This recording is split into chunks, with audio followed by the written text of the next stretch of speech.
ನಾರಾಯಣಂ ಸುರಗುರುಂ ಜಗದೇಕನಾಥಂ ಭಕ್ತಪ್ರಿಯಂ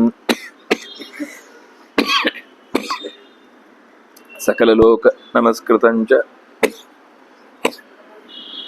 ತ್ರೈಗುಣ್ಯವರ್ಜಿತಮಜಂ ವಿಭುಮಾದ್ಯಮೀಶಂ ವಂದೇ ಭವಘ್ನಮರಾಸುರಸಿದ್ಧವಂದ್ಯಂ ನಾರಾಯಣಂ ನಮಸ್ಕೃತ್ಯ ನರಂ ಚೈವ ನರೋತ್ತಮಂ ದೇವೀಂ ಸರಸ್ವತೀಂ ವ್ಯಾಸಂ ತತೋ ಜಯಮುದೀರಯೇ. ಸ್ವಸ್ತ್ಯಸ್ತು ಸತಾಂ. ಹರಿ ಓಂ. ಕೃಷ್ಣ ಅರ್ಜುನನನ್ನ ಕ್ರಮವಾಗಿ ಒಂದೊಂದೇ ಹಂತ ಮೇಲೆತ್ತುವ ಮಾನಸಿಕ ಶಸ್ತ್ರಚಿಕಿತ್ಸೆಯನ್ನು ಮಾಡ್ತಾ ಇದ್ದಾನೆ. ಮೊದಲಿಗೆ ನಾನು ಇರ್ತೇನೆ, ನೀನು ಇರ್ತಿ, ಎಲ್ಲರೂ ಇರ್ತಾರೆ, ಎಲ್ಲಿ ಹೋಗ್ತೀವಿ ನಾವು ಅಂತ ಕೇಳ್ದ. ಇರ್ಬೇಕು ಅನಿವಾರ್ಯ ಅಂದಮೇಲೆ ಏನಾದ್ರೂ ಮಾಡ್ತಾ ಇರ್ಬೇಕು, ಸುಮ್ಮನೆ ಇರ್ಲಿಕ್ಕಾಗಲ್ಲ ಯಾರಿಗೂ. ಹಾಗಾಗಿ ಮಾಡುವ ಕೆಲಸವನ್ನ ಚೆನ್ನಾಗಿ ಮಾಡಬೇಕು ಅಂತ ಕರ್ತವ್ಯದ ಬಗ್ಗೆ ಬೋಧಿಸಿದ. ಅಲ್ಲ, ನಾವು ಮಾತ್ರ ಯಾಕೆ ಮಾಡ್ಬೇಕು? ಇಲ್ಲಪ್ಪ, ಹಿಂದಿನವರು ಮಾಡಿದ್ದಾರೆ. ಸುಲಭ ಏನು ಅಂದ್ರೆ ಬಿಟ್ಬಿಡೋದು ಉತ್ತಮ ಅಲ್ವಾ? ರಾಗದ್ವೇಷಗಳನ್ನು ಬಿಡಬೇಕು ಅನ್ನೋದಕ್ಕಿಂತ ಕೆಲಸನೇ ಬಿಟ್ಬಿಟ್ರೆ ರಾಗನೂ ಇಲ್ಲ, ದ್ವೇಷನೂ ಇಲ್ಲ. ಏನು ಇದಕ್ಕೆ ಪರಿಹಾರ ಅನ್ನೋದಕ್ಕೆ ಮುಂದಿನ ಅಧ್ಯಾಯ ನಿರೂಪಣೆ ಮಾಡುತ್ತೆ. ಅರ್ಜುನ ಕೇಳ್ತಾನೆ, ಸನ್ಯಾಸಂ ಕರ್ಮಣಾಂ ಕೃಷ್ಣ ಪುನರ್ಯೋಗಂಚ ಶಂಸಸಿ. ಕರ್ಮ ಏನು, ಕರ್ಮದ ಸನ್ಯಾಸವೇ ಪ್ರಧಾನ ಅಂತ ಹೇಳ್ತಿ, ಆಮೇಲೆ ಕರ್ಮಯೋಗ ಶ್ರೇಷ್ಠ ಅಂತ ಹೇಳ್ತಿ. ಯಾವ್ದು ಮಾಡಬೇಕು, ಹೇಗ್ ಮಾಡಬೇಕು ಅಂತ ಕೇಳಿದ್ದಕ್ಕೆ ಅರ್ಜುನನ ಮಾತು ಕೃಷ್ಣನ ಮಾತು ಅತ್ಯಂತ ಸುಂದರವಾದದ್ದು. ಸನ್ಯಾಸ ಕರ್ಮಯೋಗಶ್ಚ ನಿಶ್ರೇಯಸಕರವು. ಸನ್ಯಾಸ ಅನ್ನೋದಕ್ಕೆ ಮತ್ತೆರಡು ತರ ಇದೆ. ಕರ್ಮವನ್ನೇ ಸನ್ಯಾಸ ಮಾಡುವುದು, ಕರ್ಮದ ಫಲವನ್ನ ಸನ್ಯಾಸ ಮಾಡುವುದು. ಇಲ್ಲಿ ಮಾತಾಡ್ತಾ ಇರೋದು ಕರ್ಮದ ಫಲದ ಸನ್ಯಾಸ ಹೊರತು ಕರ್ಮದ ಸನ್ಯಾಸ ಅಲ್ಲ. ಒಂದಿದೆ, ಅದರಲ್ಲಿ ಮತ್ತೆ ಇನ್ನೆರಡು ವಿಧ ಇದೆ. ಕರ್ಮ ಸನ್ಯಾಸ ಅಂದ್ರೆ ಕರ್ಮನ್ಯಾಸ ಅಂತ ಹೇಳುದ್ರಲ್ಲಿ ಮತ್ತೆರಡು ವಿಧ. ಎಲ್ಲಾ ಕರ್ಮಗಳನ್ನು ಬಿಟ್ಬಿಡುದು, ಕಾಮ್ಯ ಕರ್ಮಗಳನ್ನು ಮಾತ್ರ ಬಿಟ್ಬಿಡುದು. ಕಾಮ್ಯ ಕರ್ಮ ಅಂದ್ರೆ ನಮ್ಗೆ ಏನೋ ಒಂದು ಲಾಭ ಇದೆ, ಅದಕ್ಕೋಸ್ಕರ ಮಾಡ್ತೇನೆ, ಆ ಕೆಲಸವನ್ನು ಬಿಡುದು. ಅದು ಬಿಡುವುದು ಅನ್ನೋದು ಸರಿ. ಆದ್ರೆ ಕರ್ಮಗಳನ್ನೇ ಬಿಡುವುದು ಅನ್ನೋದು ಸಾಧ್ಯ ಇಲ್ಲ. ಯಾಕೆಂದ್ರೆ ನಹಿ ಕಶ್ಚಿತ್ ಕ್ಷಣಮಪಿ ಅಂತ ಹಿಂದೆ ಹೇಳಿದ್ದ. ಹಾಗಾದ್ರೆ ಕರ್ಮ ಬಿಡುವುದು ಅಲ್ಲ, ಕಾಮ್ಯ ಕರ್ಮಗಳ ಬಿಡುವುದು ಸರಿ. ಕರ್ಮ ಮಾಡಿದ ಮೇಲೆ ಅದರಿಂದ ಒದಗುವ ಫಲವನ್ನ ಬಿಡುವುದು ಸರಿ. ಅದರಲ್ಲಿ ಎರಡು ತರ. ಕರ್ಮದ ಫಲ ಬಿಡುವುದು ಅಂತಂದ್ರೆ ಕರ್ಮ ಮಾಡುವ ಮುಂಚೆನೆ ನಿರಪೇಕ್ಷಿತವಾಗಿ ಮಾಡುವುದು, ಮತ್ತೆ ಮಾಡಿದ್ಮೇಲೆ ನಾನ್ ಮಾಡ್ದೆ ಅನ್ನುವ ಅದರ ಮೇಲಿನ ಹಿಡಿತವನ್ನ, ಅಂದ್ರೆ ಒಡೆತನ ನನ್ನಿಂದ ಆದದ್ದು ಅನ್ನೋದನ್ನ ಬಿಡುದು. ಅದರಿಂದ ಏನ್ ಸಿಗುತ್ತೆ ಅನ್ನೋದು ಬಿಡುದು, ನಾನೇ ಮಾಡಿದ್ದು ಅನ್ನೋದನ್ನ ಬಿಡುದು. ಇದೆರಡು ಕರ್ಮದ ಜೊತೆಗೆ ಬಿಡಬೇಕಾದದ್ದು. ಕರ್ಮ ಬಿಡುದಲ್ಲ, ಕರ್ಮದ ಜೊತೆಗಿದ್ದ ನಾವು ಬೇಡ ಅಂದ್ರೂ ನಮ್ಮನ್ನು ಅಂಟಿಕೊಳ್ಳುವಂತದ್ದನ್ನ ಬಿಡಬೇಕಾದ್ದು. ಆದ್ರೆ ಅದಕ್ಕಿಂತಲೂ ಮಿಗಿಲಾದದ್ದನ್ನ ಇಲ್ಲಿ ಕೃಷ್ಣ ಹೇಳ್ತಾ ಇದ್ದಾನೆ. ಅಂದ್ರೆ ಕರ್ಮ ಬಿಡುವುದು ಅಲ್ಲ, ಅಂದ್ರೆ ಕಾಮ್ಯ ಕರ್ಮ ಬಿಡುವುದು ಅಲ್ಲ, ಕರ್ಮ ಫಲವನ್ನು ಬಿಡುವುದು ಅಲ್ಲ. ಆ ಕರ್ಮ ಫಲದಲ್ಲಿ ನಾನ್ ಮಾಡಿದ್ದು ಅಂತ ಅನ್ನೋದನ್ನು ಬಿಡುದು ಇರ್ಬೋದು, ಅಥವಾ ನನಗಿಂತ ಸಿಗಬೇಕು ಅನ್ನೋದನ್ನು ಬಿಡುದು ಇರ್ಬೋದು. ಅದಕ್ಕಿಂತಲೂ ಮಿಗಿಲಾಗಿ ಕರ್ಮ ಯೋಗವನ್ನೇ ಹೇಳ್ತಾ ಇದ್ದಾನೆ, ಬಿಡುವುದು ಅನ್ನೋದು ಹೇಳಲೇ ಇಲ್ಲ. ಅದಕ್ಕೆ ಹಾಗಾದ್ರೆ ಏನ ಈಗ ಯೋಗದ ಬಗ್ಗೆ ಹೇಳುವುದು ಅಂತಂದ್ರೆ ಯಾವುದು ಮುಖ್ಯ, ಯಾವುದು ಅಮುಖ್ಯ, ಯಾವುದು ಪ್ರಧಾನ, ಯಾವುದು ಅಪ್ರಧಾನ? ಕೃಷ್ಣದ ಕೇಳಿದ್ರೆ ಎರಡೂ ಕೂಡ ನಿಶ್ರೇಯಸಕರವು, ಎರಡೂ ಕೂಡ ಅತ್ಯಂತ ಅಗತ್ಯವಾದದ್ದೇ. ಆದ್ರೆ ತಯೋಸ್ತು ಕರ್ಮ ಸನ್ಯಾಸ, ಅವುಗಳಲ್ಲಿ ಎರಡನ್ನ ನೀನ್ ಅಕಸ್ಮಾತ್ ಎರಡು ಮಾಡ್ಲೇಬೇಕಾದ್ದು. ಕರ್ಮದ ಫಲನ್ಯಾಸವನ್ನು ಮಾಡಬೇಕು, ಅಂದ್ರೆ ಕಾಮ್ಯ ಕರ್ಮ ಫಲವನ್ನ ತೊರೆಯುವುದಿರಬಹುದು, ಅಥವಾ ಕರ್ಮವನ್ನ ಮಾಡಿದ ಮೇಲೆ ಏನನ್ನು ಅಪೇಕ್ಷಿತ ಸಾಮಾನ್ಯವಾಗಿ ಬದುಕುವುದು ಅಂತ. ಆದ್ರೆ ಇಲ್ಲಿ ಹೇಳ್ತಾ ಇರೋದು ಕರ್ಮಯೋಗ. ಕರ್ಮಯೋಗ ಅಂದ್ರೆ ರಾಗದ್ವೇಷಗಳನ್ನ ಬಿಡುವುದು ಅಂತ ಹೇಳುವುದಕ್ಕೋಸ್ಕರ ನಾವೇನ್ ಮಾಡ್ತೀವಿ ಅಂದ್ರೆ, ರಾಗದ್ವೇಷ ಈಗ ಏನಾದ್ರೂ ಒಂದು ವ್ಯವಹಾರದಲ್ಲಿ ತೊಡಗಿದ್ಮೇಲೆ ರಾಗದ್ವೇಷ ಉಂಟೇ ಆಗುತ್ತೆ, ನನಗೆ ವ್ಯವಹಾರ ಬಿಡುತ್ತೇನೆ ಅಂತ. ಕೃಷ್ಣ ಹೇಳಿದ ಹಾಗಲ್ಲ, ವ್ಯವಹಾರ ಮಾಡಿಯೂ ಕರ್ಮ ಯಾವುದು ರಾಗದ್ವೇಷಗಳಿಗೆ ಒಳಗಾಗದಂತೆ ಬದುಕುವುದೇನಿದೆ ಅದು ಕರ್ಮಯೋಗ. ಅದಕ್ಕೆ ಕೃಷ್ಣ ಹೇಳಿದು ಕರ್ಮ ಸನ್ಯಾಸಾತ್ ಕರ್ಮಯೋಗೋ ವಿಶಿಷ್ಯತೆ. ನನಗೆ ಸಿಟ್ಟು ಬರುತ್ತೆ, ಅಥವಾ ಅಸೂಯೆ ಉಂಟಾಗುತ್ತೆ, ಅಥವಾ ಯಾವುದೋ ಒಂದು ಚಟುವಟಿಕೆ ಅಂತ ಅಂದ್ಮೇಲೆ ಈ ಮಾನಸಿಕ ಏರಿಳಿತ ಇದ್ದೇ ಇರುತ್ತೆ. ಅದನ್ನು ತಪ್ಪಿಸ್ಲಿಕ್ಕೆ ನಮಗೆ ಬೇರೆ ದಾರಿ ಇಲ್ಲದೆ ನಾವು ಕರ್ಮವನ್ನೇ ಬಿಡುತ್ತೇವೆ ಅಂದ್ರೆ ಕೃಷ್ಣ ಹೇಳಿದ ಹೌದು, ಕೆಲವೊಂದ್ ಸರ್ತಿ ನಮ್ಗೆ ಆಗ್ಲಿಲ್ಲ ಅನ್ನುವಾಗ ಅದನ್ನು ಮಾಡುದು ಸರಿ. ಆದ್ರೆ ಯಾವಾಗ್ಲೂ ಅದು ಸರಿ ಅಲ್ಲ. ನಮ್ಗೆ ಮಾಡ್ಲೇಬೇಕಾದ ಜವಾಬ್ದಾರಿ ಇದ್ದಾಗ, ಈಗ ಅರ್ಜುನನಿಗೆ ಜವಾಬ್ದಾರಿಯನ್ನು ಹೇಳಿದ್ದು, ಈಗ ಅರ್ಜುನ ಅಂತಂದ್ರೆ ನಮ್ಗಲ್ಲ, ಅರ್ಜುನನಿಗೆ ಅಲ್ಲ. ನಾವು ಜೀವನದಲ್ಲಿ ಹೋರಾಟ ಇದೆ ಅಂತ ಅನ್ನೋದು ಅನಿವಾರ್ಯ. ನಾವು ಯುದ್ಧಕ್ಕೆ ನಿಂತಿಲ್ಲ ಸರಿ, ಆದ್ರೆ ಈಗ ಒಂದು ಒಳ್ಳೆ ವಿಷಯ ಕೇಳಬೇಕು ಅಂದಾಗ ನಮ್ಮ ಮನಸ್ಸೊಳಗೆ ಮತ್ತೆ ಚಟುವಟಿಕೆ ಶುರುವಾಗುತ್ತೆ. ಅಯ್ಯ ಇದನ್ನೆಲ್ಲ ಕೇಳಿ ಏನಾಗ್ಬೇಕು ಅಂತ ಒಂದ್ ಕಡೆ ಹೇಳುತ್ತೆ. ಇಲ್ಲ, ಇದನ್ನ ಕೇಳುವುದ್ರಿಂದ ಒಂದಿಷ್ಟು ಮನಸ್ಸು ತಿಳಿಯಾಗುತ್ತೆ. ಯಾಕೆಂದ್ರೆ ಈ ಇಂಪಲ್ಸಿವ್ ಆದಂತಹ ಮನಸ್ಸಿನ ಒಂದು ವರ್ತನೆ ಇದೆಯಲ್ಲ, ಅದು ಒಳ್ಳೇದಕ್ಕೂ ಇರುತ್ತೆ, ಕೆಟ್ಟದಕ್ಕೂ ಇರುತ್ತೆ. ಅದು ಬೇಕೇ ಬೇಕು ಅನ್ನೋ ಆಸೆ ಇದೆಯಲ್ಲ, ನಾವು ಹೇಗೆ ಟ್ರೈನ್ ಮಾಡ್ತೀವೋ ಹಾಗಿರುತ್ತೆ. ನಮಗೀಗ ಕೆಲವೊಂದ್ಸರ್ತಿ ಬಹಳ ಸಿನಿಮಾ ನೋಡುವ ಅಭ್ಯಾಸ ಇದ್ದವನಿಗೆ ಯಾರಾದ್ರೂ ಸಿನಿಮಾ ಕರೆದ್ರೆ ತಲೆನೇ ಕೆಡಿಸ್ಬಿಡ, ಹೋಗೋಣ ತಕ್ ಅಂತ ಹೋಗ್ಬಿಡ್ತಾನೆ ಅಂತ. ಅದನ್ನ ಅವ್ನು ಮತ್ತೆ ಬೇಡ ಅಂತ ಇನ್ನೊಬ್ರು ಹೇಳಿದ್ರೆ ಅವನಿಗೆ ಇಲ್ಲ, ಅದ್ ಕೆಲಸ ಬೇಕಾದ್ರೆ ಆಮೇಲೆ ಮಾಡ್ತೇನೆ, ಇದು ಫಸ್ಟ್ ಮುಗಿಸ್ಕೊ, ಯಾಕೆಂದ್ರೆ ಇದು ನಾಳೆ ಇಲ್ಲದೆ ಹೋದ್ರೆ ಅಂತ ಅದಕ್ಕೊಂದು ಕಾರಣ ಸಿಗುತ್ತೆ.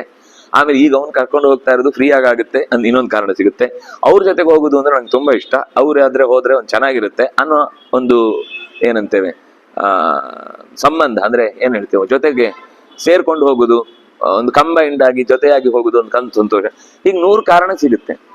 ಅದೇ ಇನ್ನೊಬ್ಬ ಅದ್ರ ಬಗ್ಗೆ ಏನು ಆಸಕ್ತಿ ಇಲ್ಲದವನಿದ್ದಾಗ ಬೇಡ, ಅದು ಅಂದ್ರೆ ಅದ್ ನೋಡ್ಲೇಬೇಕು ಅಂತಿದ್ರೆ ಮತ್ತೆ ಯಾವ್ದೋ ಒಂದು ದಿನ ಇನ್ನೊಂದ್ ಸರ್ತಿ ನಮ್ಮ ಹತ್ರ OTT ಅಲ್ಲಿ ಬರುತ್ತೆ, ಅಥವಾ ಇನ್ನೇನೋ ಒಂದು ಅದರ ಕಥೆಯನ್ನು ಇನ್ಯಾವ್ದು ಕೊನೆಗೆ ಒಂದು ವಾರ ಬಿಟ್ರೆ ಅಥವಾ ಒಂದು ತಿಂಗಳು ಬಿಟ್ರೆ ಟಿವಿಯಲ್ಲೇ ಬರುತ್ತೆ. ನಮ್ಮ ಮನೇಲಿ ಏನ್ ಕಮ್ಮಿ ಟಿವಿ ಇಲ್ಲ, ದೊಡ್ಡ ಟಿವಿನೇ ಇದೆ, ಹಾಕೊಂಡು ನೋಡಿದ್ರೆ ಆಯ್ತು. ಇವತ್ತು ಏಕಾದಶಿ, ಇವತ್ತು ಬೇಡ ಯಾಕಂದ್ರೆ ಭಜನೆ ಇದೆ, ಅದು ಅತ್ಯಂತ ಮುಖ್ಯ, ಇವತ್ತು ಅದಕ್ಕಿಂತ ಇದೇ ಮುಖ್ಯ ಅಂತ ನನಗೇನು ಅನ್ನಿಸ್ತಿಲ್ಲ, ನೀವು ಹೋಗಿ ಬನ್ನಿ, ನೀವು ಸಂತೋಷ, ನೀವು ಹೋಗುದನ್ ಬೇಡ ಅಂತ ನಾನು ಹೇಳಲ್ಲ. ನಮ್ಮೊಟ್ಟಿಗೆ ಬಂದ್ರೆ ನನ್ಗೆ ಸಂತೋಷ ಆಗುತ್ತೆ, ನೀವು ಇದ್ರೆ ಸಂತೋಷ ಪಡ್ತೇನೆ, ಇಲ್ಲ ನಂಗೆ ಹೋಗ್ಲೇಬೇಕು, ಸರಿ ನೀವು ಹೋಗಿ, ನನ್ನನ್ನು ಒತ್ತಾಯ ಮಾಡ್ಬಿಡಿ ಅಂತ. ಹೀಗೆ ಯಾರಿಗೆ ಯಾವ್ದ್ರಲ್ಲಿ ಮೊದಲ ಇಂಟ್ರೆಸ್ಟ್ ಇರುತ್ತೋ ಅವನು ಆ ವಿಷಯಕ್ಕೆ ಹೆಚ್ಚು ಕಾರಣಗಳನ್ನು ಹುಡುಕ್ತಾ ಅದನ್ನು ಸರಿ ಅಂತ ಸಮರ್ಥಿಸ್ತಾನೆ. ಅದರಿಂದಾಗಿ ಸಮರ್ಥಿಸುವಾಗ ಇರ್ಬೇಕಾದ ನಮ್ಮಲ್ಲಿ ಪೂರ್ವ ಸಿದ್ಧತೆ, ಅಕಸ್ಮಾತ್ ಮನಸ್ಸು ಯಾವುದಕ್ಕೆ ಹೆಚ್ಚು ಒತ್ತು ಕೊಡುತ್ತೋ ಅದು ಗೆದ್ದು ಬಿಡುತ್ತೆ. ಒಳ್ಳೇದು ಕೆಟ್ಟದ್ದು ಅಂತ ಅನ್ನೋದು ಅವನ್ ಡಿಸೈಡ್ ಮಾಡ್ಲಿಕ್ಕೂ ಬರಲ್ಲ, ಯಾಕೆಂದ್ರೆ ಅವನಿಗೆ ಅದು ಒಳ್ಳೇದು ಅಂತ ಅನಿಸ್ತಾ ಇರುತ್ತೆ. ಅದರಿಂದಾಗಿ ಹಾಗಾದ್ರೆ ಏನ್ ಹೇಳ್ಬೇಕು, ಕರ್ಮವನ್ನೇ ಬಿಡುವುದನ್ನ ಹೇಳಿಲ್ಲ ಇಲ್ಲಿ. ಕರ್ಮ ಮಾಡ್ಲೇಬೇಕು. ಈಗ ನೀನು ಯುದ್ಧಕ್ಕೆ ಅಂತ ನಿಂತಿದ್ದಿ, ಅದರಿಂದಾಗಿ ನೀನು ಈಗ ಕರ್ಮಯೋಗೋ ವಿಶಿಷ್ಟತೆ, ಕರ್ಮಯೋಗವನ್ನೇ ಹಾಗಾದ್ರೆ ಹೇಗ್ ಮಾಡ್ಬೇಕು ಅದಕ್ಕೊಂದು ಒಳ್ಳೆ ಶಬ್ದ ಹಾಕಿದ, ದ್ವಂದ್ವತ್ಯಾಗದಿಂದ ಮಾಡಬೇಕು. ನಮ್ಮವರು ಅನ್ನುವ ದೃಷ್ಟಿಯಿಂದ ಅವನು ಭೀಷ್ಮರ ಮೇಲೆ ಸುಮ್ಮನೆ ಒಂದು ಅಟ್ಯಾಕಿಂಗ್ ಪೊಸಿಷನ್ಗೆ ಹೋಗ್ಲೇ ಇಲ್ಲ, ಸೇಫ್ ಗಾರ್ಡ್. ಅವ್ರು ಹೊಡೆದದನ್ನು ಹೊಡಿತಾ ಇದ್ದ, ಅವ್ರು ಹೊಡೆದಿದ್ದಕ್ಕೆ ವಾಪಸ್ ಹೊಡಿಬೇಕು ಅಂತ ಹೊಡಿತಿದ್ದ ಅಷ್ಟೇ. ಅವ್ರ ಮೇಲೆ ತೀವ್ರವಾದ ದಾಳಿ ಮಾಡ್ಲಿಲ್ಲ. ಅದಕ್ಕೋಸ್ಕರ ಕೃಷ್ಣ ರಥದಿಂದ ಹಾರ್ಬಿಟ್ಟ. ಏನು ಆಟ ಆಡ್ತಾ ಇದ್ದೀರಾ, ನಾನು ನಿಮ್ಗೋಸ್ಕರ ಸಾರಥ್ಯದಲ್ಲಿ ಕೂತಿದ್ದೇನೆ, ಅವ್ನು ನನಗೆ ಬಾಣಗಳಿಂದ ಗಾಯ ಮಾಡ್ತಾ ಇದ್ದಾನೆ, ನೀನು ಅದನ್ನ ನೋಡ್ಕೊಂಡು ನಿನಗೇನು ಆಗ್ಲಿಲ್ಲ ಅನ್ನೋ ಕಾರಣಕ್ಕೋಸ್ಕರ ಸುಮ್ನಿದ್ಯಾ. ಕೃಷ್ಣನಿಗೇನು ಗಾಯ ಆಗಿಲ್ಲ, ಆದ್ರೆ ಅದನ್ನ ತೋರಿಸೋ ರೀತಿ ಅದು ಅವನಿಗೆ ತಲೆಯಲ್ಲಿ ಹಾಗೆ ಉಳಿದಿತ್ತು. ಭೀಷ್ಮನಿಗೆ ಸಾಯುವಾಗ್ಲೂ ಅವನಿಗೆ ನೆನಪಾಗಿದ್ದು ಕೊನೆಯ ಟೈಮಿಗೆ, ಅಯ್ಯೋ ಕೃಷ್ಣನ ನಾನು ಕವಚವನ್ನ ಸೀಳಿ ಅವನ ಮೇಲೆ ತೀವ್ರವಾದ ಒಬ್ಬ ಸಾರಥಿಯ ಮೇಲೆ ದಾಳಿ ಮಾಡಬಾರದು ಅಂತ ಇರುವುದು ನಿಯಮ, ಆದ್ರೆ ನಾನು ಹಾಗೆ ಮಾಡಿ ಅವನಿಗೆ ತೊಂದರೆ ಕೊಟ್ಟೆ ಅನ್ನೋದೇ ತಲೆಯಲ್ಲಿತ್ತು. ಕೃಷ್ಣ ಅದಕ್ಕೆ ಹೇಳ್ದ, ನೀನೀಗ ನಿಂತ ಮೇಲೆ ಯುದ್ಧಕ್ಕೆ ಹೊರಡಬೇಕು. ಆಗ ಸಾಮಾನ್ಯ ಲೋಕದಲ್ಲಿ ಒಂದು ಮಾತೇನು ಅಂದ್ರೆ, ಕರ್ಮಯೋ ಹಿಂದೆ ಮಾತು ಬಂದಿತ್ತು, ದೂರೇಣ ಹ್ಯವರಂ ಕರ್ಮ, ಏನು ಕರ್ಮ ಅನ್ನೋ ಜ್ಞಾನ ಅನ್ನೋದು ಕರ್ಮಕ್ಕಿಂತ ಶ್ರೇಷ್ಠ ಅನ್ನುವ ಮಾತು ಬಂತು. ಹೌದು, ಆದ್ರೆ ಕರ್ಮವೂ ಕೂಡ ಜ್ಞಾನದ ಜೊತೆಗೆ ಸೇರಿದಾಗ ಶ್ರೇಷ್ಠ ಆಗುತ್ತೆ. ಬರೀ ಕರ್ಮ ಅನ್ನೋದು ಕಡಿಮೆ, ಹೌದು, ಆದ್ರೆ ಜ್ಞಾನಪೂರ್ವಕವಾದ ಕರ್ಮ ಬರೀ ಜ್ಞಾನಕ್ಕಿಂತ ಶ್ರೇಷ್ಠ ಆಗುತ್ತೆ. ಅದನ್ನ ಇಲ್ಲಿ ಕರ್ಮಯೋಗ ಅಂತ ಹೇಳಿದ್ದು. ಒಬ್ಬನಿಗೆ ಜ್ಞಾನ ಇದೆ, ಎಂಥದು ಮಾಡಲ್ಲ, ಆದ್ರೆ ಒಬ್ಬನಿಗೆ ಜ್ಞಾನದ ಜೊತೆಗೆ ಅದನ್ನ ಹೇಗ್ ಮಾಡುವುದು ಅಂತ ತಿಳಿದು ಅದನ್ನ ಮಾಡೋ ಉತ್ಸಾಹ ಪ್ರಯತ್ನ ಇದೆ, ಅವಾಗ ಅವನ ಕೆಲಸ ದೊಡ್ಡದಾಗುತ್ತೆ ಹೊರತು ಜ್ಞಾನ ಇದ್ದವನ ವರ್ತನೆ ದೊಡ್ಡದಾಗುವುದಿಲ್ಲ. ಹಾಗಾಗಿ ಕೃಷ್ಣ ಒಂದು ಸಮರ್ಪಕವಾದ ಎಚ್ಚರವನ್ನು ಕೊಟ್ಟ, ಜ್ಞೇಯಸ್ಸ ನಿತ್ಯ ಸನ್ಯಾಸಿ ಯೋನ ದ್ವೇಷ್ಟಿನ ಕಾಂಕ್ಷತಿ ನಿರ್ದ್ವಂದ್ವೋ ಹಿ ಮಹಾಬಾಹು ಸುಖಂ ಬಂಧಾತ್ ಪ್ರಮುಚ್ಯತೆ. ಸನ್ಯಾಸಿ ಅಂತ ಹೇಳಿದ್ರು. ಈಗ ಅರ್ಜುನನಿಗೆ ಹೇಳಿದ್ರೆ, ಅರ್ಜುನನಿಗೆ ಹೇಳಿದ್ದಿದ್ದು ನೀನು ನಿತ್ಯ ಸನ್ಯಾಸಿ ಆಗ್ಬೇಕು ಅಂತಾನೆ. ಅರೆ, ದ್ರೌಪದಿ ಇದ್ದಾಳೆ, ಸುಭದ್ರೆ ಇದ್ದಾಳೆ, ಉಲೂಪಿ ಇದ್ದಾಳೆ, ಚಿತ್ರಾಂಗದೆ ಇದ್ದಾಳೆ, ಏನ್ ಕತೆ? ನೀವು ಹೇಳುವ ಮುಂಡನ ಮಾಡಿ ಕೆಂಪು ಶಾಟಿಯನ್ನು ಉಡುವ ಸನ್ಯಾಸವನ್ನು ಹೇಳಿದ್ದಲ್ಲ ಇಲ್ಲಿ ಕೃಷ್ಣ. ಇಲ್ಲಿ ಹೇಳಿದ್ದು ಯಾವುದು ಅಂದ್ರೆ ಆ ಸನ್ಯಾಸಕ್ಕೊಂದು ಲಕ್ಷಣವನ್ನು ಹೇಳ್ತೇನೆ, ನ ದ್ವೇಷ್ಟಿ ನ ಕಾಂಕ್ಷತಿ, ಅದು ಸನ್ಯಾಸ. ಈ ಗುಣ ಇಲ್ಲದೆ ಇದ್ರೆ ಸನ್ಯಾಸಿಯೂ ಸನ್ಯಾಸಿ ಅಲ್ಲ. ಈ ಗುಣ ಇದ್ರೆ ಗೃಹಸ್ಥನೂ ಸನ್ಯಾಸಿ ಆಗಬಲ್ಲ. ಅದ್ರಿಂದ ಇಲ್ಲಿ ಸನ್ಯಾಸ ಅಂತ ಮಾತಾಡ್ತಾ ಇರುವುದು ಯಾವುದು ಬಿಡಬೇಕೋ ಅದನ್ನು ಬಿಡಬೇಕು. ಬಟ್ಟೆ ಬಿಟ್ಟರೆ ಉಪಯೋಗ ಇಲ್ಲ, ಕೇಶ ಬಿಟ್ಟರೆ ಉಪಯೋಗ ಇಲ್ಲ, ಅಥವಾ ಇನ್ಯಾವುದು ಆಸ್ತಿ ಪಾಸ್ತಿಗಳನ್ನು ಬಿಟ್ಟು ಬಂದೆ ನಾನು ಅಂತ ಹೇಳಿ ಊರವ್ರನ್ನ ಬೈಕೊಂಡು ಕೂತಿದ್ರೆ ಎಲ್ಲ ಬಿಟ್ಟಿದ್ದೇನೆ ನಾನು ಬಿಟ್ಟದ್ದಕ್ಕೆ ಯಾರಿಗೂ ಮರ್ಯಾದೆ ಇಲ್ಲ. ನೀನ್ ಮರ್ಯಾದೆ ಕೊಡು ಅಂತ ನಿನ್ನ ಹತ್ರ ಬಿಡ್ಲಿಕ್ಕೆ ಹೇಳಿದ್ದಲ್ಲ, ಅವನಿಗೆ ಅದೇ ಒಂದು ದೊಡ್ಡ ಕ್ರೆಡಿಟ್. ನಾನೆಲ್ಲ ಬಿಟ್ಟು ಬಂದಿದ್ದೇನೆ, ನನ್ನನ್ನು ಯಾರು ಮರ್ಯಾದೆ, ಹಾಗಿದ್ರೆ ಹೋಯ್ತು. ನೀನ್ ಬಿಟ್ಟು ಬಂದದ್ದಕ್ಕೆ ನೀನು ಮರ್ಯಾದೆ ಕೊಡಬೇಕು ಅಂತ ಅನ್ನೋದನ್ನು ಹಿಡ್ಕೊಂಡಿದ್ಯಲ್ಲ, ಬಿಟ್ಟದ್ದೇನು? ಕಯಾದು ಆಕ್ಷೇಪ ಮಾಡ್ತಾಳೆ ಹಿರಣ್ಯಕಶಿಪುವಿಗೆ, ಜಗತ್ತನ್ನು ಗೆದ್ದಿದ್ದೇನೆ ಹೇಳಿದ್ದಿ, ನಿನ್ನನ್ನೇ ನೀನ್ ಗೆದ್ದಿಲ್ಲ ಅಂತ. ಅದಕ್ಕೆ ಅವನು ಹೇಳ್ತಾನೆ, ಯಾರು ಹೇಳಿದ್ದು? ನಾನು ಆ ತಪಸ್ಸು ಮಾಡುವಾಗ ನನ್ನ ಶರೀರದ ಮೇಲೆ ಅಭಿಮಾನವನ್ನೇ ಬಿಟ್ಟಿದ್ದೆ. ನನ್ನ ಮೈ ನೆತ್ತರೆಲ್ಲ ಪೂರ್ತಿ ಒಣಗಿ ಹೋಗಿ ಚರ್ಮ ಮೂಳೆಗೆ ಅಂಟ್ಕೊಂಡ್ಬಿಟ್ಟಿತ್ತು. ಒಳಗೆ ಮಾಂಸ ಇರ್ಲಿಲ್ಲ, ಸ್ನಾಯುಗಳು ಕೆಲಸ ಮಾಡ್ತಿರ್ಲಿಲ್ಲ, ಈ ನರನಾಡಿಗಳು ಯಾವುದು ಕೆಲಸ ಮಾಡ್ತಿರ್ಲಿಲ್ಲ. ಅಂತ ಸ್ಥಿತಿಯಲ್ಲಿ ನಾನು ತಪಸ್ಸು ಮಾಡಿದ್ದೇನೆ. ಇಷ್ಟು ತ್ಯಾಗ ಅನ್ನೋದು ಯಾರು ಮಾಡ್ತಾರೆ ಅಂತ ತಕ್ಷಣ ಹೇಳ್ತಾರೆ, ಹಾಗಾದ್ರೆ ವರ ಪಡೆಯುವಾಗ ಪುಷ್ಟವಾದ ಶರೀರವನ್ನು ಪಡೆದದ್ದು ಯಾರು? ಚತುರ್ಮುಖ ಕೂಡ್ಲೆ ಅವನು ಎದ್ದು ಬಂದ ತಕ್ಷಣ, ಸರಿ ನಿನ್ನ ಶರೀರವನ್ನ ನಾನು ಪುಷ್ಟಿಗೊಳಿಸಿದ್ದೇನೆ, ಯಾಕಂದ್ರೆ ಅವನು ಹಾಗಿದ್ದ, ನಿನ್ನ ಈ ಅಪರಿಮಿತವಾದ ತಪಸ್ಸಿನಿಂದ ನಾನು ಸಂತೋಷ ಪಟ್ಟಿದ್ದೇನೆ, ಅದಕ್ಕೋಸ್ಕರ ನಿನಗೆ ಶರೀರವನ್ನ ಗಟ್ಟಿಮುಟ್ಟುಗೊಳಿಸಿದ್ದೇನೆ, ತಗೋ ಅಂತ. ತಗೊಂಡ್ರೋ ಇಲ್ವೋ? ಬಿಟ್ಟದ್ದೇನು? ಮತ್ತೆ ನೀವು ಅದನ್ನು ಪಡೆದು ಬಂದ್ಮೇಲೆ ಮಾಡಿದ್ದೇನು? ತ್ಯಾಗ ಎಲ್ಲಿದೆ? ವೈರಾಗ್ಯ ಎಲ್ಲಿದೆ? ತ್ಯಾಗ ಅಂದ್ರೆ ಒಂದು ದಿವಸ ಬಿಟ್ಟು ನಾನು ವರ್ಷ ಇಡೀ ಬಿಟ್ಟಿದ್ದೇನೆ ಅಂತ ಹೇಳ್ಕೊಂಡು ತಿರುಗುದಲ್ಲ. ತ್ಯಾಗ ಅಂದ್ರೆ ಅದು ಸರ್ವಾತ್ಮ. ಕೆಲವು ನಮ್ಮ ವೀಕ್ನೆಸ್ ಇಂದ ಆಗದೆ ಇರುವುದು ಇರಬಹುದು, ಅದು ನಮ್ಗೆ ಎಚ್ಚರ ಇರ್ಬೇಕಷ್ಟೇ. ನನ್ಗೆ ಆಗ್ತಿಲ್ಲ, ಪರಿಸ್ಥಿತಿಗಳು ಕೆಲವೊಮ್ಮೆ ಹಾಗಿರುತ್ತೆ, ನಾವು ಎಲ್ಲವನ್ನು ಬಿಡ್ತೇವೆ ಅಂತ ಅದನ್ನ ಒಂದೇ ಸಲಕ್ಕೆ ಮಾಡ್ಲಿಕ್ಕೆ ಆಗುದಿಲ್ಲ. ಆದ್ರೆ ಬಿಟ್ಟ ವಿಷಯದಲ್ಲಿ ನಮಗೊಂದು ಭಾರಿ ಹೆಮ್ಮೆ, ನಾನು ಅದನ್ನೆಲ್ಲ ಬಿಟ್ಟು ಬಂದಿದ್ದೇನೆ ಅಂತ ನೀನು ಮಾತಾಡಿದ್ರೆ ನೀನ್ ಬಿಟ್ಟು ಬಂದದ್ದಲ್ಲ, ಶರೀರವನ್ನು ಅದಕ್ಕಿಂತ ಹೆಚ್ಚು ಗಟ್ಟಿಯಾಗಿ ಪಡೆದು ಬಂದದ್ದು. ಕರ್ಣ ಎಲ್ಲವನ್ನೂ ದಾನ ಮಾಡಿದ, ಕರ್ಣಕುಂಡಲ ಕವಚ ಎಲ್ಲ ದಾನ ಮಾಡಿದ. ಆದ್ರೆ ಆಚಾರ್ಯರು ಹೇಳ್ತಾರೆ, ಕರ್ಣಕುಂಡಲ ದಾನ ಮಾಡಿದ ಮೇಲೂ ಅದು ದಾನ ಅನ್ನೋದು ವಿಶೇಷ ಅನ್ನಿಸ್ಲಿಲ್ಲ. ಅಕ್ರೂರನ ಮುಂದೆ ಕರ್ಣನ ದಾನ ಚಿಕ್ಕದಾಯಿತು. ದಾನ ಮಾಡೋದು ದೊಡ್ಡದೆ. ತನ್ನ ಜೀವಕ್ಕೆ ಒಂದು ಆಚ್ಛಾದಕವಾಗಿದ್ದಂತಹ ಒಂದು ವಸ್ತುವನ್ನ ಕೊಡ್ತಾನೆ ಅನ್ನೋ ದೊಡ್ಡ ಸಂಗತಿನೇ. ಆದ್ರೆ ಅದಕ್ಕೆ ಯಾವುದಕ್ಕೆ ಬದಲಾಗಿ ಕೊಟ್ಟಿದ್ದು? ಶಕ್ತಿಯಾಯುಧವನ್ನು ಪಡೆದು ಕೊಟ್ಟದ್ದು ಇಂದ್ರನಿಂದ, ಹಾಗೆ ಕೊಡ್ಲಿಲ್ಲ. ಆದ್ರಿಂದಾಗಿ ಪಡೆದು ತಗೊಂಡದ್ದು ದಾನ ಆಗುದಿಲ್ಲ. ಅವ್ನು ಕೇಳಿದ ಅನ್ನೋದಕ್ಕೆ ಮಾತು ತಪ್ಪಲಿಲ್ಲ ಅನ್ನೋ ದೊಡ್ಡದು. ಆದ್ರೆ ಕೊಟ್ಟು ಮೇಲೆ ಮರಳಿ ಅದಕ್ಕೆ ಒಂದು ಪ್ರತಿಯಾಗಿ ಪಡೆದ ಅನ್ನುವಾಗ ಆ ದಾನಕ್ಕೆ ಒಂದು ಸ್ಥಳ ಕಮ್ಮಿ ಆಯ್ತು. ನಮ್ಮ ವಿಷಯದಲ್ಲಿ ಅದು ಎತ್ತರ, ನಾವು ಅದಕ್ಕೆ ಲೆಕ್ಕಕ್ಕೂ ಇಲ್ಲ, ನಾವು ಅದಕ್ಕೆ ಹತ್ರವೂ ಬರಲ್ಲ. ಆದ್ರೆ ದಾನ ಅನ್ನುವ ಶಬ್ದದಿಂದ ಎತ್ತರವನ್ನು ಗುರುತಿಸ್ಬೇಕು ಅಂದಾಗ ಅಕ್ರೂರನಿಗೆ ಯೋಚನೆ ಮಾಡಿ, ದಿನಕ್ಕೆ 10 ತೊಲೆ ಬಂದ ಸಂಪತ್ತನ್ನ ಒಂದು ಕಾಳು ಕೂಡ ತನಗೊಂದು ಆಭರಣಕ್ಕಿರ್ಲಿ ಅಂತ ಯೋಚಿಸದೆ ಸಮಸ್ತವನ್ನು ಒಂದು ದಿನ ಅಲ್ಲ, ಎಷ್ಟು ವರ್ಷಾನುಗಟ್ಲೆ ಅವನ ಕೈಲಿತ್ತು ಅಷ್ಟೂ ವರ್ಷ ಅವನದನ್ನು ಕೊಟ್ಟಿದ್ದಾನೆ. ಅಂದ್ರೆ 5 ವರ್ಷದ ಆರಂಭ, ಆಮೇಲೆ ಕೃಷ್ಣ ಅವನ ಕೈಗೆ ಕೊಟ್ಟನಲ್ಲ, ಆಮೇಲೆ ಅವನ ಜೀವನ ಪೂರ್ತಿ ಎಲ್ಲೋ ಇದೆ ಅಂತ ಹುಡುಕ್ಬೇಕು. ಸ್ವಲ್ಪ ಕಾಶಿಯಲ್ಲಿ ಎಲ್ಲೋ ಇರ್ಬೋದು ಭೂಮಿ ಅಡಿಯಲ್ಲಿ, ಅವನು ಅಲ್ಲೇ ಇದ್ದ ತಪಸ್ಸು ಮಾಡ್ತಾ. ಹಾಗಾಗಿ ಆ ತ್ಯಾಗ ಅನ್ನೋದು ದೊಡ್ಡ ತ್ಯಾಗ ಅನ್ಸುತ್ತೆ. ತನ್ನತ್ರ ಇದ್ರೂ ಕೂಡ ಅದನ್ನ ತನಗೋಸ್ಕರ ಬಳಸಿಕೊಳ್ಳದೆ ಪರರಿಗೋಸ್ಕರ ಅದನ್ನ ನಿರ್ವಂಚನೆಯಿಂದ, ಈಗ ಕೆಲವೊಮ್ಮೆ ಏನಂದ್ರೆ ಒಂದು ಹೀಗೆ ಕೊಟ್ಟು, ನಮ್ಗೆ ಇಲ್ಲೊಂದು ಜಾಗ ಬಿಟ್ಕೊಡ್ತೇನೆ, ನೀವು ನಮ್ಗೆ ಸೀಟ್ ಬಿಟ್ಕೊಡಿ, ದೊಡ್ಡ ಆಸ್ತಿನೇ ಕೊಟ್ಟಿದ್ದಾನೆ. ಆದ್ರೆ ಅವನು ಆ ಸೀಟ್ ಪಡೆದು ಅಲ್ಲಿಂದ ಗೆದ್ದ ಮೇಲೆ ಇದರ 10 ಪಟ್ಟು ತಗೋತಾನ ಅಥವಾ 100 ಪಟ್ಟು ತಗೋತಾನೆ. 4-5 ವರ್ಷದಲ್ಲಿ 500 ಕೋಟಿ ಗಟ್ಲೆ ಕೃಷಿ ಮಾಡೋರು ಇದ್ದಾರೆ ಆ ಸೀಟು ಬಂದ ಮೇಲೆ. ಅಲ್ಲಿಗಿಂತ ಮುಂಚೆ ಪುಡಾರಿಗಳಾಗಿದ್ದವರು ಹೀಗೆ ನಾನು ದೊಡ್ಡ ವೇದಾಂತಿ ಅಥವಾ ನ್ಯಾಯಕ್ಕಾಗಿ ಹೋರಾಡುವವನು ಅಂತ ಹೇಳ್ಕೊಂಡು ತಿರುಗುವವರನ್ನ ತುಂಬಾ ಜನರನ್ನ ನೋಡ್ತೇನೆ. ಹಾಗಾಗಿ ಕೃಷ್ಣ ಇಲ್ಲಿ ಎತ್ತಿಕೊಟ್ಟದ್ದೇನು ಅಂದ್ರೆ, ನಿತ್ಯ ಸನ್ಯಾಸಿ ಆಗ್ಬೇಕು ನೀನು. ದುರ್ಯೋಧನಾದಿಗಳ ಮೇಲೆ ದ್ವೇಷವೂ ಇರಬಾರ್ದು, ಭೀಷ್ಮಾದಿಗಳ ಮೇಲೆ ವಿಚಿತ್ರವಾದ ಒಳ ಪ್ರೀತಿಯೂ ಇರಬಾರ್ದು. ಹೇಳಿ ಸ್ವಲ್ಪ ದಿವಸಕ್ಕೇನೆ ಅಭಿಮನ್ಯುವಿನ ಪ್ರಾಣ ಹೋದಾಗ ತಡಿಲಿಕ್ಕಾಗ್ಲಿಲ್ಲ. ನಾವು ಎಲ್ಲಿ ಹೇಗೆ ನಮ್ಗೆ ತಲೆಗುಳಿವೆ ಹಾಗಂತ ಹೇಳಿ ಅದನ್ನು ಸಮರ್ಥಿಸಿಕೊಳ್ಳೋದು ಅರ್ಜುನನೇ ಬಿದ್ದು ಬಿಟ್ಟಿದ ಹಾಗೆ ನಮ್ದು ಸರಿ ಅಂತಲ್ಲ, ಸುಲಭ ಇಲ್ಲ ಅಂತ. ಆ ವಿಷಯ ಅಷ್ಟು ಬೇಗ ನಮ್ಮ ಮನಸ್ಸಲ್ಲಿ ಅದು ಗ್ರಹಿಕೆಗೆ ಉಳಿಯುವುದಿಲ್ಲ ಅಂತ. ನಿರ್ದ್ವಂದ್ವೋ ಹಿ ಮಹಾಬಾಹು ಸುಖಂ ಬಂಧಾತ್ ಪ್ರಮುಚ್ಯತೆ. ಆದ್ರೆ ಬಹಳ ಚಂದದ ಮಾತು ಮಹಾಬಾಹು. ನಮ್ಗೇನ್ ಗೊತ್ತಿದೆ? ಗೋವಿಂದಾಚಾರ್ಯರು ಬಹಳ ಸುಂದರವಾದ ಅರ್ಥ ಹೇಳ್ತಾರೆ. ನಮ್ಗೆ ಗೊತ್ತಿರೋದು ಉದ್ದವಾದ ತೋಳುಳ್ಳವ, ಅದು ಲಕ್ಷಣದ ದೃಷ್ಟಿಯಿಂದ. ಆ ಲಕ್ಷಣ ಯಾಕೆ ಅಷ್ಟು ಮುಖ್ಯ ಅಂದ್ರೆ, ಕ್ಷತ್ರಿಯನಾದವನಿಗೆ ಬಾಣವನ್ನ ಪ್ರಯೋಗ ಮಾಡುವಾಗ ತೋಳು ಉದ್ದ ಇದ್ರೆ ದೂರದ ತನಕ ಅಸ್ತ್ರವನ್ನ ಪ್ರಯೋಗಿಸ್ಲಿಕ್ಕಾಗತ್ತೆ, ಗುರಿಯನ್ನ ತಲುಪುವಲ್ಲಿ ಆತನಿಗೆ ಒಂದು ಚಾಕಚಕ್ಯತೆ ಇರುತ್ತೆ ಅಂತ. ಆದ್ರೆ ಇಲ್ಲಿ ನಾವು ಎಲ್ಲಿ ಯಾವ ಬಾಣ ಬಿಡುದು, ಯಾರಿಗ್ ಬಿಡುದು? ನಮ್ಮ ಹತ್ರ ತೋಳು ಉದ್ದ ಇಲ್ಲ, ನಾವೆಲ್ಲ ಮೋಟು ಕೈಯವರು. ಹಾಗಿರ್ಬೇಕಾದ್ರೆ ನಮ್ಗೇನದು? ಅರ್ಜುನನಿಗೇನು ಇನ್ನೊಂದು ಅರ್ಥದಲ್ಲಿ, ಮತ್ತು ನಮ್ಗೇನು? ಆಚಾರ್ಯರು ಹೇಳ್ತಾರೆ, ಬ ಅಂದ್ರೆ ಕಾಮನೆ. ಅತ್ಯಂತ ದೊಡ್ಡ ಕಾಮನೆಗಳಿಂದ ಕೂಡಿದವರು ನಾವು. ಸಾಮಾನ್ಯವಾಗಿ ಮನುಷ್ಯ ಅಂದ್ಮೇಲೆ ಆ ಕಾಮನೆಗಳು ಬರ್ತವೆ.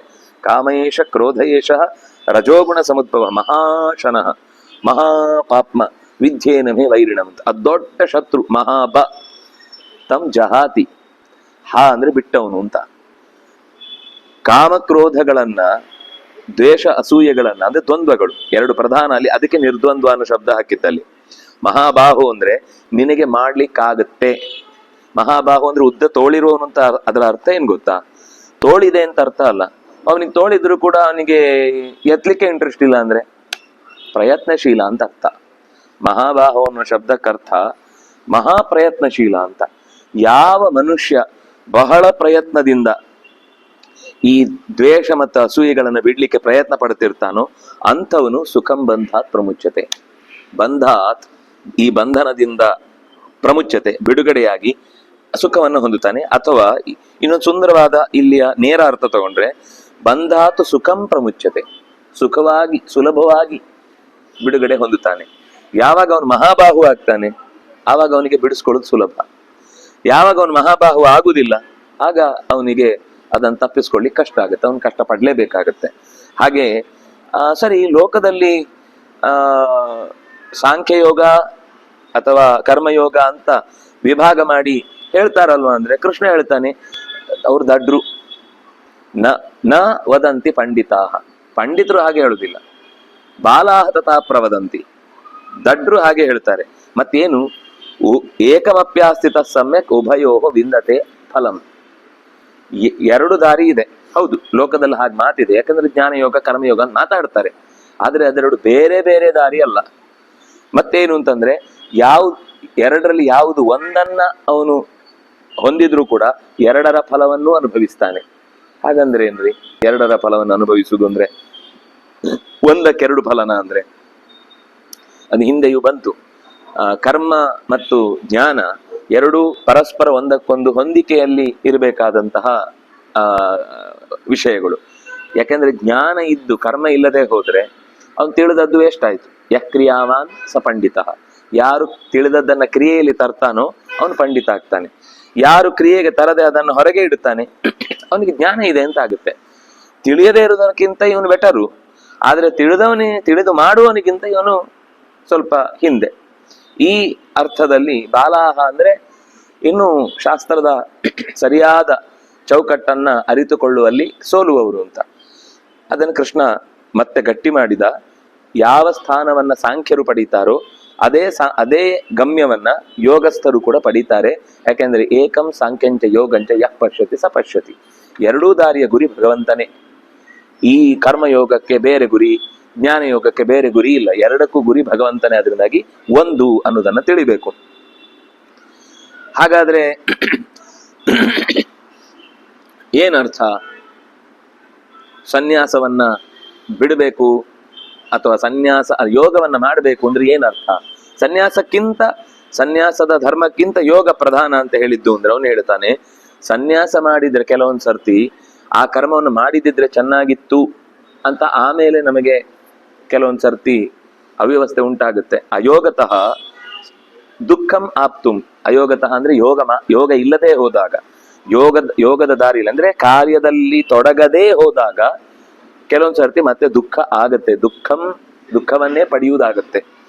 ಯೋಗಯುಕ್ತೋ ಆದ್ರೆ ಯಾರು ಯೋಗದಿಂದ ಕೂಡಿದವನಾಗ್ತಾನೆ ಅಚಿರೇಣ ಅಧಿಗಚ್ಚತಿ, ಬೇಗನೆ ಅವನು ಬ್ರಹ್ಮ ಅಧಿಗಚ್ಚತಿ, ಪರಮಾತ್ಮನನ್ನ ಹೊಂದುವುದು ಅವನಿಗೆ ಸಾಧ್ಯವಾಗುತ್ತೆ. ಏನೇನು ಅಲ್ಲ, ಕೆಲಸ ಮಾಡ್ತಾ ಹೋದ್ರೆ ಕರ್ಮ ಅಂಟತ್ತೆ ಅಂತ ಹೇಳುದು, ಆದ್ರೆ ಕೆಲಸ ಬಿಡುವುದಕ್ಕಿಂತ ಮಾಡುದು ಶ್ರೇಷ್ಠ ಅಂತಲೂ ನೀನೇ ಹೇಳುದು. ಮಾಡುದು ಅನ್ನೋದು ಈಗ ನೀನು ಒತ್ತು ಕೊಟ್ಟು ಹೇಳಿದ್ದು, ಕರ್ಮಲೇಪ ಆಗತ್ತಲ್ವಾ. ಅಸೂಯೆ ದ್ವೇಷಗಳು ನಮ್ಮ ಮಿತಿ, ನಮ್ಮ ನಿಯಂತ್ರಣವನ್ನು ಮೀರಿ ನಮ್ಮನ್ನ ಆವರಿಸಿಕೊಳ್ಳುತ್ತೆ. ಹೇಗೆ ಕರ್ಮದ ಲೇಪ ಇಲ್ಲದೆ ಕರ್ಮ ಮಾಡಿಯೂ ಹೊರಬರುವುದು ಹೇಗೆ ಅಂತ ಮತ್ತೆ ಪ್ರಶ್ನೆ ಕೇಳಿದ್ರೆ, ಯೋಗಯುಕ್ತೋ ವಿಶುದ್ಧಾತ್ಮ ವಿಜಿತಾತ್ಮ ಜಿತೇಂದ್ರಿಯ ಸರ್ವಭೂತಾತ್ಮ ಭೂತಾತ್ಮ ಕುರುವನ್ನಪಿ ನ ಲಿಪ್ಯತೆ. ಕುರುವನ್ನಪಿ, ಕೆಲಸ ಮಾಡಿಯೂ ಕೂಡ ಅಂಟಿಸಿಕೊಳ್ಳುವುದಿಲ್ಲ. ಯಾರು? ಯೋಗಯುಕ್ತ, ಒಂದು ಜ್ಞಾನದಿಂದ ಕೂಡಿದವನಾದ್ರೆ, ಅರಿವು ಇದ್ದು ಮಾಡಿದ್ರೆ ಆಗ ಕರ್ಮ ಅಂಟುವುದಿಲ್ಲ. ಇದು ಕೊಟ್ಟ ಕರ್ತವ್ಯ, ಭಗವಂತನ ಪ್ರೀತಿಗಾಗಿ ಮಾಡ್ತಾ ಇದ್ದೇನೆ ಅಂತ ತಿಳುವಳಿಕೆ ಇದ್ದದ್ರಿಂದ ಏನು ತೊಂದರೆ ಇಲ್ಲ. ಇನ್ನೊಂದು ವಿಶುದ್ಧಾತ್ಮ. ವಿಶುದ್ಧಾತ್ಮ ಅನ್ನೋದು ಸ್ವಲ್ಪ ಕಷ್ಟ. ಎರಡು ಅಂಶಗಳಿವೆ ವಿಶುದ್ಧಾತ್ಮ ಅಂದ್ರೆ. ಆತ್ಮ ಅಂದ್ರೆ ಒಂದು ಮನಸ್ಸು, ಆತ್ಮ ಅಂದ್ರೆ ಬುದ್ಧಿ, ಎರಡೂ ಶುದ್ಧ ಇರಬೇಕು. ಕೆಲವೊಂದ್ ಸರ್ತಿ ನಮಗೆ ಇಂಟೆಲೆಕ್ಚುವಲ್ ಆಗಿ ತುಂಬಾ ಸ್ಟ್ರಾಂಗ್ ಇರ್ತೇವೆ ನಾವು. ಇಂಟೆಲೆಕ್ಚುವಲ್ ಸ್ಟ್ರಾಂಗ್ ಆಗಿರುವುದು ಅಂತಂದ್ರೆ ನಮಗೆ ಪುಸ್ತಕದಲ್ಲಿ ಏನಿದೆ ಎಲ್ಲ ಗೊತ್ತಾಗ್ತಿರುತ್ತೆ, ಆದ್ರೆ ಎಮೋಷನಲಿ ತುಂಬಾ ಡ್ರೈ ಇರುತ್ತೆ. ಅಂದ್ರೆ ಚೆನ್ನಾಗಿ ಓದಿದ್ರು ಕೂಡ ಅವನಿಗೆ ಮನುಷ್ಯತ್ವವೇ ಇರಲ್ಲ, ತುಂಬಾ ಕೆಟ್ಟದಾಗಿ ವರ್ತಿಸ್ತಾನೆ, ಯಾವುದಕ್ಕೂ ಬೆಲೆ ಕೊಡುವುದಿಲ್ಲ. ಗೊತ್ತು ರೀ, ನೀವೇನ್ ಹೇಳ್ತೀರಿ ನಂಗೆ ಗೊತ್ತು, ಏನು ಜಾನಾಮಿ ಧರ್ಮಂ ನಚಮೇ ಪ್ರವೃತ್ತಿ ಹೇಳಿದ ಹಾಗೆ, ಅವನಿಗೆಲ್ಲ ಗೊತ್ತು, ಆಗಲ್ಲ ಅಂತಾನೆ. ಅದಕ್ಕೆ ವಿಶುದ್ಧಾತ್ಮ ಅಂತ ಕೃಷ್ಣ ಬಳಸಿ ಹೇಳಿದ್ದೇನು ಅಂತಂದ್ರೆ, ಬುದ್ಧಿಯಲ್ಲಿ 2 ಅಂಶ ಅಕ್ಷರ ಕಮ್ಮಿ ಇದ್ರೂ ತೊಂದರೆ ಇಲ್ಲ. ಶರಣಾಗತಿ ಅಥವಾ ಭಾವನಾತ್ಮಕವಾಗಿ ಭಗವಂತನನ್ನ ಕನೆಕ್ಟ್ ಆಗುವುದರಲ್ಲಿ ನಾವು ಸ್ವಚ್ಛವಾಗಿದ್ರೆ ಆ ಶಕ್ತಿ ಅದು ದೇವರಲ್ಲಿ ಕರ್ಕೊಂಡು ಹೋಗುತ್ತೆ. ಈಗ ಏನು ಅಂದ್ರೆ, ತಿಳಿಯದೇ ಇರುವುದು ಒಂದು ದೋಷವೇ, ಬೌದ್ಧಿಕವಾಗಿ ದೌರ್ಬಲ್ಯ ಅನ್ನೋದು ದೋಷವೇ. ಆದ್ರೆ ಸ್ವಲ್ಪ ದೌರ್ಬಲ್ಯ ಇದ್ದು ಭಾವನಾತ್ಮಕವಾಗಿ ನಾವು ಗಟ್ಟಿಯಾಗಿ ಭಗವಂತನನ್ನ ಕನೆಕ್ಟ್ ಆಗ್ತೇವೆ ಅಂದ್ರೆ ಅದು ಬುದ್ಧಿಯನ್ನು ಶುದ್ಧ ಮಾಡುತ್ತೆ. ಆದ್ರೆ ಬುದ್ಧಿ ಗಟ್ಟಿ ಇದ್ದು ಭಾವನಾತ್ಮಕವಾಗಿ ದುರ್ಬಲವಿದ್ರೆ ನಾವು ಪೂರ್ತಿ ಸೋತ್ ಹೋಗ್ತೀವಿ. ಆದ್ರೆ ಒಂದು ಅಪಾಯ ಏನಿದೆ ಅಂದ್ರೆ, ಭಾವನಾತ್ಮಕವಾಗಿ ಸ್ಟ್ರಾಂಗ್ ಆಗಿಬಿಟ್ಟ ಬುದ್ಧಿ ಇಲ್ವೇ ಇಲ್ಲ ಅಂದ್ರೆ ಅದು ಇನ್ನೊಂದು ಅಪಾಯ. ಅದು ಶ್ರದ್ಧಾಜಾಡ್ಯದಿಂದ ನಾವು ಯೋಚನೆ ಮಾಡಿದ್ದಕ್ಕಿಂತ ಬೇರೆ ಯಾವುದು ಸತ್ಯ ಆಗಿರ್ಲಿಕ್ಕೆ ಸಾಧ್ಯವೇ ಇಲ್ಲ, ಶ್ರದ್ಧೆ ಮಾತ್ರ. ಯಾಕೆ ಹಾಗೆ ಗೊತ್ತಿಲ್ಲ, ನಾವು ನಂಬ್ಕೊಂಡ್ ಬಂದಾಗಿದೆ, ಮಾಡ್ಕೊಂಡು ಶುರು ಮಾಡಿ ಆಗಿದೆ, ಇದು ಹೀಗೇನೆ ಅಂದ್ರೆ ಒಂಥರ ತೀರಾ ಶ್ರದ್ಧಾಜಾಡ್ಯ ಅಂದ್ರೆ ಮೌಢ್ಯ. ಇನ್ನೊಂದು ಕಡೆಯಿಂದ ತೀವ್ರವಾಗಿ ಇದು ಹೀಗೆ ಆಗ್ಬೇಕು, ಯಾಕೆ ಆಗ್ಬೇಕು ಅಂತ ಕೆಲವು ಶಾಸ್ತ್ರದಲ್ಲಿ ಹೇಳಿದೆ, ಅದರಿಂದ ಹೀಗಾಗ್ಬೇಕು ಅಂತ ವಾದಿಸುವಂತ ಒಂದು ಗ್ರಂಥ ಪುರಸ್ಸರವಾಗಿಯೋ ಅಥವಾ ಇನ್ಯಾವುದೋ ದೊಡ್ಡವರ ಮಾತಿಟ್ಕೊಂಡು ವಾದಿಸುವುದಾಗುತ್ತೆ. ಅದು ಅನುಭವಕ್ಕೆ ಬರುತ್ತೋ ಇಲ್ವೋ ಗೊತ್ತೇ ಇಲ್ಲ, ಹೀಗಿದೆ ಮಾಡ್ಬೇಕು ಅನ್ನುವ ಸ್ಥಿತಿಗೆ ಬರುವ ಅಪಾಯ ಇದೆ. ಅದರಿಂದಾಗಿ ವಿಶುದ್ಧಾತ್ಮ. ಸರಿ, ಮನಸ್ಸು ಶುದ್ಧ ಆಯ್ತು, ಬುದ್ಧಿಯೂ ಶುದ್ಧ ಆಯ್ತು ಅನ್ನುವಾಗ್ಲೂ ಇನ್ನೂ ಒಂದು ಸಣ್ಣ ಎಚ್ಚರ ಇರಬೇಕಾದ್ರೆ, ತಿಳ್ಕೊಳ್ಬೇಕಾದ ರೀತಿ ಮಾರ್ಗ ಅದೂ ಶುದ್ಧ ಇರಬೇಕು. ಯಾಕೆಂದ್ರೆ ಯಾವುದನ್ನ ನಾವು ಪ್ರಮಾಣ ಅಂತ ಸ್ವೀಕರಿಸಬೇಕು ಅನ್ನುವ ವಿಷಯದಲ್ಲೂ ಬಹಳ ಗಂಭೀರವಾಗಿ ಪ್ರಾಚೀನರು ಒತ್ತು ಕೊಟ್ಟು ಹೇಳ್ತಾರೆ. ಆಚಾರ್ಯರು ತತ್ವ ನಿರ್ಣಯದಲ್ಲಿ ಬಹಳ ಪ್ರಧಾನವಾಗಿ, ಈಗ ಏನ್ ಗೊತ್ತಾ, ನೀವೊಂದು ಕೊಟೇಶನ್ ಕೊಟ್ರೆ ನಾನು ಇನ್ನೊಂದು ಕೊಟೇಶನ್ ಕೊಡ್ತೇನೆ, ಅದು ಮುಗಿಯುವುದೇ ಇಲ್ಲ. ಯಾವುದಕ್ಕೆ ಏನು ಹೇಳಬೇಕು ಅದಕ್ಕೆ ಎರಡಕ್ಕೂ ಪ್ರತಿಯಾಗಿ ಪರಸ್ಪರ ಗ್ರಂಥಗಳ ಮೇಲೆ ಗ್ರಂಥಗಳು. ಸರಿ, ನೀವಿಬ್ರು ಕೊಟ್ರಿ, ಇದರಲ್ಲಿ ಇದು ಒಪ್ಕೊಳ್ಬಹುದಾದದ್ದು, ಇದು ಒಪ್ಕೊಳ್ಬಾರದು. ಕೊನೆಗೆ ಏನಾಗುತ್ತೆ ಅಂದ್ರೆ, ಯಾರು ಸ್ವಲ್ಪ ಬುದ್ಧಿವಂತ ಇದ್ದು ಹೆಚ್ಚು ಕೋಟ್ ಮಾಡ್ತಾನೋ ಅವನು ಸರಿ ಅಂತ ಆಗೋಗುತ್ತೆ. ಯಾರು ದುರ್ಬಲ ಇದ್ದು ಸರಿಯೇ ಹೇಳಿದ್ರು ಕೂಡ ಅವನಿಗೆ ಅದರ ಸಮರ್ಥನೆ ಮಾಡುವ ದಾರಿ ಗೊತ್ತಾಗದೆ ಹೋದಾಗ ಅವನು ಸೋತ ಅಂತ ಆಗುತ್ತೆ. ಅಂದ್ರೆ ಹಿಂದೆ ವಿದ್ಯಾಮಾನ್ಯ ಗುರುಗಳು ಅಪೂರ್ವದಲ್ಲಿ ಒಂದು, ಅಂದ್ರೆ ಅವರು 62 72 ನಂಗೆ ಇಸ್ವಿ ಒಂಚೂರು 10 ಅಂದ್ರೆ ಪೂರ್ವದಲ್ಲಿ ಇದೇ ತರ ಒಂದು ಕುಂಭಮೇಳ ಅಲ್ಲಿ ನಡೆದಾಗ ಒಂದು ತಿಂಗಳಾನುಗಟ್ಲೆ ಅಲ್ಲೊಂದು ಏನಂತಾರೆ ಅದಕ್ಕೆ ದರ್ಬಾರ್ ತರನೇ ಏನೋ ಒಂದು ಅದಕ್ಕೇನೋ ಹೇಳ್ತಾರೆ, ಅಷ್ಟು ದಿವಸ ಅಲ್ಲೇ ಇರ್ತಾರೆ, ಸಭೆ ನಡೀತಾ ಇರುತ್ತೆ ಯಾವಾಗ್ಲೂ. ಅವರು ಘಂಟಾಘೋಷವಾಗಿ ಯಾರಾದ್ರೂ ಆಚಾರ್ಯರ ಸಿದ್ಧಾಂತವನ್ನ ಪ್ರಶ್ನಿಸಿ ಅದನ್ನ ತಪ್ಪಿದೆ ಅಂತ ನೀವು ಹೇಳ್ತೀರಿ, ಅವರು ಆಗದ ಹಿಂದೂ ಇರಬೇಕು ಅಥವಾ ಯಾವುದೋ ರಾಷ್ಟ್ರೀಯ ದೈನಿಕದಲ್ಲಿ ಫ್ರಂಟ್ ಪೇಜ್ ಅಲ್ಲಿ ಹಾಕಿ 1,00,000 ರೂಪಾಯಿ ಕೊಡ್ತೇನೆ ನಾನು ಯಾವಾಗ್ಲೂ ಇಲ್ಲೇ ಇರ್ತೇನೆ, ಸಿದ್ಧ ಇದ್ದೇನೆ. ಅವರು ಅಲ್ಲಿ ಮಾತ್ರ ಅಲ್ಲ, ಎಲ್ಲಿಗೆ ಹೋದ್ರು ಅದೊಂದು ಮಾಮೂಲು ಅವ್ರದ್ದು. ನೀವು ಶಾಸ್ತ್ರೀಯವಾಗಿ ಮಾತಾಡ್ಬೇಕು. ನೀವು ನನ್ನ ಮಾತು ಸರಿ ಅಂತ ದಂಟೆ ಗುರಾಣಿ ಹಿಡ್ಕೊಂಡು ಬಂದ್ರೆ ನಾನು ಮಾತಾಡಲ್ಲ. ಶಾಸ್ತ್ರದಲ್ಲಿ ಏನ್ ಹೇಳಿದೆ ಇದಕ್ಕೆ ಸರಿಯಾಗಿ ನನ್ನ ಹತ್ರ ಚರ್ಚೆಗೆ ಬರ್ತೀರಿ ಅಂದ್ರೆ ನೀವು ನನ್ನನ್ನು ಸೋಲ್ಸಿದ್ರೆ ನಾನು ನಿಮ್ಗೆ 1,00,000 ನಾನು ಕೊಟ್ಟೆ ನಿಮ್ಮನ್ನು ಕಳಿಸ್ತೇನೆ.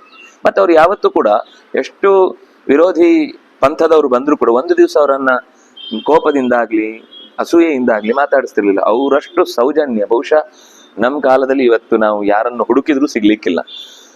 ವಾದ ಮಾಡುವಾಗ ಅಷ್ಟೇ ಶಾಸ್ತ್ರದ ಚೌಕಟ್ಟು ಬಿಟ್ಟು ಹೋಗುತ್ತಿಲ್ಲ. ಆದ್ರೆ ಆಮೇಲೆ ಅವರನ್ನ ಪ್ರೀತಿಯಿಂದ ಮಾತಾಡಿಸಿ ಅವರನ್ನ ಯಾವ ರೀತಿಯಿಂದ ಮರ್ಯಾದೆ ಮಾಡಬೇಕು, ಯಾವ ರೀತಿ ಅವರಿಗೆ ಆತಿಥ್ಯ ಮಾಡಬೇಕು, ಯಾವ ರೀತಿ ಅವರನ್ನು ಕಳಿಸ್ಕೊಡ್ಬೇಕು, ಮತ್ತೆ ಭೇಟಿಯಾದಾಗ ಆ ಮೊದಲಿನ ಪ್ರೀತಿಯಿಂದಲೇ ಮಾತಾಡಬೇಕು, ಇದೆಲ್ಲ ಅವರಿಂದ ಕಲಿಬೇಕಾದ ಸಂಗತಿ. ಇವತ್ತು ಅಂಥದನ್ನು ಕಲ್ಪಿಸ್ಕೊಳ್ಳಿಕ್ಕೂ ಆಗಲ್ಲ ನಮ್ಗೆ.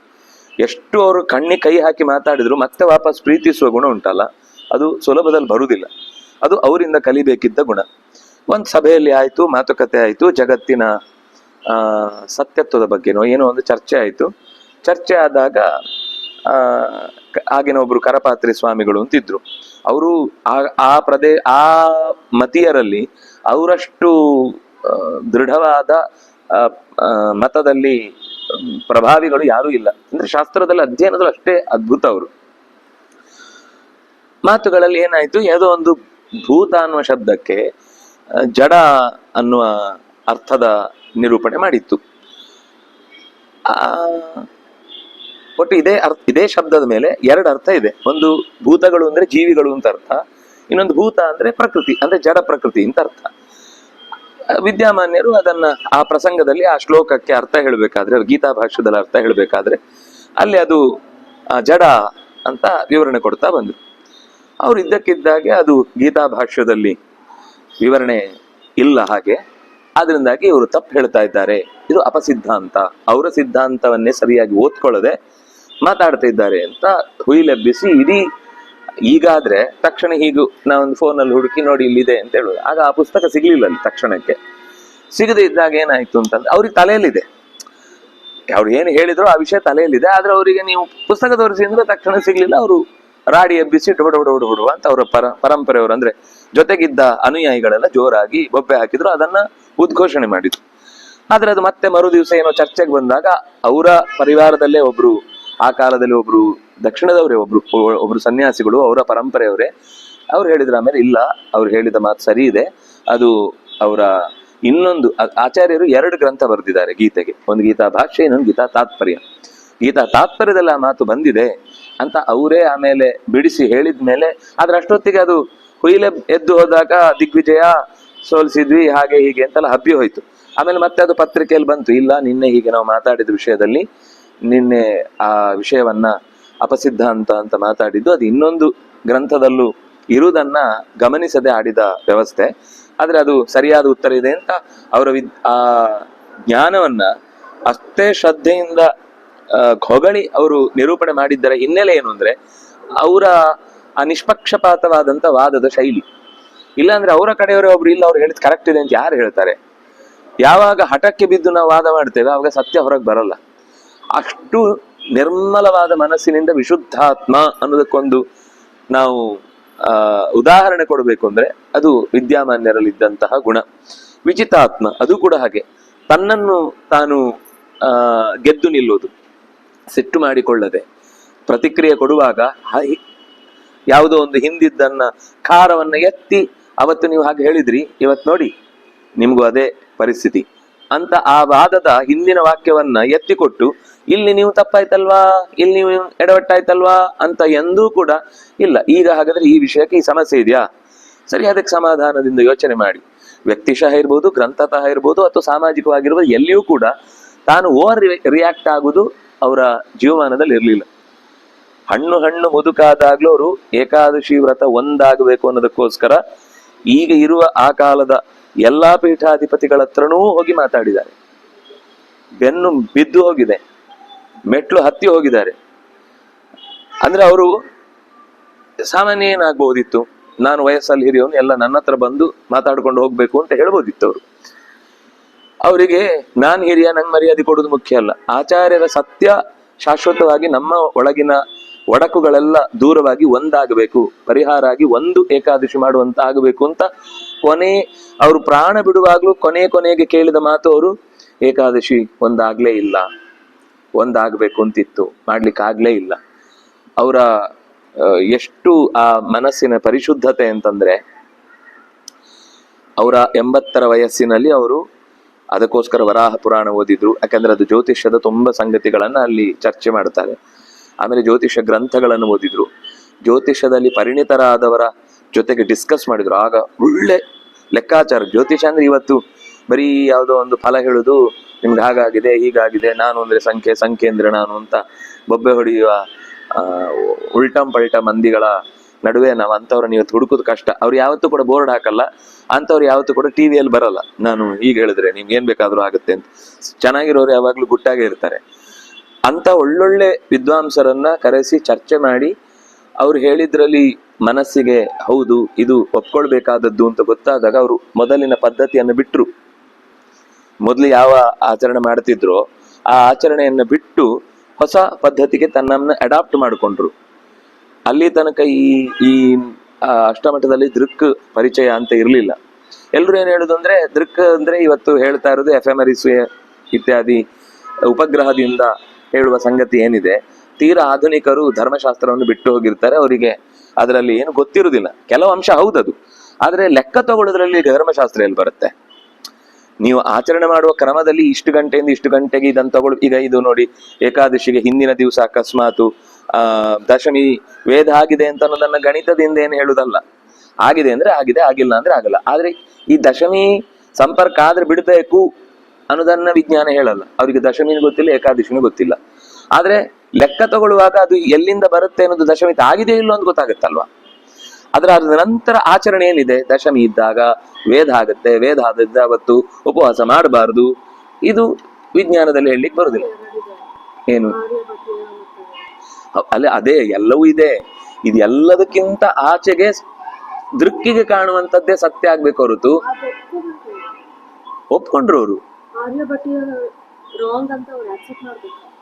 ಅದೇ ವಿದ್ಯಾಮಾನ್ಯರು ಒಪ್ಕೊಂಡ್ರು. ಹೇಳಿದ್ದು ಹಿಂದೆ ಮಾಡಿದ್ದನ್ನ ಬೇರೆಯವ್ರು ಬಿಡಿ, ನಾನು ವಿದ್ಯಾಮಾನ್ಯರ ಶಬ್ದಕ್ಕೆ ಹೋಗ್ತೇನೆ. ನಾನು ಬೇರೆಯವರನ್ನ ನಾನು ಕನ್ಸಿಡರ್ ಮಾಡಲ್ಲ. ನಮ್ಗೀಗ ಬೇಕಾಗಿರೋದು ಆ ಗುಣ ಹೇಗಿರುತ್ತೆ ಅನ್ನೋದಕ್ಕೆ. ಅವ್ರು ಬಿಟ್ಟು ಹೊಸತನ್ನ ಸ್ವೀಕಾರ ಮಾಡಿದ್ರು. ಇದು ದೊಡ್ಡ ವಿಷಯ ಅಲ್ಲ. ಇದಕ್ಕಿಂತ ದೊಡ್ಡ ವಿಷಯ ಏನು ಅಂದ್ರೆ, ಅಕಸ್ಮಾತ್ ನಾನೀಗ ತೆಗೆದುಕೊಂಡ ನಿರ್ಣಯದ ವ್ಯವಸ್ಥೆಯಲ್ಲಿ ಇದು ನಾಳೆ ತಪ್ಪು ಅಂತ ಅಕಸ್ಮಾತ್ ನನಗೆ ಯಾರಾದ್ರೂ ಮನವರಿಕೆ ಮಾಡಿಕೊಟ್ರೆ ನಾನು ಇದನ್ನೂ ಬಿಡುತ್ತೇನೆ. ಕೆಲವೊಮ್ಮೆ ಏನು ಅಂದ್ರೆ, ನಾನು ಇದು ಹೊಸದು ಒಪ್ಕೊಂಡಾಗಿದೆ, ಈಗ ವಾಪಸ್ ಹೆಂಗ್ ಹೋಗುದು? ಒಂದ್ಸಲ ಚೇಂಜ್ ಮಾಡಿ ಆಗಿದೆ, ಇನ್ನೊಂದ್ಸತಿ ಚೇಂಜ್ ಮಾಡ್ಲಿಕ್ಕೆ ಆಗಲ್ಲ, ಮರ್ಯಾದೆ ಹೋಗುತ್ತೆ ಅಂತ ಅನುಭವದಿತ್ತು ಅವರು. ಇದ್ರ ಮೇಲೆ ಅವರಿಗೆ ಅಂದ್ರೆ ಆಮೇಲೆ ಕೆಲವು ಸಮಸ್ಯೆ ಇದೆ ಅಂತ ಅರ್ಥ ಆಗಿತ್ತು. ಹಾಗೇನ್ ಹೇಳಿದ್ರು ಅಂದ್ರೆ, ಇರುವ ಬೇರೆ ಸಮಸ್ಯೆಗಳನ್ನು ತೂಕಕ್ಕೆ ಹಾಕಿದ್ರೆ ಇದರ ಸಮಸ್ಯೆ ಕಮ್ಮಿ ಆದ್ರಿಂದ ಒಪ್ಕೊಂಡಿದ್ದು. 100ಕ್ಕೆ 100 ಸಮಸ್ಯೆ ಇಲ್ಲದ ಹಾಗೆ ನಾವು ಯಾವುದನ್ನು ಪರಿಷ್ಕಾರ ಮಾಡ್ಲಿಕ್ಕೆ ಒಬ್ಬ ಋಷಿ ಬರ್ಬೇಕು. ದೃಗ್ಗೋಚರ ಅಂತ ಅನ್ನೋದು ಅವನಿಗೆ ಅಂತರಂಗದಿಂದ ಕಂಡು ಹೇಳಬೇಕಾದ ಸಂಗತಿ ಹೊರತು, ಅದು ನಾವು ಇವತ್ತು ಹೊರಗಿನಿಂದ ಉಪಗ್ರಹದಿಂದ ನೋಡುದು ಕೂಡ, ನಾವಿಲ್ಲಿ ನೋಡುವ ವಸ್ತು ಆ ದೃಷ್ಟಿಗೆ ಅದು ಇಲ್ಲಿ ಬರುವಷ್ಟರಲ್ಲಿ ಅದರ ದಿಕ್ಕು ಇನ್ನೂ ಸ್ವಲ್ಪ ಮುಂದೆ ಹೋಗಾಗಿರುತ್ತೆ. ನಾವು ಅದರಿಂದ ಲೆಕ್ಕಾಚಾರ ಮಾಡುದು ಕೆಲವೊಂದು ಸರ್ತಿ ಕೆಲವು ವಿಷಯಕ್ಕೆ ಸೂಕ್ಷ್ಮವಾಗಿ ಗಮನಿಸಿದಾಗ ಆಗುತ್ತೋ ಇಲ್ಲೋ ಗೊತ್ತಿಲ್ಲ. ಇದ್ರ ಮೇಲೆ ಮತ್ತೂ ತುಂಬಾ ಚರ್ಚೆಗಳು ನಡೆದಿವೆ. ಕೆಲವರು ಅದಕ್ಕೆ ಅಂದ್ರೆ ಅದನ್ನು ಮೀರಿ ಆಲೋಚನೆ ಮಾಡೋರಿದ್ದಾರೆ. ಗ್ರಹಣ ಆಗುತ್ತೆ, ಆದ್ರೆ ಈ 15 ದಿವಸದ ತಿಥಿ ಇದೆಯಲ್ವಾ, ಅದು ಗ್ರಹಣದಿಂದ ತೀರ್ಮಾನ ಮಾಡ್ಲಿಕ್ಕೆ ಆಗುದು. ಗ್ರಹಣ ದಿವಸ ತೀರ್ಮಾನ ಆಗುತ್ತೆ. ಉಳಿದ ದಿವಸದ ಚಲನೆ ಇದೆಯಲ್ಲ, ಒಂದು ತಿಥಿಯಿಂದ ಇನ್ನೊಂದು ತಿಥಿಗೆ ಆ ಮಧ್ಯದಲ್ಲಿ ಅದರ ಕರ್ವು, ಆ ವ್ಯವಸ್ಥೆ, ಆ ಲೆಕ್ಕಾಚಾರ ಬೇರೆ ಆಗುತ್ತೆ. ಕೊನೆಗೆ ಒಂದು ಎಂಡ್ ಆಗೋ ಪಾಯಿಂಟ್ ಕರೆಕ್ಟ್ ಬರುತ್ತೆ. ಆದ್ರೆ ಈ ಮಧ್ಯದ ಚಲನೆ ಅದು ನಮ್ಗೆ ಅದರಲ್ಲಿ ಗೊತ್ತಾಗುದಿಲ್ಲ. ದೃಕ್ಕಿನಿಂದ ಗೊತ್ತಾಗುದು ಯಾವಾಗ ಅಂದ್ರೆ, ಕೇವಲ ನಮ್ಗೇನು ಅಂದ್ರೆ ಎಂಡ್ ಪಾಯಿಂಟ್ ಗೊತ್ತಾಯ್ತು, ಇದರಿಂದ ಹೀಗಿದೆ ಅಂತ. ಆದ್ರೆ ಇಂದ ಹೀಗಿದೆ ಅನ್ನೋದನ್ನ 15 ಪಾಲ್ ಮಾಡ್ಬೇಕಲ್ಲ. ಆ ಪಾಲ್ ಮಾಡುದು ನಿಮ್ಗೆ ಹೊರಗಡೆಯಿಂದ ಕಾಣುದಲ್ಲ. ನಿಮ್ಗೆ ಟೋಟಲಿ ಈಗ ಒಂದು ಸುಮ್ಮನೆ ಒಂದು 60 ಗಳಿಗೆಗೆ ಇಲ್ಲಿ ಬರುತ್ತೆ ಅಂದ್ರೆ 60 ನಾವು ಸುಮ್ನೆ ಹಿಂದೆ ಮುಂದೆ ಯೋಚನೆ ಮಾಡದೆ 3 ಗಳಿಗೆ ಅಂತ ಪಾಲ್ ಮಾಡಿ 15ಕ್ಕೆ ಭಾಗ ಮಾಡಿ ಬಿಟ್ಟಿದ್ದೇವೆ, ಅಥವಾ 4 ಗಳಿಗೆ ಅಂತ ಪಾಲ್ ಮಾಡಿ ಬಿಟ್ಟಿದ್ದೇವೆ. ಅದು ಕೆಲವೊಮ್ಮೆ ಏಕಾದಶಿಯ ದಿವಸಕ್ಕೆ ಕೆಲವೊಂದ್ ಸರ್ತಿ ಏನಾಗುತ್ತೆ ಅಂದ್ರೆ, ಯಾಕೆ ಹಾಗೆ ಅಂದ್ರೆ 60 ಆಗಿದ್ರೆ ಸಮಸ್ಯೆ ಬರ್ತಿರ್ಲಿಲ್ಲ. ಪ್ರತಿಯೊಂದು ತಿಥಿಯು 60 ಆಗಿದ್ರೆ ಕೆಲವು ತಿಥಿ 53ಗಳಿಗೆ ಇರುತ್ತೆ, ಕೆಲವು ತಿಥಿ 64ಗಳಿಗೆ ಹೋಗುತ್ತೆ. ಈ ವೇರಿಯೇಷನ್ ಇದೆಯಲ್ಲ, ಇದು ನಿಮ್ಗೆ ಡೇ ಬೈ ಡೇ 63 ಇದೆಯೋ, 59 ಇದೆಯೋ, 53 ಇದೆಯೋ, 64 ಇದೆಯೋ, ಟೋಟಲ್ ಒಟ್ಟಿಗೆ ಬರುತ್ತೆ ಅಲ್ಲಿಗೆ. 360 ಡಿಗ್ರಿ ತಿರುಗುವಾಗ ಅದರ ಎಂಡ್ ಪಾಯಿಂಟ್ ಅಲ್ಲಿಗೆ ಸಿಗುತ್ತೆ. ಈ ಮಧ್ಯದ ಅಂಶಗಳು ಎಲ್ಲಿಗೆ ವಿಭಾಗ ಆಗುತ್ತೆ, ಹೇಗ್ ವಿಭಾಗ ಆಗುತ್ತೆ, ಇದು ಹೊರಗಿನಿಂದ ನಮಗೆ ಉಪಗ್ರಹದ ದೃಶ್ಯದಿಂದ ಕಾಣುವಂಥದ್ದಲ್ಲ. ಆದ್ರೆ ಈಗ ನಾವು ಹಿಂದೆ ಒಪ್ಪಿಕೊಂಡಂತಹ ಗಣಿತದ ರೀತಿ ದೃಕ್ಕಿಗೆ ಕೆಲವೊಂದು ವಿಷಯದಲ್ಲಿ ಟ್ಯಾಲಿ ಆಗ್ತಾ ಇಲ್ಲ. ಅದರಿಂದಾಗಿ ನಾವೀಗ ಸದ್ಯಕ್ಕೆ ಒಪ್ಕೊಳ್ಬೇಕಾದ ಅನಿವಾರ್ಯತೆ ಇದೆ ಅನ್ನೋದನ್ನ ಅವರು ಹೇಳಿ ಅದನ್ನ ಬದಲಾಯಿಸಿಕೊಂಡ್ರೆ ಇದು ಅವರ ವಿಶುದ್ಧಾತ್ಮ ಅನ್ನೋದನ್ನ ನಾವು ಯೋಚಿಸ್ಲಿಕ್ಕಿರುವಂತಹ ಸಂಗತಿ. ಈ ವರ್ಷ ಅವರದ್ದು ಜನ್ಮ ಶತಾಬ್ದಿ, ಅವರ ಅಥವಾ ಪೀಠಾರೋಹಣ 100ನೇ ವರ್ಷದ ಪೀಠಾರೋಹಣದ ದಿನ. ಅವ್ರು ಇದ್ದಿದ್ರೆ ಈಗ ಪೀಠ ತಗೊಂಡು 100 ವರ್ಷ ಆಗ್ತಿತ್ತು ಅನ್ನುವ ಹಾಗೆ ಅವರ ಆಚರಣೆಯನ್ನು ಮಾಡ್ತಿದ್ದಾರೆ. ಹಾಗಾಗಿ ಒಂದು ಮಧ್ಯದಲ್ಲಿ ಅವರ ನೆನಪಾದಿದ್ದು ಒಳ್ಳೇದಾಯ್ತು. ಜಿತೇಂದ್ರಿಯ ಈ ವರ್ಷ ಅಂದ್ರೆ ಈಗ ಅದು ದಿನ ಮುಂದೆ ಇದೆ. ಈ ವರ್ಷ ಇಡೀ 100ನೇ ವರ್ಷದ ಪೀಠಾರೋಹಣದ ವರ್ಷ ಅಂತ ಆಚರಣೆ ಮಾಡ್ತಿದ್ದಾರೆ. ಹರಿ ಓಂ ಹೇಳಿ. ಹೋದ ಪಕ್ಷದಲ್ಲ, ಇದೇ ಪಕ್ಷದ ಪಂಚಮಿ ಇತ್ತು, ಶತಾಬ್ದಿಯ ದಿನ, ಪೀಠಾರೋಹಣದ ದಿನ. ಭೂತಾತ್ಮ ಎಲ್ಲ ಭೂತಗಳ ಅಂತರ್ಯಾಮಿಯಾಗಿರುವಂತಹ ಪರಮ ಶಕ್ತಿ ಅವನಾಗಿದ್ದಾನೆ ಅಂತ ತಿಳಿದು ಯಾರು ಕರ್ತವ್ಯವನ್ನು ನಿರ್ವಹಿಸ್ತಾನೋ ಅವನು ಮಾಡಿಯೂ ಕೂಡ ಮಾಡದವನಂತೆ ಇರ್ತಾನೆ. ಲಿಪ್ಯತೆ ಅಂಟಿಸಿಕೊಳ್ಳುವುದಿಲ್ಲ. ಹಾಗಾಗಿ ಏನಾಯ್ತು, ಮಾಡಬೇಕು ಅದೇ ಯೋಗ, ಮಾಡುವುದು ಅನ್ನುವಾಗ ಹೇಗಿರ್ಬೇಕು ಅಂತ ಯೋಚನೆ ಮಾಡ್ಬೇಕು ಹೊರತು ಇದು ಮತ್ತೆ ಹೇಳ್ಬೇಕು ಅಂದ್ರೆ ಕರ್ಮಯೋಗ ಅಂತ ಹಿಂದೆ ಹೇಳಿದ್ದೆ ಅನ್ಸುತ್ತೆ, ಆದ್ರೂ ನೆನಪಾಯ್ತು ಅಂತ ಹೇಳ್ತೇನೆ. ಗುರುಗಳ ಜೊತೆಗೆ ಇದ್ದ ಸಂದರ್ಭದಲ್ಲಿ ಒಂದ್ ದಿವಸ ರಾತ್ರಿ ಪೂಜೆಗೆ ಹೋದ ಸಂದರ್ಭದಲ್ಲಿ ಅವರು ಪೂಜೆ ಎಲ್ಲ ಮುಗಿಯಿತು, ತೀರ್ಥ ಕೊಟ್ಟು ಇನ್ನು ಊಟಕ್ಕೆ ಹೋಗೋ ಮುಂಚೆ ಒಂದು ಸ್ವಲ್ಪ ಹೊತ್ತು ಉಪನ್ಯಾಸ ಮಾಡಬೇಕು, ಸಂದೇಶ ಏನಾದ್ರು ಕೊಡಬೇಕು ಅಂತ ಹೇಳಿದಕ್ಕೆ ಅದು ನಮ್ಮ ಡ್ಯೂಟಿ ಅವತ್ತೊಂದು 5 ದಿವಸಕ್ಕೆ. ನಾನು ಹೋಗಿ ಮೈಕ್ ಇಡಬೇಕು ಅನ್ನೋಷ್ಟೊತ್ತಿಗೆ ಅದು ನನ್ನ ಶಾಲ್ ಜಾರಿ ಅವ್ರಿಗೆ ತಾಕ್ತು. ಅವ್ರ ಮುಖದಲ್ಲಿ ಒಂದು ವಿಕಾರ ಇರ್ಲಿಲ್ಲ, ಆರಾಮಾಗಿ ಮೈಕ್ ಹಿಡ್ಕೊಂಡು ಮಾತಾಡಿ ಮುಗಿಸಿದ್ರು. ಆದ್ರೆ ನನಗೆ ಆಮೇಲೆ ಒಂದು ಚೆನ್ನಾಗಿ ಒಳಗಿಂದ ಎಲ್ಲರೂ ಬೈದ್ರು. ನನಗೆ ಬೇಜಾರಾಗ್ಲಿಲ್ಲ. ಅವ್ರು ಈಗ ಇನ್ನೊಂದು 11:30ಗೆ ತಣ್ಣೀರು ಸ್ನಾನ, ಅದು ಬಿಸಿ ಆಗ್ಬೇಕು, ತಣ್ಣೀರೇ ಸ್ನಾನ ಮಾಡ್ಬೇಕು, ಏನಾಗುತ್ತೋ ಗೊತ್ತಿಲ್ಲ, ಮತ್ತೆ ಅವ್ರು ಹೋಗಿ ಊಟ ಮಾಡಲ್ಲ. ಅವರು ದೇವರಿಗೆ ನಿವೇದನೆಯಾಗಿ ಅದೇ ಮಡಿಯಲ್ಲಿ ಊಟ ಮಾಡ್ತಾರೆ ಹೊರತು ಮತ್ತೆ ಮಧ್ಯದಲ್ಲಿ ಎಲ್ಲೂ ನೀರು ಕುಡಿಯುವುದಾಗ್ಲಿ ಅಥವಾ ಹಣ್ಣು ತಿನ್ನುವುದಾಗ್ಲಿ ಮಾಡುದಿಲ್ಲ. ಬೆಳಿಗ್ಗೆ ಒಮ್ಮೆ ಆಯ್ತು ಅಂದ್ರೆ ಮತ್ತೆ ರಾತ್ರಿ ಕೂಡ ಭರ್ಜರಿ ಊಟ ಅಲ್ಲ, ಒಂದಿಷ್ಟು ದೇಹಕ್ಕೆ ಆಯಾಸ ಆಗ್ಬಾರ್ದು ಮರುದಿವಸ. ಯಾಕಂದ್ರೆ ಮರುದಿವಸ ಮತ್ತೆ ಮಧ್ಯಾಹ್ನವೇ ಊಟ. ಈಗ ರಾತ್ರಿ ಸ್ವಲ್ಪ ಫಲಾಹಾರ ಮಾಡಿದ್ರೆ ಮತ್ತೆ ಬೆಳಿಗ್ಗೆ ಒಂದು ಸಣ್ಣ ಕಾಫಿ, ಒಂದು ಟೀ, ಒಂದು ಹಾಲು, ಇಲ್ಲ ಎಂತದೂ ಇಲ್ಲ. ಬೆಳಿಗ್ಗೆ ನೈವೇದ್ಯ ಮಾಡಲ್ಲ, ಮಧ್ಯಾಹ್ನನೇ ನೈವೇದ್ಯ ಮಾಡುದು. ಬೆಳಿಗ್ಗೆ ಜಪ ಮಾತ್ರ, ತರ್ಪಣ ಮಾತ್ರ, ಒಂದೇ ಹೊತ್ತು ನೈವೇದ್ಯ, ಮಧ್ಯಾಹ್ನನೇ ನೈವೇದ್ಯ. ಅವ್ರಿಗೆ ಏಕಭುಕ್ತಿ ಅಲ್ವಾ ಸನ್ಯಾಸಿಗಳು.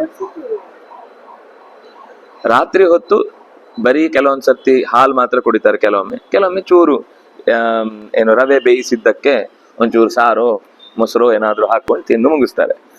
ರಾತ್ರಿ ಇದೀಗ ತಡ ಆಯ್ತಾ, ಮತ್ತೆ ಎಲ್ಲ ಲೇಟು ಆಯ್ತು.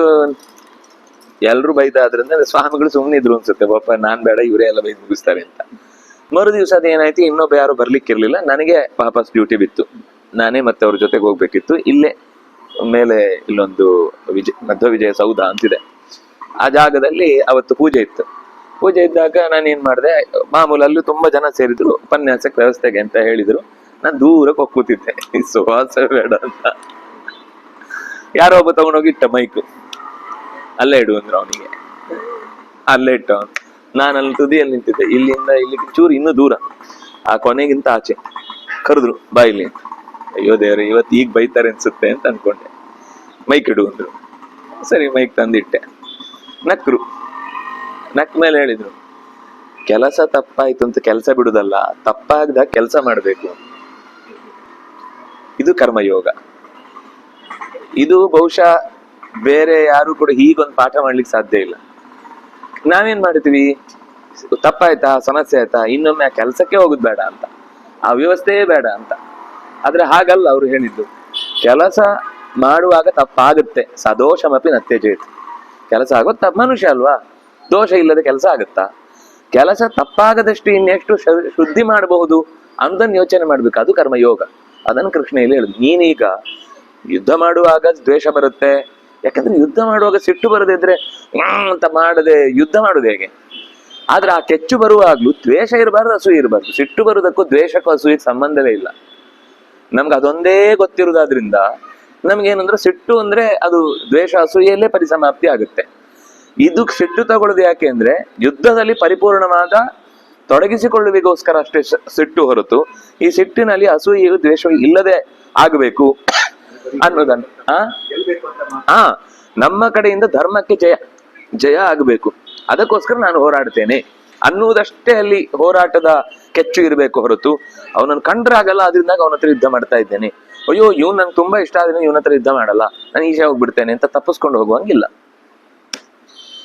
ಕೃಷ್ಣ ಇನ್ನೂ ಸ್ಪಷ್ಟ ಮಾಡಿದ, ನಾನೇನು ಮಾಡ್ತಿಲ್ಲ, ನನ್ನ ಹತ್ರ ಈ ಕಾರ್ಯವನ್ನ ಭಗವಂತ ಮಾಡಿಸ್ತಾ ಇದ್ದಾನೆ. ನೈವ ಕಿಂಚಿತ್ ಕರೋಮೀತಿ ಯುಕ್ತ ಮನ್ಯೇತ ತತ್ವವಿತ್. ಸರಿಯಾದ ವಸ್ತುವನ್ನ ತಿಳಿದವನು ನಾನು ಇಲ್ಲಿ ಮಾಡ್ತಾ ಇರುವುದಲ್ಲ, ನನಗೆ ಈ ಮಾಡುವ ಜವಾಬ್ದಾರಿಯನ್ನ ಕೊಟ್ಟದ್ದು, ಅದನ್ನ ನಾನು ನಿರ್ವಹಿಸ್ತಾ ಇದ್ದೇನೆ, ನನ್ನ ಕೆಲಸ ಈಗ. ಅವನೇ ನಿಂತು ಮಾಡಿಸ್ತಾ ಇದ್ದಾನೆ. ಎಲ್ಲಿ? ಪಶ್ಯನ್ ಶೃಣ್ವನ್ ಸ್ಪೃಶನ್ ಜಿಘ್ರನ್ ಅಶ್ನನ್ ಗಚ್ಚನ್ ಸ್ವಪನ್ ಶ್ವಸನ್ ವಿಲಪನ್ ವಿಸರ್ಜನ್ ಗೃಣ್ಣನ್ ಉನ್ಮಿಷನ್ ನಿಮಿಷನ್, ಎಲ್ಲಾ ಕ್ರಿಯೆಗಳಲ್ಲೂ ಕೂಡ ಅವನದ್ದೇ ಚಟುವಟಿಕೆ, ನಂದೇನು ಇಲ್ಲ ಅಂತ ಭಾವಿಸಿ ಇಂದ್ರಿಯಾಣಿ ಇಂದ್ರಿಯಾರ್ಥೇಶು ವರ್ತಂತೆ. ಇಂದ್ರಿಯಗಳ ಇದು ಯುದ್ಧದಲ್ಲಿ ನೀವು ಹೇಳ್ಬೋದು, ಆದ್ರೆ ಲೋಕದಲ್ಲಿ ನಮ್ಗೇನಿದು? ನಾವ್ ಯುದ್ಧ ಮಾಡ್ತಿಲ್ಲಲ್ಲ, ನಮ್ಗೆ ದ್ವೇಷವಿಲ್ಲ ಅಸೂಯಿಲ್ಲ ಹೇಳುದು ಹೇಗೆ? ನೋಡ್ತೀಯಾ, ನೋಡಿದ್ಯಾ, ನೋಡುವಾಗ ಗೊತ್ತಾಯ್ತಾ, ಬಿಟ್ಬಿಡು. ಅದು ಕಣ್ಣಿಗೆ ಇರುವ ಕೆಲಸವೇ ಇಂದ್ರಿಯಾರ್ಥಗಳ ಕಡೆಗೆ ಹೋಗುದು. ಅದು ಬೇಡ ಅಂತ ಅನ್ಸಿದಾಗ ಅದರಿಂದ ಹೊರಗ್ ಬಾ, ಅದು ಬೇಡವಾದದ್ದು ಅಂತ ಹೊರಗ್ ಬಾ. ಆದ್ರೆ ಅದು ಇಲ್ಲಿ ನೋಡ್ಲಿಲ್ಲ ಅಂದ್ರೆ ಇನ್ನೊಂದ್ ಕಡೆಯಲ್ಲೋ ಬೇರೆ ಯಾವ್ದನ್ನು ನೋಡುತ್ತೆ.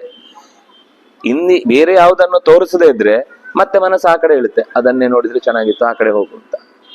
ಆದ್ರೆ ಬೇರೆ ಒಂದು ಅದಕ್ಕಿಂತ ಉತ್ತಮವಾದದ್ದನ್ನ, ಶಾಶ್ವತವಾದದ್ದನ್ನ, ಸಮರ್ಪಕವಾದದ್ದನ್ನ, ಅರ್ಥವತ್ತಾದದ್ದನ್ನ ತೋರಿಸಿದಾಗ ತತ್ವವಿತ್ತಾದದ್ರಿಂದ ಅವನು ಈ ಕಡೆಗೆ ವಿಷಯಾಂತರಕ್ಕೆ ತಂದಾಗ ಮನಸ್ಸು ಅಲ್ಲಿ ಲಗ್ನವಾದಾಗ ಇದರಿಂದ ವಿಮೋಚನೆ ಆಯ್ತು. ಆದ್ರೆ ಎರಡೂ ಸಂದರ್ಭದಲ್ಲೂ ಕೂಡ ನಾನು ಕೇವಲ ಒಂದು ಸ್ಪೆಕ್ಟೇಟರ್ ಆಗಿ, ನಾನೊಂದು ಕೇವಲ ನೋಡುಗನಾಗಿ ನನ್ನ ಕಾರ್ಯವನ್ನ ಮಾಡಬೇಕು ಅಂತ ಅನ್ನೋದನ್ನ ಜ್ಞಾನಿಯಾದವನು ತಿಳ್ಕೊಂಡು ಮಾಡ್ತಾನೆ. ಅದರಿಂದಾಗಿ ಅವನಿಗೆ ಕರ್ಮದ ಲೇಪ ಇಲ್ಲ. ಮನಸ್ಸು ಬಹಳ ಮುಖ್ಯವಾಗಿ ಬ್ರಹ್ಮಣಿ ಆದಾಯ. ಒಂದು ವೇದೋಕ್ತವಾದ ಚಿಂತನೆಯಲ್ಲಿ, ಯಾಕಂದ್ರೆ ಭಗವಂತನ ಗುಣಗಳನ್ನು ಹೇಳಲಿಕ್ಕೋಸ್ಕರನೇ ಈ ಶಬ್ದ ಸಾಹಿತ್ಯ ಇರುವಂತಹದ್ದು. ಶಾಸ್ತ್ರದ ಮುಖ್ಯ ಉದ್ದೇಶ ಭಗವಂತನ ವಿಸ್ತಾರವನ್ನ ಪರಿಚಯಿಸ್ಲಿಕ್ಕೋಸ್ಕರದು. ಅಂತಹ ವಿಷಯದಲ್ಲಿ ಮನಸ್ಸಿಟ್ಟು ಪರಮಾತ್ಮನನ್ನೇ ಹೇಳುವಂತಹ ಮಾತುಗಳಲ್ಲಿ ಯಾರು ಮನಸ್ಸಿಟ್ಟು ಕರ್ಮಗಳನ್ನ ಮಾಡ್ತಾನೆ, ಆದ್ರೆ ಸಂಗಮ್ ತ್ಯಕ್ತ್ವ, ನಾನು ಅನ್ನೋದನ್ ಬಿಟ್ಟು, ನನಗೆ ಅನ್ನೋದನ್ ಬಿಟ್ಟು, ಅದೇ ನಾನು ನನ್ನದು ಅಂದ್ರೆ ಏನು, ನಾನು ಅಂದ್ರೆ ಈ ಕೆಲಸ ನನ್ನಿಂದ ಆಯ್ತು ಅನ್ನುವ ಒಂದು ಅಹಂ, ನನಗೆ ಅಂದ್ರೆ ಅದರಿಂದ ಏನೋ ವಾಪಸ್ ನಾನು ಇಷ್ಟು ಮಾಡಿದ್ರಿಂದ ಏನೋ ಪ್ರತಿಫಲ ಬರಬೇಕು ಅನ್ನೋದು, ಇದು ಸಂಘ. ಈ ಸಂಘವನ್ನ ಬಿಟ್ಟು ಯಾರು ಮಾಡ್ತಾನೋ ಲಿಪ್ಯತೆ ನ ಸ ಪಾಪೇನ, ಪಾಪೇನ ಸಹ ನ ಲಿಪ್ಯತೆ. ಹೇಗೆ? ಅಲ್ಲರಿ, ಅಲ್ಲೇ ಇರ್ಬೇಕು ಅಂತೀರಿ, ಅದನ್ನ ಅಂಟಿಸ್ಕೊಳ್ಬಾರ್ದು ಅಂತೀರಿ, ಇದು ಹೇಗ್ ಸಾಧ್ಯ ರೀ? ಪದ್ಮಪತ್ರ ಮಿವಾಂಭಸ ಉದಾಹರಣೆ ನಿಮ್ಗೆ ತೋರಿಸ್ತೇನೆ, ಆಗುದಿಲ್ಲ ಹೇಳ್ಬೇಡ. ಜಗತ್ತಲ್ಲಿ ಯಾವುದಾದ್ರೂ ವಸ್ತು ಅದಕ್ಕೆ ಅಂಟಿಸಿಕೊಳ್ಳೋದು ಅಲ್ಲೇ ಇರುವುದಕ್ಕೆ ಸಾಧ್ಯ ಆಗತ್ತೆ. ಪದ್ಮದ ಎಲೆಯ ಮೇಲೆ ನೀರಿನ ಹನಿ ಪೂರ್ಣವಾಗಿ ಇದೆ, ನೀವು ಎಷ್ಟು ಬೇಕಾದ್ರೂ ಹೀಗೀಗೀಗ ಅಲ್ಲಾಡಿಸಿ, ಎಷ್ಟು ಸುತ್ತು ಬಂದ್ರು ಒಂದ್ ಸಣ್ಣ ಪಸೆಯನ್ನು ಕೂಡ ಅಥವಾ ಅದರ ಒಂದು ಸಣ್ಣ ಅಂಶವನ್ನು ಕೂಡ ಅದು ಎಲೆಗೆ ಹಚ್ಚುವುದಿಲ್ಲ ಅಲ್ಲ, ಎಲೆ ಹಚ್ಚಿಕೊಳ್ಳುವುದಿಲ್ಲ. ಇದು ಹಚ್ಚುತ್ತೆ, ನೀರಿಗೆ ಹಚ್ಚುವುದೇ ಗುಣ. ಅದನ್ನ ನೀವು ಟೇಬಲ್ ಮೇಲೆ ಹಾಕಿ ಈ ಟಾರಡೆ ಎಲ್ಲ ಕಡೆ ಅಂಟ್ಕೊಂಡ್ಬಿಡುತ್ತೆ. ವಾಪಸ್ ತೆಗೆದ್ರೆ ಹಚ್ಚಿದ್ದಷ್ಟು ನೀರಿದ್ದು ಹೋಯ್ತು, ಪರಿಮಾಣ ಕಮ್ಮಿ ಆಯ್ತು, ಪರಿಣಾಮವೂ ಆಯ್ತು, ಪರಿಮಾಣವೂ ಕಮ್ಮಿ ಆಯ್ತು. ಇದು ಸಂಘದ ಸಮಸ್ಯೆ. ಆದ್ರೆ ಹೇಗಿರ್ಬೇಕು ಅಂದ್ರೆ ನೀರು ಎಲ್ಲಿರುತ್ತೆ ಅನ್ನೋದ್ರ ಮೇಲೆ ಡಿಪೆಂಡ್.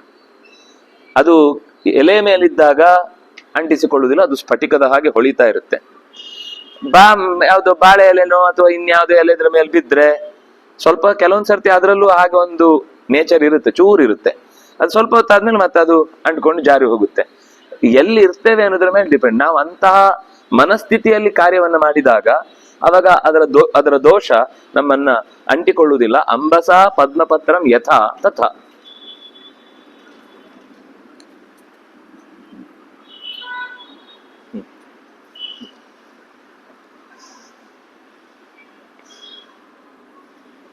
ಅಂದ್ರೆ ಸನ್ಯಾಸವೂ ಇದೆ ಅವನ ಹತ್ರ, ಯೋಗವೂ ಇದೆ. ಸನ್ಯಾಸ ಯಾವ್ದಾದ್ರಿದೆ? ಸಂಘದ ಸನ್ಯಾಸ ಇದೆ. ಯೋಗ ಯಾವ್ದ್ರದ್ದಿದೆ? ಕರ್ಮದ ಯೋಗ ಇದೆ. ಕರ್ಮದ ಯೋಗ ಇದ್ದು ಸಂಘದ ಸನ್ಯಾಸ ಇದ್ದದ್ರಿಂದ ಅವನಿಗೆ ಕರ್ಮದ ಲೇಪ ಉಂಟಾಗುವುದಿಲ್ಲ. ಕರ್ಮಣ ನಚ ಲಿಪ್ಯತೆ. ಅದರಲ್ಲಿ ಯಾವುದರಿಂದ ಎಲ್ಲ ಬಿಟ್ಟು ಹೊರಗೆ ಬರಬೇಕು ಅಂದ್ರೆ ಕಾಯೇನ ಮನಸ ಬುದ್ಧಿಯ ಕೇವಲೈ ಇಂದ್ರಿಯೈರಪಿ ಯೋಗಿನ ಕರ್ಮ ಕುರುವಂತಿ ಸಂಗಂ ತ್ಯಕ್ತ್ವ ಆತ್ಮಶುದ್ಧಯೇ. ಆತ್ಮಶುದ್ಧಿಗೋಸ್ಕರ ಕೆಲಸ ಮಾಡುವಾಗ ಶರೀರವೂ ಕೆಲಸ ಮಾಡುತ್ತೆ, ಮನಸ್ಸೂ ಕೆಲಸ ಮಾಡುತ್ತೆ, ಬುದ್ಧಿಯೂ ಕೆಲಸ ಮಾಡುತ್ತೆ, ಇಂದ್ರಿಯಗಳೂ ಕೆಲಸ ಮಾಡ್ತವೆ. ಯೋಗಿಗಳು ಇದು ಎಲ್ಲದರಲ್ಲೂ ಕೆಲಸ ಮಾಡ್ತಾರೆ. ಮಾಡಿಯೂ ಕೂಡ ಅವರು ಸಂಘವನ್ನ ತ್ಯಾಗ ಮಾಡ್ತಾರೆ. ಆದ್ರಿಂದಾಗಿ ನೋಡಿ, ಮಾಡ್ತಾರೆ ಅನ್ನೋದು ಯೋಗ, ಸಂಗಂ ತ್ಯಕ್ತ್ವ ಅನ್ನೋದು ಸನ್ಯಾಸ. ಎಲ್ಲಿಯೂ ಕೃಷ್ಣನ ಮಾತಿನಲ್ಲಿ ಅವನಿಗೆ ಅವನು ಕಾಂಟ್ರಡಿಕ್ಟರಿ ಆಗಿ ಮಾತಾಡಿಲ್ಲ. ಬಹಳ ಜನ ಕೃಷ್ಣ ಹೇಳ್ತಾನೆ, ಒಂದ್ ಕಡೆ ಸನ್ಯಾಸ ಅಂತ ಹೇಳ್ತಾನೆ, ಒಂದ್ ಕಡೆ ಕರ್ಮಯೋಗ ಅಂತ ಹೇಳ್ತಾನೆ. ಅದು ಅವನಿಗೆ ಹೀಗೆ ಹೇಳಿದ್ದು, ಇವನಿಗೆ ಹಾಗೆ ಹೇಳಿದ್ದು ಅಂತ ಎಲ್ಲರಿಗೂ ಒಂದೊಂದು ಬೇರೆ ಬೇರೆ ಹಂಚಿ ಕೊಟ್ಬಿಟ್ರೆ ಅವನ್ 700 ಅಧ್ಯಾಯ ಒಟ್ಟಿಗೆ ಯಾಕೆ ಹೇಳ್ಬೇಕು?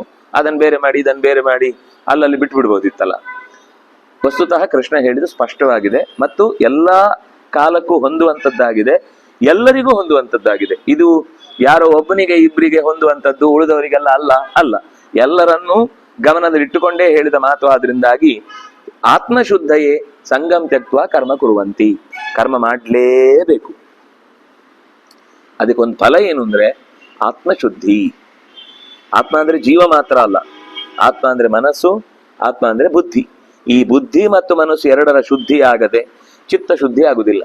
ಬುದ್ಧಿ ಮನಸ್ಸು ಶುದ್ಧಿ ಆದ್ರೆ ನೆನಪಿನ ಬುದ್ಧಿಯಲ್ಲಿ ಮತ್ತು ಅಹಂ ಅನ್ನೋದ್ರ ಒತ್ತಾಸೆ ಅದು ಕಮ್ಮಿ ಆಗುತ್ತೆ. ಇದೆರಡು ಶುದ್ಧಿ ಆದ್ರೆ ಅಹಂನಲ್ಲಿ ನಾನು ಅನ್ನೋದು ಹೊರಟು ಹೋಗುತ್ತೆ. ಯಾವಾಗ ನಾನು ನಾನು ನಾನು ಅನ್ನೋದು ಮತ್ತೆ ಮತ್ತೆ ಬರ್ತಾ ಇರುತ್ತೋ ಆವಾಗ ಈ ನಾನು ಅನ್ನೋದು ಏನಾಯ್ತು? ಅಹಂ, ಅಹಂಕಾರ. ಚಿತ್ತದಲ್ಲಿ ಅದು ನಾನು ಮಾಡಿದ್ದೆ ಹಿಂದೆ, ಅದಕ್ಕೆ ಫಲ ಬಂತ ಅಂತ ಮಮ. ನನಗೇನು ಬಂತು? ಅದರ ನೆನಪು. ಕೆಲಸ ಮಾಡಿದ್ದು ನಿನ್ನೆ ಆಗಿತ್ತು, ಇವತ್ತು ನಿರೀಕ್ಷೆ. ನನಗೇನು ಬಂತು? ನನಗೆ ಸಿಕ್ತಾ? ನನಗಾಯ್ತಾ? ಮಾಡುವಾಗ ನಾನು, ಮಾಡಿದ್ಮೇಲೆ ನನಗೆ. ಇದು ಎರಡೂ ಕೂಡ ಸಂಘ. ಈ ಎರಡೂ ಸಂಘವನ್ನ ಬಿಟ್ಟು ಮಾಡುವುದರಿಂದ ಆತ್ಮಶುದ್ಧಿ ಆಗ್ತಾ ಹೋಯ್ತು ಅಂದ್ರೆ, ಅಹಂಕಾರ ಮಮಕಾರ ಅನ್ನೋದು ಹೋದ್ರೆ ಆವಾಗ ಆ ಭಗವಂತನ ಪ್ರಜ್ಞೆ ಅಥವಾ ಕರ್ಮದ ಲೇಪ ಇಲ್ಲದೆ ಇರುವಂತೆ ಬದುಕುವ ರೀತಿ ನಮಗೆ ಅರ್ಥ ಆಗುತ್ತೆ. ಇದು ಎಷ್ಟು ಸಲ ಯೋಚನೆ ಮಾಡಿದ್ರು ಇನ್ನೂ ಇನ್ನೂ ಇನ್ನೂ ಇನ್ನೂ ಇದರಲ್ಲಿ ನಾವು ಕ್ಲಾರಿಟಿ ಪಡ್ಕೊಳ್ಳಿಕ್ಕಿದೆ ಅಂತ ಅನ್ಸುತ್ತೆ. ಯೋಚನೆ ಮಾಡಿ ಮುಗಿಯುವಂಥದ್ದಲ್ಲ. ಅಂದ್ರೆ ಶಬ್ದಾತಃ ಎಷ್ಟು ಸಲ ಓದಿದ್ರು ಅಲ್ಲೊಂದ ಕೆಳಗಡೆ ಅನ್ವಯ ಅರ್ಥ ಕೊಟ್ಟಿರ್ತಾರೆ, ಅಷ್ಟನ್ನು ಓದಿ ಸುಮ್ಮನೆ ಆಗ್ತೇವೆ. ಆದ್ರೆ ಆ ಆತ್ಮಶುದ್ಧಿ ಅನ್ನೋದನ್ನ ನೀವು ಹುಡುಕ್ತಾ ಹೋದ್ರೆ ಮುಗಿಯದೇ ಇರುವ ಕೆಲಸ.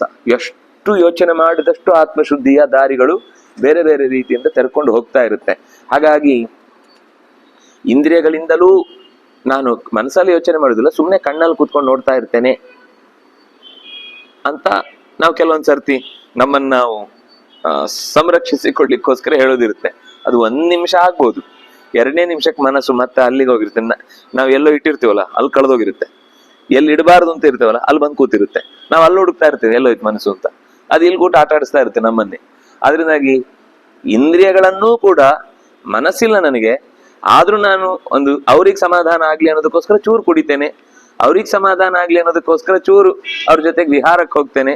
ಅವ್ರಿಗೆ ನನ್ಗೆ ಮನಸ್ಸಿಲ್ಲ ರೀ, ನಂಗೆ ಮಾಡ್ಲಿಕ್ಕೆ ಮನಸ್ಸಿಲ್ಲ. ನೋಡಿ, ಇದೇ ಶ್ಲೋಕದ ಅರ್ಥ. ನಾನು ಯಾವ್ದನ್ನು ಎಳೆದು ತರಲಿಲ್ಲ. ಕೇವಲ ಇಂದ್ರಿಯೈರಪಿ, ಬರೀ ಇಂದ್ರಿಯಗಳಿಗೆ ಮಾತ್ರ ನಾನು ಆಹಾರ ಕೊಡ್ತಾ ಇದ್ದೇನೆ, ಆದ್ರೆ ಮನಸ್ಸಿಂದ ನಾನು ಅದನ್ನು ಅಂಟಿಸಿಕೊಂಡಿಲ್ಲ ಅಂತ ಕೂತ್ರೂ ಕೂಡ ಅದು ಕರ್ಮದ ಲೇಪಕ್ಕೆ ಕಾರಣ ಆಗುತ್ತೆ. ಅದಕ್ಕೋಸ್ಕರ ಅವರು ಕೇವಲ ಇಂದ್ರಿಯದ ವ್ಯವಸ್ಥೆಗೂ ಸಂಘದ ಸಂಪರ್ಕ ಕೊಡಲ್ಲ. ಅಂದ್ರೆ ಇಂದ್ರಿಯಗಳಿಂದಲೂ ಸಂಪರ್ಕ ಆಗ್ಲಿಕ್ಕೆ ಬಿಡಲ್ಲ, ಇಂದ್ರಿಯದಿಂದ ಬಿಡಲ್ಲ, ಮನಸ್ಸಿನಿಂದ ಬಿಡಲ್ಲ, ಬುದ್ಧಿಯಿಂದ ಬಿಡಲ್ಲ, ಆತ್ಮದಿಂದ ಬಿಡಲ್ಲ, ಯಾವುದರಿಂದಲೂ ಬಿಡದೆ ಕಾಯೇನ ಮನಸಾ ಬುದ್ಧಿಯ ಕೇವಲ ಈ ಇಂದ್ರಿಯರಪಿ, ಯಾವುದರಿಂದಲೂ ಬಿಡದೆ ಕರ್ಮ ಕುರುವಂತಿ, ಕರ್ಮವನ್ನ ಮಾಡ್ತಾರೆ. ಎಲ್ಲವನ್ನೂ ಬಳಸ್ಕೊಳ್ತಾರೆ, ಆದ್ರೆ ಯಾವುದನ್ನು ಕೂಡ ಸಂಘದಿಂದ ಮಾಡಲ್ಲ. ಸಂಘಂ ತ್ಯಕ್ತ್ವ, ತ್ಯಾಗ ಮಾಡಿ ಮಾಡ್ತಾರೆ, ಆದ್ರಿಂದಾಗ ಅದು ಲಭ್ಯವಾಗುತ್ತೆ. ತ್ಯಾಗ ಮಾಡಿದ ಮೇಲೆ ಬೇಕಿದ್ರೆ ಅದರಲ್ಲೇ ಬಿದ್ದಿದ್ರು ಏನೂ ಆಗಲ್ಲ. ಆದ್ರೆ ನಾವು ತ್ಯಾಗ ಮಾಡಿ ಆಗಿದೆ ಅಂತ ಗೊತ್ತಾಗುವುದೇ ತುಂಬಾ ತಡ ಆಗುತ್ತೆ. ತ್ಯಾಗ ಮಾಡೋದು ಸುಲಭ ಇಲ್ಲ. ತ್ಯಾಗ ಮಾಡಿದ ಮೇಲೂ ಭಗವಂತನ ದರ್ಶನ ಆಗಿ ಅವನಿಗೆ ಎಚ್ಚರ ಆದ್ರೆ ಮತ್ತೆ ಅದು ಅವನನ್ನ ಜಾಡಿಸುದಿಲ್ಲ, ಅಂದ್ರೆ ಬೀಳಿಸುದಿಲ್ಲ. ಆದ್ರೆ ಕೆಲವೊಮ್ಮೆ ಯಾವುದೋ ಒಂದು ಪ್ರಾರಬ್ಧ ಇರುತ್ತೆ ಅಂದ್ರೆ ಒಂದ್ಸರ್ತ ಬೀಳಿಸಿ ಮತ್ತೆ ಏಳಿಸುತ್ತೆ. ಬೀಳಿಸುವುದಂತೂ ಒಂದ್ಸಲ ಆಗ್ಬಹುದು, ಆದ್ರೆ ಮತ್ತೆ ಮತ್ತೆ ಮತ್ತೆ ಬೀಳುವುದಿಲ್ಲ. ಇದು ಮೆಟ್ಲಿಂದ ಬಿದ್ದಾಗಲ್ಲ. ಮೆಟ್ಲಿಂದ ಬಿದ್ರೆ ಕೆಳಗೆ ಬಿದ್ದ ಮೇಲೆನೆ ಹೇಳುದು, ಪೂರ್ತಿ ಬಿದ್ದ ಮೇಲೆನೆ. ಇದು ಹಾಗಲ್ಲ, ಒಂದ್ ಸ್ಟೆಪ್ ಅಷ್ಟೇ, ಅಲ್ಲೇ ಬಿದ್ದ ಮತ್ತೆ ವಾಪಸ್ ಮೇಲಕ್ಕೆ ಬಂದ ಅನ್ನುವ ಹಂತಕ್ಕೆ ಮನುಷ್ಯ ಇಂದ್ರಿಯಗಳ ಜಯವನ್ನ ಸಂಪಾದಿಸಬೇಕಾದುದು. ಸರ್ವ ಕರ್ಮಾಣಿ ಮನಸಾ ಸನ್ಯಸ್ಯ ಆಸ್ತೆ ಸುಖಂ ವಶಿ, ಇಂದ್ರಿಯಗಳ ವಶವನ್ನ ತಂದುಕೊಂಡವ ಸುಖಂ ಸನ್ಯಸ್ಯ, ಚೆನ್ನಾಗಿ ತ್ಯಾಗ ಮಾಡಿ ಮನಸಾ ಮಾನಸಿಕವಾಗಿ ಅದನ್ನ ಬಿಟ್ಟು ದೂರ ಇರ್ತಾನೆ. ನವದ್ವಾರೆ ಪುರೇ ದೇಹಿ ನೈವ ಕುರುವನ್ ನಕಾರಯನ್, ಈ 9 ದಾರಿಗಳಿಂದ 9 ಬಿಲಗಳು, ಕಣ್ಣು, ಮೂಗು, ಕಿವಿ, ಬಾಯಿ, ಆಮೇಲೆ ಮಲಮೂತ್ರ ದ್ವಾರ, ಇಲ್ಲಿಗೆ ಒಟ್ಟು 7 ಮೇಲೆ 2 ಕೆಳಗೆ. ಈ 9 ದ್ವಾರ, ಇನ್ನೆರಡಿದೆ, ಅದು ಈಗ ಓಪನ್ ಇಲ್ಲ ಅಂತ, ಒಂದು ಹೊಕ್ಕಳು ಒಂದು ನೆತ್ತಿ, ಇದೆರಡು ಹುಟ್ಟುವಾಗ ಓಪನ್ ಇರುತ್ತೆ ಎರಡೂ ಕೂಡ.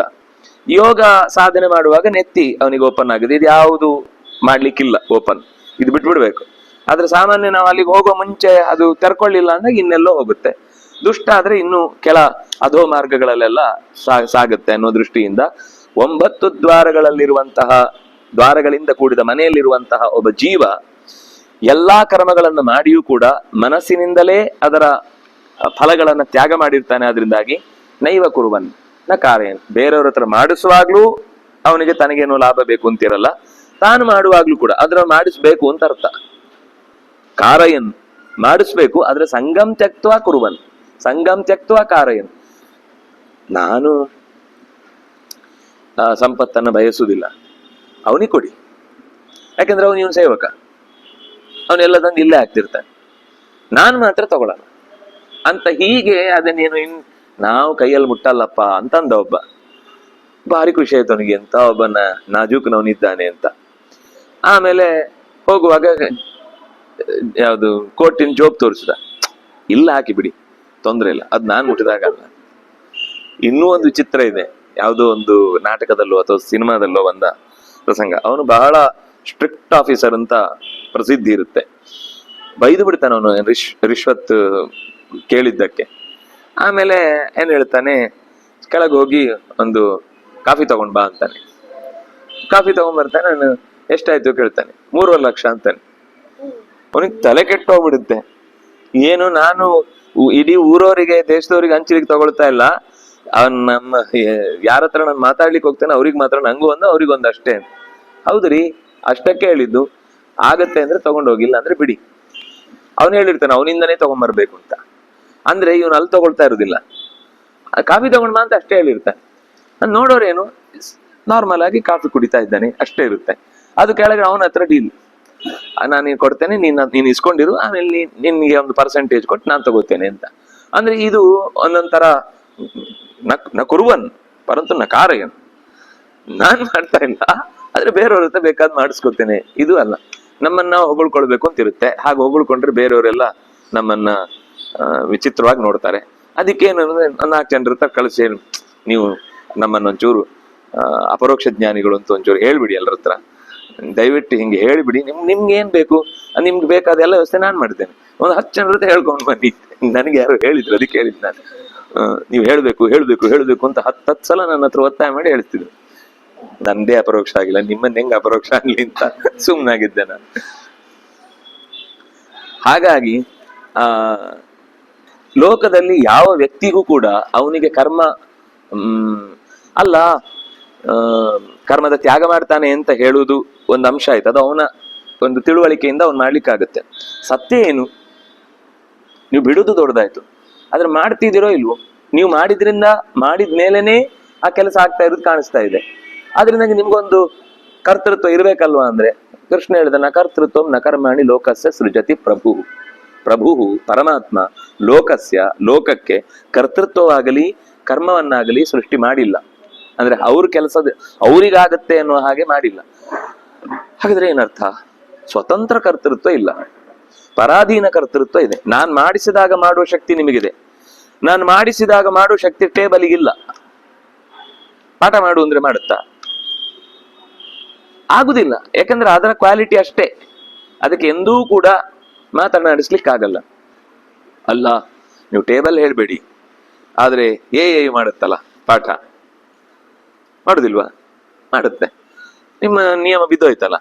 ಜ್ಞಾನದ ಅಧಿಕಾರ, ಜ್ಞಾನವನ್ನು ಹೊಂದಿದವ ಆತ್ಮ ಅಂತ ಹೇಳುದು. ಅಲ್ಲಿ ಜ್ಞಾನ ಇದೆ, ಹಾಗಾದ್ರೆ ಅದು ಆತ್ಮವ? ನಿಮ್ಮ ನಿಯಮ ಹೋಯ್ತಲ್ಲ. ಅದಕ್ಕೆ ಆಚಾರ್ಯರು ಹೇಳಿದ್ದು ಜ್ಞಾನ ಇರುವವ ಆತ್ಮ ಅಂತ ಹೇಳಲಿಲ್ಲ ಆಚಾರ್ಯರು. ಆಚಾರ್ಯರು ಏನ್ ಹೇಳಿದ್ರು ಅಂತಂದ್ರೆ, ಸುಖ ದುಃಖಗಳಿಗೆ ಆಶ್ರಯನಾದವನು ಆತ್ಮ, ಇಚ್ಛೆಗೆ ಒಳಪಡುವವನು ಆತ್ಮ ಅಂತ.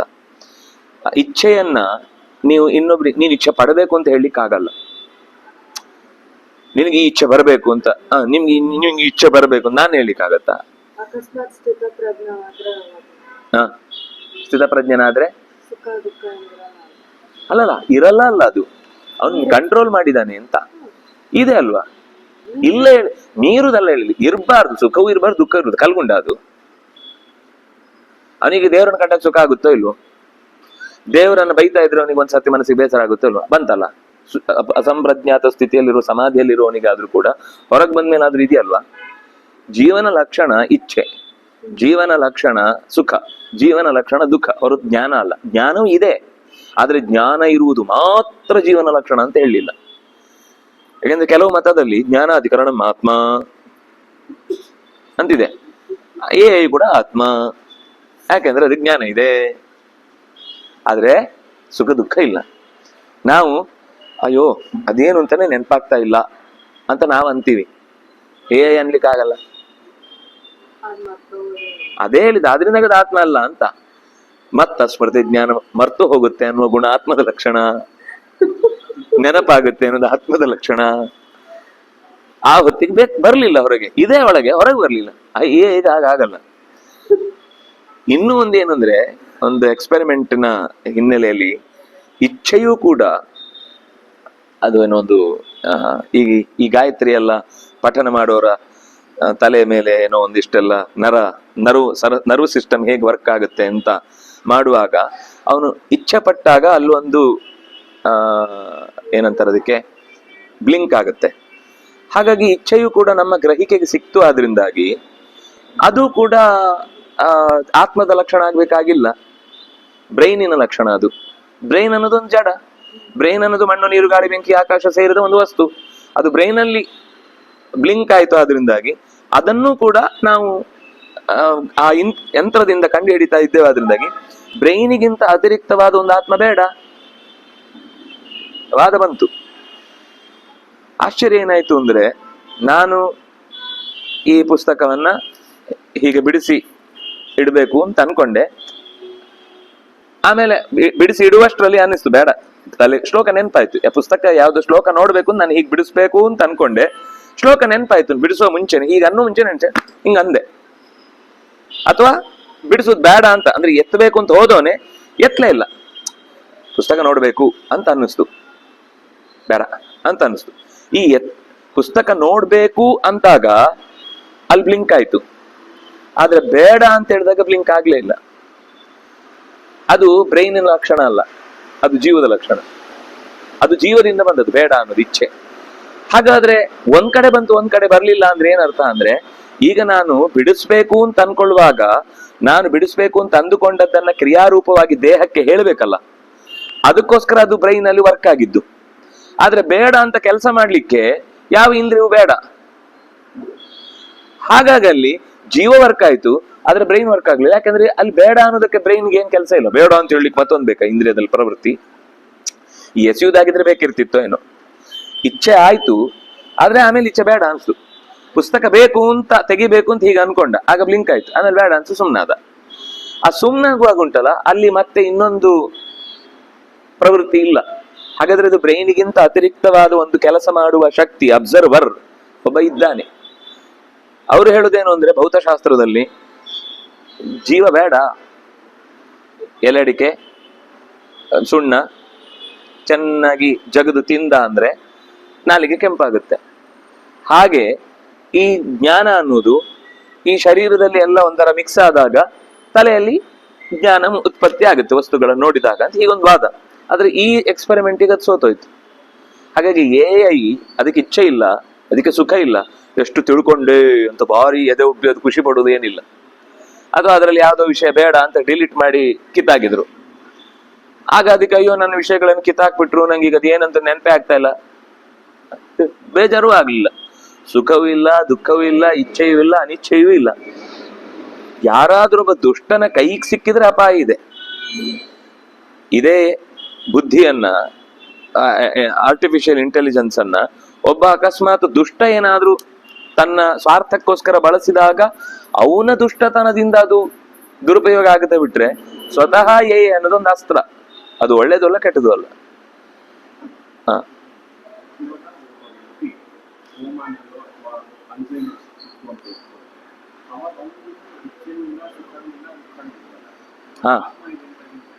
ಆತ್ಮ ಇದೇ ಅಲ್ಲ. ನೀವು ಒಂದು ಪ್ರಶ್ನೆ, ಅಲ್ಝಮೈರು ಅಥವಾ ಇಂಥ ರೋಗ ಇದ್ದವನ ಪ್ರತಿಕ್ರಿಯೆ ಇಲ್ಲ ಅಂದಾಗ, ಅಥವಾ ಕೋಮಕ್ಕೆ ಹೋದವನ ಸ್ಥಿತಿಯಲ್ಲಿ ಪ್ರತಿಕ್ರಿಯೆ ಇಲ್ಲ ಅಂದಾಗ ಅಲ್ಲಿ ಜೀವ ಇಲ್ಲ ಅಂತ ಹೇಳುದಾ ಅಂತ ಪ್ರಶ್ನೆ.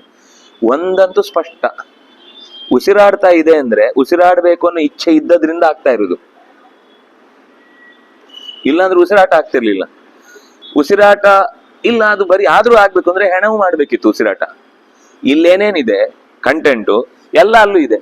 ಅದೇ ಬ್ರೈನು, ಅದೇ ರೀತಿಯ ಶರೀರ, ರೋಗ ರಹಿತವಾದ ಶರೀರ. ನೀವು ರೋಗಗ್ರಸ್ತವಾದದ್ದಾದ್ರೆ ಇಟ್ಕೊಳ್ಳಿ, ರೋಗರಹಿತವಾದ ಶರೀರ ಪಕ್ಕದಲ್ಲಿದೆ. ಈ ದೇಹದಲ್ಲಿ ಇರುವುದಕ್ಕಿಂತ ಹೆಚ್ಚು ಫೆಸಿಲಿಟೀಸ್ ಅಲ್ಲಿ ಇತ್ತು, ಅದರಲ್ಲಿ ಉಸಿರಾಟ ಇಲ್ಲ. ಯಾಕೆಂದ್ರೆ ಅಲ್ಲಿ ಇಚ್ಛೆ ಇಲ್ಲ. ಇಲ್ಲಿ ಇಚ್ಛೆ ಇದೆ, ಅದಕ್ಕೆ ಉಸಿರಾಟ ಆಗ್ತಾ ಇದೆ. ಕೋಮದಲ್ಲಿ ಇದ್ರೂ ಕೂಡ ಜೀವ ಇದೆ. ಅಲ್ಲಿ ಇಚ್ಛೆ ಇಲ್ಲ ಅನ್ನೋದಕ್ಕೆ ಕಾರಣ ಜೀವ ಇಲ್ಲ ಅಂತ. ಬ್ರೈನ್ ವರ್ಕ್ ಆಗುದಾದ್ರೆ ಈಗಲೂ ವರ್ಕ್ ಆಗ್ಬೇಕು. ಅದಕ್ಕೆ ಜೀವ ಇಲ್ಲದೆ ತಾನೇ ಒಂದು ಶರೀರದ ವ್ಯವಸ್ಥೆಯಿಂದ ಬ್ರೈನ್ ವರ್ಕ್ ಆಗ್ತಾ ಇದೆ. ಇಲ್ಲ ಸುಮಾರು ಹೊತ್ತ ಇದೆ, ಬೇಡ ಸುಮಾರು ಹೊತ್ತು ಬೇಡ. ಈಗ ಸತ್ತ ವ್ಯಕ್ತಿಯನ್ನೇ ಇಟ್ಕೊಂಡು ಪಕ್ಕದಲ್ಲಿ ಮಾತಾಡಿಸಿ, ದೇಹದಲ್ಲಿ ಇನ್ನೂ ಬಿಸಿ ಹೋಗಿಲ್ಲ. ಈ ಸ್ಥಿತಿಯಲ್ಲೇ ನಿಮ್ಮ ಪ್ರಕಾರ ಅದರಲ್ಲಿ ಎಲ್ಲಾ ಎಲಿಮೆಂಟ್ಗಳು ಇವೆ, ಯಾವುದನ್ನು ಕಿತ್ತಿಲ್ಲ, ಶರೀರದಲ್ಲಿ ಯಾವುದನ್ನು ತೆಗೆದಿಲ್ಲ. ವರ್ಕ್ ಆಗ್ಬೇಕಲ್ಲ, ಆಗ್ತಿಲ್ಲ. ಅಂದ್ರೆ ಇಚ್ಛೆ ಅಲ್ಲಿ ಇಲ್ಲ. ಇಚ್ಛೆ ಇಲ್ಲ ಅಂದ್ರೆ ಜೀವ ಇಲ್ಲ. ಜೀವ ಇಲ್ಲ ಆದ್ರಿಂದ ಇಲ್ಲಿ ಜೀವ ಇದ್ದದ್ರಿಂದ ಕೆಲಸ ಆಗ್ತಾ ಇದೆ, ಇಲ್ಲಿ ಜೀವ ಇಲ್ಲ ಅಂದ್ರೆ ಕೆಲಸ ಆಗ್ತಾ ಇಲ್ಲ. ಅಂದ್ರೆ ಇದು ನಾವು ಭೌತಕ್ಕಿಂತ ಮೀರಿದ ಒಂದು ಭೌತಾತೀತವಾದ ಒಂದು ಪದಾರ್ಥ ಇದೆ ಅಂತ ಒಪ್ಕೊಳ್ಳೇಬೇಕಾದ ಮಾತು ಅಂತ ಗೊತ್ತಾಗುತ್ತೆ. ಅದರಿಂದಾಗಿ ಕರ್ತೃತ್ವ ಅನ್ನುವಂತಹ ಒಂದು ಶಕ್ತಿ ಅದು ಜೀವನಿಗೆ ಪರಾಧೀನ ಕರ್ತೃತ್ವ ಅನ್ನೋದಿದೆ, ಸ್ವತಂತ್ರ ಕರ್ತೃತ್ವ ಇಲ್ಲ. ಕರ್ಮ ಮಾಡುವ ಹಾಗೆ ಸ್ವತಂತ್ರವಾಗಿ ಅವನೇ ಆ ಕೆಲಸದಲ್ಲಿ ತೊಡಗ್ಲಿಕ್ಕೂ ಆಗಲ್ಲ. ನಾನೇ ಮಾಡುವುದು ಅನ್ನೋದು ಇಲ್ಲ, ನನ್ನಿಂದ ಆಗ್ತಾ ಇದೆ ಅನ್ನೋದು ಇಲ್ಲ. ಈಗ ಕೊನೆಯದು ಕರ್ಮ ಫಲ ಸಂಯೋಗ. ಕೆಲಸ ಆಯ್ತು, ಫಲ ನಾನು ತಗೊಳ್ತೇನೆ. ನೀವು ಒಂದು ಕೆಲಸ ಮಾಡಿದಕ್ಕೆ ನಿನಗೆ ನಾನು ಇಷ್ಟು ಸಂಬಳ ಕೊಡ್ತೇನೆ ಅಂತ ನಾನೇನು ಅನ್ಕೊಳ್ತೇನೆ, ಅದು ಕೂಡ ನಾನ್ ಫಿಕ್ಸ್ ಮಾಡಿ ಮಾಡ್ಲಿಕ್ಕೆ ಆಗುವಂಥದ್ದಲ್ಲ. ನಾನು ಯೋಚನೆ ಮಾಡ್ತೇನೆ, ಕೆಲಸ ಮಾಡ್ತೇನೆ, ದುಡ್ಡು ಕೊಡ್ತೇನೆ, ಎಲ್ಲ ಸರಿ. ಆದ್ರೆ ಅದರ ಸ್ವತಂತ್ರ ಕರ್ತೃತ್ವ ನನ್ನದಲ್ಲ. ನೀವು ಅಕಸ್ಮಾತ್ ಆ ಸಂಬಳ ತಗೊಂಡು ಹೋಗುವಾಗ್ಲೇ ದಾರಿಯಲ್ಲಿ ಯಾರೋ ಹ್ಯಾಕ್ ಮಾಡಿ ನಿಮ್ಮ ಗುಳುಮ್ ಮಾಡ್ಬೋದು. ಅದು ನಮ್ದಲ್ಲ ಆಗಿದ್ರೆ. ನಮ್ದು ಹೌದಾಗಿದ್ರೆ ಯಾರೋ ಬಂದು ಎಷ್ಟೆಲ್ಲ ಪ್ರಯತ್ನ ಪಟ್ಟು ನಮ್ಮ ಫೋನ್ ಅನ್ನ ಅಪಹರಿಸಿ ಅದರಿಂದ ಎಲ್ಲ ತೆಗಿಬೇಕು ಅಂತ ಪ್ರಯತ್ನ ಪಟ್ಟು ನಮ್ಗೊಂದು ಸಣ್ಣ ಮಾಹಿತಿ ಸಿಕ್ಕಿದ್ರೆ ಬ್ಲಾಕ್ ಮಾಡಿಸ್ತೇವೆ. ಇಲ್ಲ, ಯಾರ್ದೋ ಕೈಗೆ ಸೇರಿದೆ, ಇದನ್ನ ದಯವಿಟ್ಟು ಬ್ಲಾಕ್ ಮಾಡಿ. ಅದರಿಂದಾಗಿ ನಮ್ಮ ಕಾರ್ಯಕ್ಕೆ ಇಂಥ ಫಲ ಸಿಗಬೇಕು ಅನ್ನೋ ವಿಷಯದಲ್ಲೂ ನನಗೆ ಯಾವುದೇ ನಿಯಂತ್ರಣ ಇಲ್ಲ. ನಕರ್ಮ ಫಲ ಸಂಯೋಗಂ. ಮತ್ತೇನು? ಸ್ವಭಾವಸ್ತು ಪ್ರವರ್ತತೆ. ಸ್ವಭಾವ ಅನ್ನೋ ಶಬ್ದಕ್ಕೆ ಇಲ್ಲ ಅರ್ಥ ಪರಮಾತ್ಮ. ಪರಮಾತ್ಮ ಪ್ರವರ್ತತೆ, ಎಲ್ಲದರ ಪ್ರವೃತ್ತಿ ಮಾಡುವನು. ಪರಮಾತ್ಮ ಹೇಗೆ ಪ್ರವೃತ್ತಿ ಮಾಡ್ತಾನೆ? ಅವನು ಇಷ್ಟ ಬಂದಂಗೆ ಮಾಡ್ತಾನೆ? ಇಲ್ಲ, ಸ್ವಭಾವಸ್ತು ಪ್ರವೃತ್ತಿ. ಆ ಜೀವನ ಸ್ವಭಾವಕ್ಕೆ ಏನ್ ಸಿಗಬೇಕೋ ಅದನ್ನ ಕಾಲಕ್ಕೆ ಕೊಡ್ತಾ ಹೋಗ್ತಾನೆ. ಹಾಗಾಗಿ ವಸ್ತುವಿನ ಸ್ವಭಾವವೂ ಆಗುತ್ತೆ. ಈಗ ವಸ್ತು ಅಯಸ್ಕಾಂತ, ಅದರ ಸ್ವಭಾವ ಏನು ಅಂದ್ರೆ ಕಬ್ಬಿಣವನ್ನು ಎಳೆಯುತ್ತೆ. ಅದರ ಸ್ವಭಾವವೇ ಹಾಗೆ. ಪ್ರತಿ ವಸ್ತುವಿಗೂ ಅದರದ್ದೇ ಆದ ಒಂದು ಭಾವ ಇದೆ. ಆ ಭಾವ ಅದು ನಿರಂತರ ಕೊನೆಗೆ ಎಂಡ್ ಆಗುದು ಎಲ್ಲಿ ಅಂದ್ರೆ ಅದೇ ಎಂಡ್ ಆಗುದು. ಹೊರಗಡೆಯಿಂದ ಯಾವುದೇ ಪ್ರಭಾವ ಇರುತ್ತೆ, ಕೆಲವೊಂದು ಕಾಲ ಇರುತ್ತೆ, ಅದಕ್ಕೊಂದು ಸಮಯ ನಿಯಂತ್ರಣ ಇರುತ್ತೆ. ಕೆಲವೊಂದು ಸರ್ತಿ ಒಂದೊಂದು ಇಡೀ ಜನ್ಮವೂ ಸಾಗಬಹುದು ಆ ಪ್ರಭಾವ ಪ್ರಾರಬ್ಧವಶಾತ್. ಆದ್ರೆ ಕೊನೆಗೆ ಅವನ ದುರ್ಗತಿಯೋ ಸದ್ಗತಿಯೋ ಅಂತ ಅನ್ನೋದೊಂದು ಡಿಸೈಡ್ ಮಾಡುವಾಗ ನಿರ್ಧಾರಕ್ಕೆ ಬರುತ್ತ ಸ್ವಭಾವ ಹೊರತು ಪ್ರಭಾವ ಅಲ್ಲ.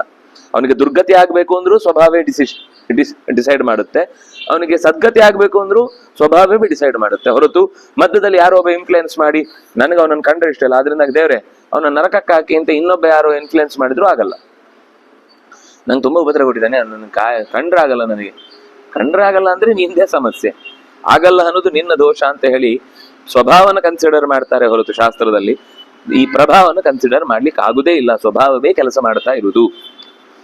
ಹೀಗೆ ಹೇಳಿ ಮತ್ತು ಅದನ್ನು ಸ್ಪಷ್ಟ ಮಾಡಿದ. ಕಸ್ಯಚಿತ್ ಪಾಪಂ ನ ಆದತ್ತೆ, ದೇವರು ಯಾರದೇ ಪಾಪವನ್ನು ತಗೊಳ್ಳುದಿಲ್ಲ. ನಚೈವ ಸುಕೃತಂ, ಬೇರೆ ಯಾರದ್ದೇ ಪುಣ್ಯವನ್ನು ಸ್ವೀಕಾರ ಮಾಡುವುದಿಲ್ಲ.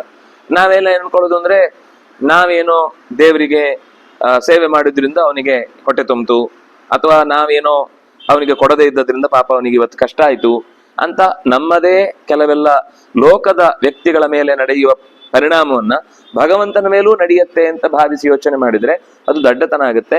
ಅವನು ಯಾವತ್ತೂ ಕೂಡ ನಾದತ್ತೆ ಕಸ್ಯಚಿತ್ ಪಾಪಂ ಅಜ್ಞಾನೇನಾವೃತಂ ಜ್ಞಾನಂ ತೇನ ಮುಖ್ಯಂತಿ ಜಂತವ. ಭೂತಗಳಿಗೆ ಜೀವಗಳಿಗೆ ಮಾತ್ರ ಅಜ್ಞಾನದ ಆವರಣ ಇರುವುದರಿಂದಾಗಿ ಅವನಿಗೆ ಪಾಪ ಪುಣ್ಯಗಳ ಲೇಪ ಇದೆ. ಪರಮಾತ್ಮ ಪಾಪ ಪುಣ್ಯಗಳ ಲೇಪದಿಂದ ಕೂಡಿದವನಲ್ಲ. ಯಾಕೆ ಅಂದ್ರೆ ಅವನಿಗೆ ಪುಣ್ಯವೂ ಬೇಡ ಪಾಪವೂ ಬೇಡ. ಅವನು ಪುಣ್ಯ ಶ್ರವಣ ಕೀರ್ತನ.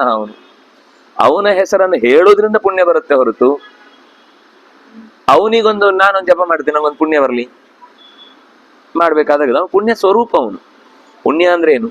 ಪುನಾತೇಹೆ ಪುಣ್ಯನಾಮವಾನ್. ಯಾವುದು ಎತ್ತುತ್ತೋ ಅದು ಪುಣ್ಯ, ಯಾವುದು ಹೊತ್ತಾಕುತ್ತೋ ಅದು ಪಾಪ. ಪಾತನಾಥ್ ಪಾಪನಾಮಾಸೌ. ದೇವರು ಮೇಲಕ್ಕೆ ಏರುವುದೂ ಇಲ್ಲ, ಯಾಕಂದ್ರೆ ಏರ್ಲಿಕ್ಕೆ ಬಾಕಿ ಇದ್ರೆ ಇರ್ಬೇಕು. ದೇವರು ಬೀಳುವುದೂ ಇಲ್ಲ, ಬೀಳ್ಲಿಕ್ಕೆ ಜಾಗವೇ ಇಲ್ಲ ಅವನಿಗೆ. ಆದ್ರಿಂದ ನಾವು ಬೀಳ್ಲಿಕ್ಕೂ ಜಾಗ ಇದೆ, ಏರ್ಲಿಕ್ಕೂ ಜಾಗ ಇದೆ ಅಂದಾಗ ನಮಗೆ ಪುಣ್ಯ ಪಾಪ ಇದೆ.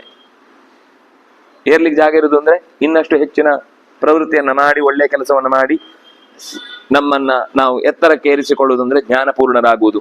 ಜ್ಞಾನ ಇದೆ, ಆದ್ರೆ ಅದಕ್ಕೆ ಅಂಟಿದ ಕೊಳೆಯನ್ನ ಕಿತ್ತು ಬೆಳಕು ಒಳಗೆ ನಿಜವಾದದ್ದು ಎಷ್ಟಿದೆ ನೈಜ ಸುಖಾನುಭೂತಿ ಅನ್ನೋದು ಅರ್ಥ ಆಗ್ಬೇಕಲ್ವಾ.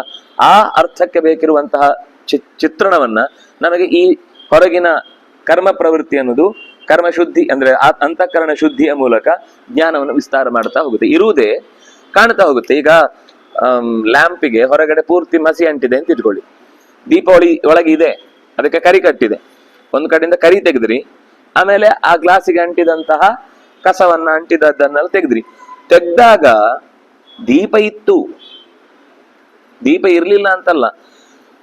ಕಿತ್ತದ್ರಿಂದ ಏನಾಯ್ತು ಅಂತಂದ್ರೆ ತಡೆ ಇದ್ದದ್ದು ಹೋಯ್ತು. ಹಾಗೆ ಈ ಲಿಂಗ ದೇಹ ಅನ್ನೋದೊಂದು ತಡೆ, ಅನಿರುದ್ಧ ದೇಹ ಅನ್ನೋದೊಂದು ತಡೆ, ಸ್ಥೂಲ ದೇಹ ಅನ್ನೋದೊಂದು ತಡೆ. ಈ ಸ್ಥೂಲ ದೇಹ ಬಿಟ್ಟ ತಕ್ಷಣ ನಮಗೆ ಆನಂದ ಆಗುದಿಲ್ಲ, ಅನಿರುದ್ಧ ದೇಹ ಬಿಟ್ಟ ತಕ್ಷಣನೂ ಆನಂದ ಆಗುದಿಲ್ಲ. ಲಿಂಗ ದೇಹ ಬಿಡ್ತೇವೆ ಅಂತಂದ್ರೆ ನಾವು ಬಿಡ್ಲಿಕ್ಕೆ ಆಗುದಿಲ್ಲ, ಅದು ನಮ್ಮ ಜೊತೆಗೆ ಅಂಟ್ಕೊಂಡ್ಬಿಟ್ಟಿರೋದು. ನಮಗೇನು ಅಂದ್ರೆ ಈ ಶರೀರದಲ್ಲಿ ಕಷ್ಟ, ಹಾಗಾಗಿ ನಾನು ಆತ್ಮಹತ್ಯೆ ಮಾಡ್ಕೊಂಡು ಸುಖವಂತೇನೆ, ಸೂಕ್ಷ್ಮ ರೂಪಕ್ಕೆ ಹೋಗ್ಬಿಡ್ತೇನೆ ಅಂತ ನಮ್ಮ ತಲೆಯಲ್ಲಿ ಕೆಲವೊಂದ್ ಸರ್ತಿ ಏನೇನೋ ಆಲೋಚನೆಗಳು ಬರ್ತವೆ. ಅದು ಇನ್ನೂ ಕಷ್ಟ. ಈ ಶರೀರವನ್ನ ಪಡೆದದ್ದು ನಾವಲ್ಲ, ಅದರಿಂದಾಗಿ ಕೇಳಿ ಕಳ್ಕೊಳ್ಳಿಕ್ಕೂ ನಮಗೆ ಅಧಿಕಾರ ಇಲ್ಲ. ಅದಕ್ಕೆ ಉಪನಿಷತ್ತು ಹೇಳುವಾಗ ಆತ್ಮಹನಃ ಅಂತ ಬೈಯತ್ತೆ. ಬೇರೆ ತುಂಬಾ ಅರ್ಥ ಇದೆ ಅದಕ್ಕೆ. ಪರಮಾತ್ಮನನ್ನ ತಪ್ಪಾಗಿ ತಿಳಿಯುವುದು ಅದು ಒಂದು ಆತ್ಮಹತ್ಯೆನೆ. ಆದ್ರೆ ಮುಖ್ಯವಾಗಿ ನಮ್ಮ ಶರೀರವನ್ನ ಬಿಡುವುದು ಕೂಡ ಒಂದು ಆತ್ಮಹತ್ಯೆನೆ. ಈಗ ಆತ್ಮಹತ್ಯೆ ಅಂದ್ರೆ ಮನಸ್ಸನ್ನು ಕಳ್ಕೊಳ್ಳೋದು ಆತ್ಮಹತ್ಯೆ, ಡಿಪ್ರೆಷನ್ ಒಳಗಾಗುದು ಆತ್ಮಹತ್ಯೆ, ಡಿಪ್ರೆಷನ್ ಒಳಗಾದ್ಮೇಲೆ ಶರೀರ ಬಿಡುದು ಮತ್ತೆ ಮುಂದುವರಿದ ಆತ್ಮಹತ್ಯೆ. ಅಂದ್ರೆ ಇದನ್ನು ಬಾಣಲೆಯಿಂದ ಬೆಂಕಿಗೆ ಬಿದ್ದಾಗದು. ಈಗ ಇಷ್ಟಾದ್ರೂ ಪರಿಹರಿಸಿಕೊಳ್ಳಿಕ್ಕೆ ಒಂದು ಶರೀರ ಇದ್ದದ್ರಿಂದ ಅವನು ಆ ಸಮಸ್ಯೆಯಿಂದ ಪಾರಾಗ್ಲಿಕ್ಕೆ ಬೇಕಾದ ಪ್ರಯತ್ನ ಮಾಡಿದ್ರೆ ನಾಳೆ ಅಲ್ವಾ ನಾಳ್ದು ಏನಾದ್ರೂ ಆಗ್ತಿತ್ತು. ಆದ್ರೆ ಅವನಿಗೆ ದೇಹ ಬಿಟ್ಟದ್ರಿಂದ ಆ ಗಿಲ್ಟಿಯಲ್ಲಿ ಇನ್ನೂ ಬಹಳ ಕಾಲ ಕೊಳಿಬೇಕಾಗುತ್ತೆ. ಈಗ ಪರಿಹರಿಸಿಕೊಳ್ಳಿಕ್ಕಾದ್ರೂ ಶರೀರ ಇರುತ್ತೆ, ಆಮೇಲೆ ಪರಿಹರಿಸಿಕೊಳ್ಳಿಕ್ಕೂ ಶರೀರವೂ ಇಲ್ಲದಿರುವುದರಿಂದ ಆ ಅನಿರುದ್ಧ ಶರೀರ ಮತ್ತು ಲಿಂಗ ಶರೀರದ ವ್ಯಾಪ್ತಿಯೊಳಗೆ ಎಷ್ಟು ಅನುಭವಿಸ್ಬೇಕೋ ದುಃಖ ಅದನ್ನ ನಿರಂತರ ಅನುಭವಿಸ್ಬೇಕಾಗುತ್ತೆ. ಅದರಿಂದ ಭಗವಂತನ ತಿಳುವಳಿಕೆಯನ್ನ ಪಡೆಯುವುದ್ರಲ್ಲಿ ನಮಗೆ ತಡೆ ಅಜ್ಞಾನ. ಈ ಅಜ್ಞಾನವನ್ನ ಕಳಚಿ, ಅಜ್ಞಾನೇನ ಆವೃತಂ, ಜ್ಞಾನ ಅಂದ್ರೆ ಇಲ್ಲಿ ಜೀವವೇ ಜ್ಞಾನ ರೂಪ. ಅವನನ್ನು ಈ ಅಜ್ಞಾನ ಆವರಿಸಿಕೊಂಡಿದ್ದಾಗಿ ಜೀವಗಳು ಮೋಹಕ್ಕೆ ಒಳಗಾಗ್ತವೆ. ಹಾಗಾದ್ರೆ ಅದನ್ನು ಕಳ್ಕೊಳ್ಳೋದು ಹೇಗೆ? ಭಗವಜ್ಞಾನದಿಂದ ಅಜ್ಞಾನಂ ಜ್ಞಾನೇನತು ತದಜ್ಞಾನಂ ಯೇಷಾಂ ಆತ್ಮನಃ ಅಜ್ಞಾನಂ ನಾಶಿತಂ ತೇಷಾಂ ಆದಿತ್ಯವತ್ ಜ್ಞಾನಂ ಪ್ರಕಾಶಯತಿ. ಎಷ್ಟು ಚಂದದ ಮಾತು ನೋಡಿ. ಮೋಡ ಮುಚ್ಚಿರುತ್ತೆ, ಮೋಡ ಸರಿಯತ್ತೆ, ಬೆಳಕು ಬರುತ್ತೆ. ನಾವು ಕಣ್ಬಿಟ್ರು ಆಕಾಶದಲ್ಲಿ ಸೂರ್ಯ ಇರ್ತಾನೆ, ರಾತ್ರಿ ಆಗಿದ್ರು ಆಕಾಶದಲ್ಲಿ ಸೂರ್ಯ ಇರ್ತಾನೆ, ನಮ್ಮ ಹತ್ರ ಇರಲ್ಲ ಅಷ್ಟೇ. ಒಟ್ಟು ಎಲ್ಲೋ ಇದ್ದಾನೆ, ಅವನಾಗೇ ಇರ್ತಾನೆ. ಅವನಿಗೆ ಮಧ್ಯದಲ್ಲಿ ಎಲ್ಲೋ ಒಂದ್ ಕಡೆ. ಒಳ್ಳೆ ಉದಾಹರಣೆ, ಆದಿತ್ಯವಜ್ಞಾನಂ ಪ್ರಕಾಶಯತಿ. ವಸುತ ಜೀವದಲ್ಲಿ ಸಹಜವಾದ ಆದಿತ್ಯನಂತೆ ಸ್ವಪ್ರಕಾಶವಾದಂತಹ ಗುಣ ಇದೆ. ಹೊರಗಡೆ ಮೋಡ ಕವಚದಂತೆ ಆವರಿಸಿದಂತೆ ಹೊರಗಡೆಯಿಂದ ನಮ್ಮನ್ನ ಈಗ ಅಜ್ಞಾನ ಅನ್ನೋದು ಆವರಿಸಿದೆ. ಈ ಅಜ್ಞಾನದ ಸ್ವರೂಪ ಅವಿದ್ಯಾ ಕಾಮಕರ್ಮ. ಈ ಅಜ್ಞಾನದ್ದೇ ಅವಿದ್ಯೆಯಿಂದ ಬಯಕೆಗಳು, ಬಯಕೆಯಿಂದ ಕರ್ಮಗಳು. ಈ ಅವಿದ್ಯಾ ಕಾಮಕರ್ಮ ಅನ್ನೋದರ ಲೇರು ಮನುಷ್ಯನನ್ನ ತಾನ್ ಏನು ಅನ್ನೋದರ ಸ್ಪಷ್ಟವಾದ ತಿಳುವಳಿಕೆಯನ್ನು ಹೊಂದಲಿಕ್ಕೆ ಬಿಡುವುದಿಲ್ಲ. ಕೆಲವು ಅಂಶದಲ್ಲಿ ಜೀವ ಈಗಲೂ ಜ್ಞಾನವಂತನೇ. ಈಗ ನಾನು ಅಂತ ಏನು ಒಂದು ಸೆಲ್ಫ್ ಅವೇರ್ನೆಸ್ ಬರುತ್ತೆ, ಅದು ಮನಸ್ಸಿಗೆ ಬರುವುದಲ್ಲ, ಜೀವಕ್ಕೆ ಬರುದು. ಅಂದ್ರೆ ಜೀವಕ್ಕೆ ಜ್ಞಾನ ಇದೆ. ಈಗಲೂ ಜೀವ ಸ್ಪಷ್ಟವಾಗಿ ನಮಗೆ ಗೋಚರ ಆಗ್ತಾ ಇದೆ. ನಾನು ಕೈ ಹೀಗೆ ಬಿಡಿಸ್ತೇನೆ ಅಂದ್ರೆ ಆಕಾಶ ಇದೆ ಅನ್ನೋದು ಜೀವಕ್ಕೆ ಗೋಚರ ಆದದ್ದು. ಅದು ಕಣ್ಣಿಗೆ ಗೋಚರ ಆದದ್ದಲ್ಲ, ಕಿವಿ ಗೋಚರ ಆಗದ್ದಲ್ಲ. ಕಣ್ಣು ಮುಚ್ಚಿದ್ರು ನಾನು ಕೈ ತೆಗಿಬಹುದು ಹೀಗೆ. ಆದ್ರೆ ಏನಾದ್ರೂ ಅಡ್ಡ ಇದ್ದಾಗ ಸ್ಪರ್ಶ ಗೊತ್ತಾಗುತ್ತೆ, ಇಲ್ಲಿ ಅಡ್ಡ ಇದೆ, ಅದರಿಂದಾಗಿ ಕೈ ಬಿಡಿಸ್ಲಿಕ್ಕೆ ಆಗಲ್ಲ ಅಂತ. ನಿದ್ದೆ ಮಾಡಿ ಹೇಳ್ತೇವಲ್ಲ, ಎದ್ದ ಮೇಲೆ ಇಷ್ಟೊತ್ತು ನಾನ್ ಮಲಗಿದ್ದೋ ಬೇರೆ ಯಾರಾದ್ರೂ ಮಲಗಿದ್ರು ಅಂತ ಜ್ಞಾನ ಬರುತ್ತಾ? ನಾನ್ ಮಲಗಿದ್ದೆ ಅಂತಾನೆ ಜ್ಞಾನ ಬರುತ್ತೆ. ಅಂದ್ರೆ ಅಲ್ಲಿ ನಾನು ಅನ್ನೋದು ಎಚ್ಚರದಲ್ಲಿದೆ, ಕಂಟಿನ್ಯೂಷನ್. ಕೆಲವೊಂದ್ ಸರ್ತಿ ಏನು ಅಂದ್ರೆ ಎಲ್ಲಿವರೆಗೆ ಅಂದ್ರೆ ನಾನು ಕೈ ಅಂತ ಯಾರಿಗಾದ್ರೂ ಜ್ಞಾನ ಇದೆಯಾ? ಹುಟ್ಟಿದ ಸಂದರ್ಭದಿಂದಲೂ ಕೂಡ ಯಾವುದೇ ಪ್ರಾಣಿ ಪಕ್ಷಿಗಳಾದ್ರೂ ಕೂಡ ಮನುಷ್ಯನಾದ್ರೂ ಕೂಡ ತಾನು ಶರೀರ ಅನ್ನೋ ಜ್ಞಾನ ಇಲ್ಲ. ಆದ್ರೆ ಶರೀರದ ಮೇಲೆ ವ್ಯಾಮೋಹ ಇರುವುದರಿಂದ ನಾನು ಅನ್ನೋದನ್ನ ಅವನು ಹಚ್ಕೊಳ್ತಾನೆ. ವಸುದ ಜ್ಞಾನ ಇದೆ. ಜ್ಞಾನ ಇರುವುದರಿಂದಲೇ ನಮ್ಮ ಮಾತಿನಲ್ಲಿ ನನ್ನ ಶರೀರ ಯಾಕೋ ಇವತ್ತು ನಾನು ಹೇಳಿದಾಗ ಕೇಳ್ತಿಲ್ಲ, ಇವತ್ತು ಕಾಲೇ ಎತ್ತಲಿಕ್ಕೆ ಆಗ್ತಾ ಇಲ್ಲ, ಯಾಕೋ ಆಗ್ತಿಲ್ಲ. ಎಲ್ಲಿಂದ ಬಂತು ಜ್ಞಾನ? ನಾನೇ ಶರೀರ ಅನ್ನೋದೇ ಸಹಜವಾದ ಭ್ರಮೆ ಆಗಿದ್ರೆ, ಹೌದು ಭ್ರಮೆ ಇರುತ್ತೆ, ಆದ್ರೆ ಆ ಭ್ರಮೆ ಹೋಗುವ ಮಾತುಗಳನ್ನು ನಾವೇ ಆಡ್ತೇವೆ. ಅಂದ್ರೆ ನಾವು ಮರಿತೇವೆ ಅಷ್ಟೇ. ನಾನು ಅನ್ನೋದರನ್ನ ನಾನು ಶರೀರ ಅಲ್ಲ ಅನ್ನೋದನ್ನ ನಾವು ಮರಿತಾ ಇರ್ತೇವೆ. ಮರ್ತು ಆ ಶರೀರದ ಮೇಲೆ ವ್ಯಾಮೋಹ ಬೆಳೆಸ್ಕೊಂಡು ಅದಕ್ಕೋಸ್ಕರ ಸಿಕ್ಕಾಪಟ್ಟೆ ರಕ್ಷಣೆ, ಅದಕ್ಕೋಸ್ಕರ ಸಿಕ್ಕಾಪಟ್ಟೆ ಅದರ ಚೆಲುವಿನ ವ್ಯವಸ್ಥೆ, ಅಥವಾ ಇನ್ನೇನು ದುಃಖಕ್ಕೊಳಗಾಗುದು, ಅಥವಾ ಹೆಚ್ಚು ಮದ ಬರುವುದು, ನಾನು ತುಂಬಾ ಚೆಲುವ, ಅಥವಾ ನನ್ನ ಹತ್ರ ಇನ್ನೇನು ಇದೆ ಅನ್ನುವ ಕಾರಣಕ್ಕೆ. ಈಗೇನು ಅಂದ್ರೆ ಕೆಲವರಿಗೆ ಶರೀರ ಆಗ್ಬೇಕಾಗಿಲ್ಲ, ಅವ್ರು ಯಾವುದೋ ಒಂದು ವಸ್ತ್ರಕ್ಕೆ ಹೋಗಿ ಅವರು ಯಾವುದೋ ಒಂದು ಕಬಾಟಿಗೆ ಹೋಗಿ ಹೊಡೆದ್ರೆ ಅವ್ರು ಜೀವ ಹೋದಾಗ ಆಗುತ್ತೆ.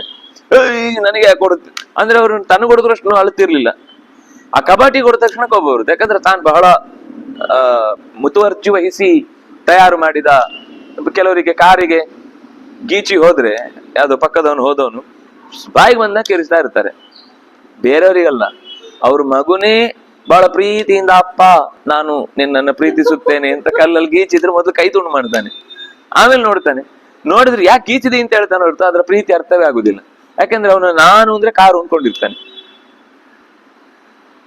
ಕೆಲವ್ರ ಮನೆ ಗೋಡೆಗೆ ಬಾಡಿಗೆ ಕೊಟ್ಟವರು ಆಣಿ ಹೊಡೆದ್ರೆ ಎದೆಗೆ ಹೊಡೆದಂಗ ಇರುತ್ತೆ ಅವ್ರಿಗೆ, ಅಯ್ಯೋ ಅಂತ ಇರ್ತಾರೆ. ಯಾಕಂದ್ರೆ ಆಣಿ ಹೊಡಿಬಾರ್ದು. ಮನೆ ಚೂರು ನಾನು ಹೇಗೆ ಇಟ್ಕೊಂಡಿದ್ದೇನೆ, ಹೇಗೆ ಮೇಂಟೈನ್ ಮಾಡಿದ್ದೇನೆ, ಒಂದು ಸ್ಕ್ರಾಚ್ ಇಲ್ಲ ಗಾಡಿ ಮೇಲೆ ಅಥವಾ ಮನೆಯ ಸುತ್ತ ಎಲ್ಲೂ ಕೂಡ. ನಾನು ಕಷ್ಟಪಟ್ಟು ಸಂಪಾದಿಸಿ ದುಡಿದದನ್ನ ಕಟ್ಟಿದ್ದನ್ನ ಹೊಸ ಕಟ್ಟಿದ ಮೇಸ್ತ್ರಿ. ಆದ್ರೆ ದುಡ್ಡು ಕಟ್ಕೊಟ್ಟು ತಗೊಂಡಾದ್ರು ಕಟ್ಟಿದ್ಯಾರು? ಲಿಟರಲಿ ಯೋಚನೆ ಮಾಡಿದ್ರೆ ಕಟ್ಟಿದ್ಯಾರು? ಅಧಿಕಾರ ಇದೆ. ಆ ಅಂಶದಲ್ಲಿ ಕರ್ತೃತ್ವ ಅನ್ನೋದು ಪರಮಾತ್ಮನಿಗೆ ಹೇಳುವಾಗ ಅದು ಯಜಮಾನನದ್ದು ಇದ್ದೇ ಇದೆ. ಆದ್ರೆ ಅವನು ಹೇಳುವ ರೀತಿ ನೋಡಿದ್ರೆ ಅವನು ಹೇಳುವ ಶಬ್ದದಲ್ಲಿ ಕಷ್ಟಪಟ್ಟು ಕಟ್ಟಿದ್ದೇನೆ ಅಂತ. ಕಷ್ಟಪಟ್ಟು ಎಲ್ಲಿ ಕಷ್ಟಪಟ್ಟಿದ್ದೀನಿ ನೀನು? ಇನ್ನು ಹೇಳ್ಬೇಕು ಕಷ್ಟಪಟ್ಟದ್ದು ಅಂತಂದ್ರೆ ದುಡಿಯುವಾಗ ಕಷ್ಟಪಟ್ಟಿದ್ದೇನೆ, ಆಫೀಸಲ್ಲೋ ಇನ್ನೆಲ್ಲೋ ಏನೋ. ಅದ್ರಲ್ಲೂ 100ಕ್ಕೆ 100 ಕಷ್ಟಪಟ್ಟಿದ್ದಲ್ಲ. ಒಂದ್ ಕೆಲಸ ತೋರಿಸಿ 5 ಕೆಲ್ಸ ತಗೊಂಡಿರ್ತಾನೆ. ಅವ್ರದ್ದು ಇವ್ರದ್ದು ಎಲ್ಲರದ್ದು ಸೇರಿಸಿ ನಾನೇ ಮಾಡಿದ್ದು ಅಂತ ಹೇಳಿ ಹೊಡೆದಿರ್ತಾನೆ. ಆದ್ರಿಂದ ಮತ್ತೆ ಇನ್ನೂ ಒಂದು ಯೋಚನೆ ಮಾಡ್ಬೇಕು ಅಂತಂದ್ರೆ, ಈಗ ಈ ಏನಂತಾರೆ ಗಾರೆ ಕೆಲಸ ಅಥವಾ ತುಂಬಾ ಶ್ರಮದ ಹೊತ್ತು ಹೋಗುವ ಕೆಲಸ ಇಂಥದ್ದಾದ್ರೆ ಅದು ಶ್ರಮ ಜಾಸ್ತಿ, ಅಲ್ಲಿ ವ್ಯವಸ್ಥೆ ಜಾಸ್ತಿ. ಆದ್ರೆ ಬುದ್ಧಿಯ ಕೆಲಸದಲ್ಲಿ ಸುಮ್ಮನೆ ಇವನು ಕಟ್ ಪೇಸ್ಟ್ ಮಾಡಿ ಕಳಿಸ್ತಾ ಇರ್ತಾನೆ ಅಷ್ಟೇ. ತಲೆ ಖರ್ಚು ಮಾಡ್ಲಿಕ್ಕೆ ಇದ್ದವರು, ಈಗ ಯಾರೋ ಪ್ರೋಗ್ರಾಮ್ ಬರೆಯೋರಾದ್ರೆ ಅವ್ರಿಗೊಂಚೂರು ತಲೆ ಕೆಲಸ ಮಾಡ್ಬೇಕಾಗಿರುತ್ತೆ. ಆದ್ರೆ ಅದು ಬಿಟ್ಟು ಒಂದ್ಸಲ ಮಾಡಿ ಆದದ್ದನ್ನೇ ಮತ್ತೆ ಮತ್ತೆ ಮತ್ತೆ ಮತ್ತೆ ರಿಪೀಟ್ ಮಾಡುವಾಗ ಏನು ಶ್ರಮ ಇರುವುದಿಲ್ಲ. ಆದ್ರೆ ಹಿಂದೆ ಕಷ್ಟಪಟ್ಟದ್ದು ಒಂದು ಇರುತ್ತೆ ಒಂಚೂರು ಅದಕ್ಕೋಸ್ಕರ. ಆದ್ರೆ ಈಗ ಅದನ್ನ ಬರೀ ಒಂದು ಏನು ಬ್ರ್ಯಾಂಡ್ ನೇಮ್ ಇಂದ ₹1 ಬೆಲೆ ಬಾಳುದನ್ನ 1.5 ಕೋಟಿಗೆ ಮಾರ್ತಾನೆ ಅಂತಂದ್ರೆ ಆವಾಗ ಇವನ್ ಕಷ್ಟಪಟ್ಟದ್ದು ಅಂತ ಬರುದಿಲ್ಲ. ಅದು ನನ್ ಕಷ್ಟ ಅಂತ ಹೇಳುದು ಶಾರೀರಿಕ, ಮಾನಸಿಕ ಕಷ್ಟ ಇದ್ದೇ ಇದೆ. ಹಾಗೆ ನೋಡಿದ್ರೆ ಶರೀರಕ್ಕಿಂತ ಮನಸ್ಸಿನ ಕಷ್ಟವೇ ದೊಡ್ಡದು. ಶರೀರದ ಕಷ್ಟ ಅನ್ನೋದು ಪರಿಹಾರ ಆಗುತ್ತೆ, ಮನಸ್ಸಿನ ಕಷ್ಟ ಸುಲಭದಲ್ಲಿ ಪರಿಹಾರ ಆಗುದಿಲ್ಲ. ಆದ್ರೆ ಕಷ್ಟಪಟ್ಟು ಅಂತ ಇವನು ಹೇಳುವಾಗ ಹೇಗೆ ಹೇಳುದು, ಬೆವರು ಹರಿಸಿ ಕಷ್ಟಪಟ್ಟು ಅಂತ ಹೇಳುದು. ಆ ಕಷ್ಟಪಟ್ಟು ಬೆವರು ಹರಿಸುವಂತ ಯೋಚನೆ ಅವನಿಗಿರುವಷ್ಟು ಇವನಿಗಿಲ್ಲ. ಶ್ರಮ ಅವನಿಗೆ ಪಾಪ ನಾಳೆ ಈ ಮನೆಯಿಂದ ಬಿಟ್ಟು ಹೋಗ್ಬೇಕು, ಅವನಾದ್ರೂ ಅದನ್ನ ಕಟ್ತಾನೆ. ಅವನಿಗಿರುವಷ್ಟು ವೈರಾಗ್ಯ ಇವನಿಗಿಲ್ಲ. ನಿಜವಾಗಿ ಅವನು ಗ್ರೇಟು. ಅವನು ಶ್ರಮ ವಹಿಸಿದ್ದು, ಅವನು ವೈರಾಗ್ಯದಿಂದ ಬದುಕಿಯ ಮನೆ ಕಟ್ಟಿದ್ದು, ಆದ್ರಿಂದಾಗಿ ಅವನು ನಿಜವಾದ ಅದರ ಓನರ್ಶಿಪ್ ಅಂತ ಭಾವಿಸ್ಬೇಕು ಕೆಲವೊಮ್ಮೆ. ಆದ್ರೆ ಸರಿಯಾದ ತಿಳಿವು ಬಂದಾಗ ಆ ಕಷ್ಟಗಳೆಲ್ಲ ಪರಿಹಾರ ಆಗುವ ಹಾಗೆ ನಮ್ಮೊಳಗಿನ ಅಜ್ಞಾನ ಹೊರಗಿನಿಂದ ಭಗವಂತನ ತಿಳುವಳಿಕೆ ಬಂದಾಗ, ಅಂದ್ರೆ ನಾನು ಶರೀರಕ್ಕಿಂತ ಬೇರೆ ಇದಿದೆ, ನಿರಂತರ ಬೇಕು, ಮತ್ತು ನಾನು ಮತ್ತು ಭಗವಂತ ಬೇರೆ ಅಂದ್ರೆ ಇಲ್ಲೇ ಬಂತೆಲ್ಲ. ಶರೀರ ತುಂಬ ಬಂತು, ಜಡ ಭೇದ ಬಂತು. ನನ್ನ ಹಾಗೆ ಇನ್ನೊಬ್ಬ ಶರೀರದಲ್ಲಿದ್ದಾನೆ, ಅವನು ನಾನು ಬೇರೆ, ಆದ್ರಿಂದಾಗಿ ಜೀವ ಭೇದ ಬಂತು. ನನ್ನೊಳಗೆ ಇರುವಂತಹ ಭಗವಂತ ಅವನು ನನಗಿಂತ ಬೇರೆ ಅಂದ್ರೆ ಜೀವ ಪರಮಾತ್ಮ ಭೇದ ಬಂತು. ನಾನು ಮತ್ತು ಜಡ ಬೇರೆ, ನಾನು ಮತ್ತು ಪರಮಾತ್ಮ ಬೇರೆ ಅಂದ್ರೆ ದೇವರು ಮತ್ತು ಜಡ ಬೇರೆ ಅಂತ ಗೊತ್ತಾಯ್ತು. ಅದು ಲೆಕ್ಕ ಬರುತ್ತಲ್ಲ. ಪರ್ಮಿಟೇಷನ್ ಕಾಂಬಿನೇಷನ್ಗಿಂತ ಏನದು 2BC A² + B² ಅಂತ ಬಂದಾಗ ಅದ್ರ ಕೊನೆಗೆ ಈ ಕಡೆ ನೀವು ಕೋನವನ್ನ ಲೆಕ್ಕ ಹಾಕಿದ್ರೆ ಅದೆರಡು ಸಮ ಇರುತ್ತೆ. ಅದು ಬೇರೆನೇ ಆಗಿರುತ್ತೆ. ಅಂದ್ರೆ ಹಾಗೆ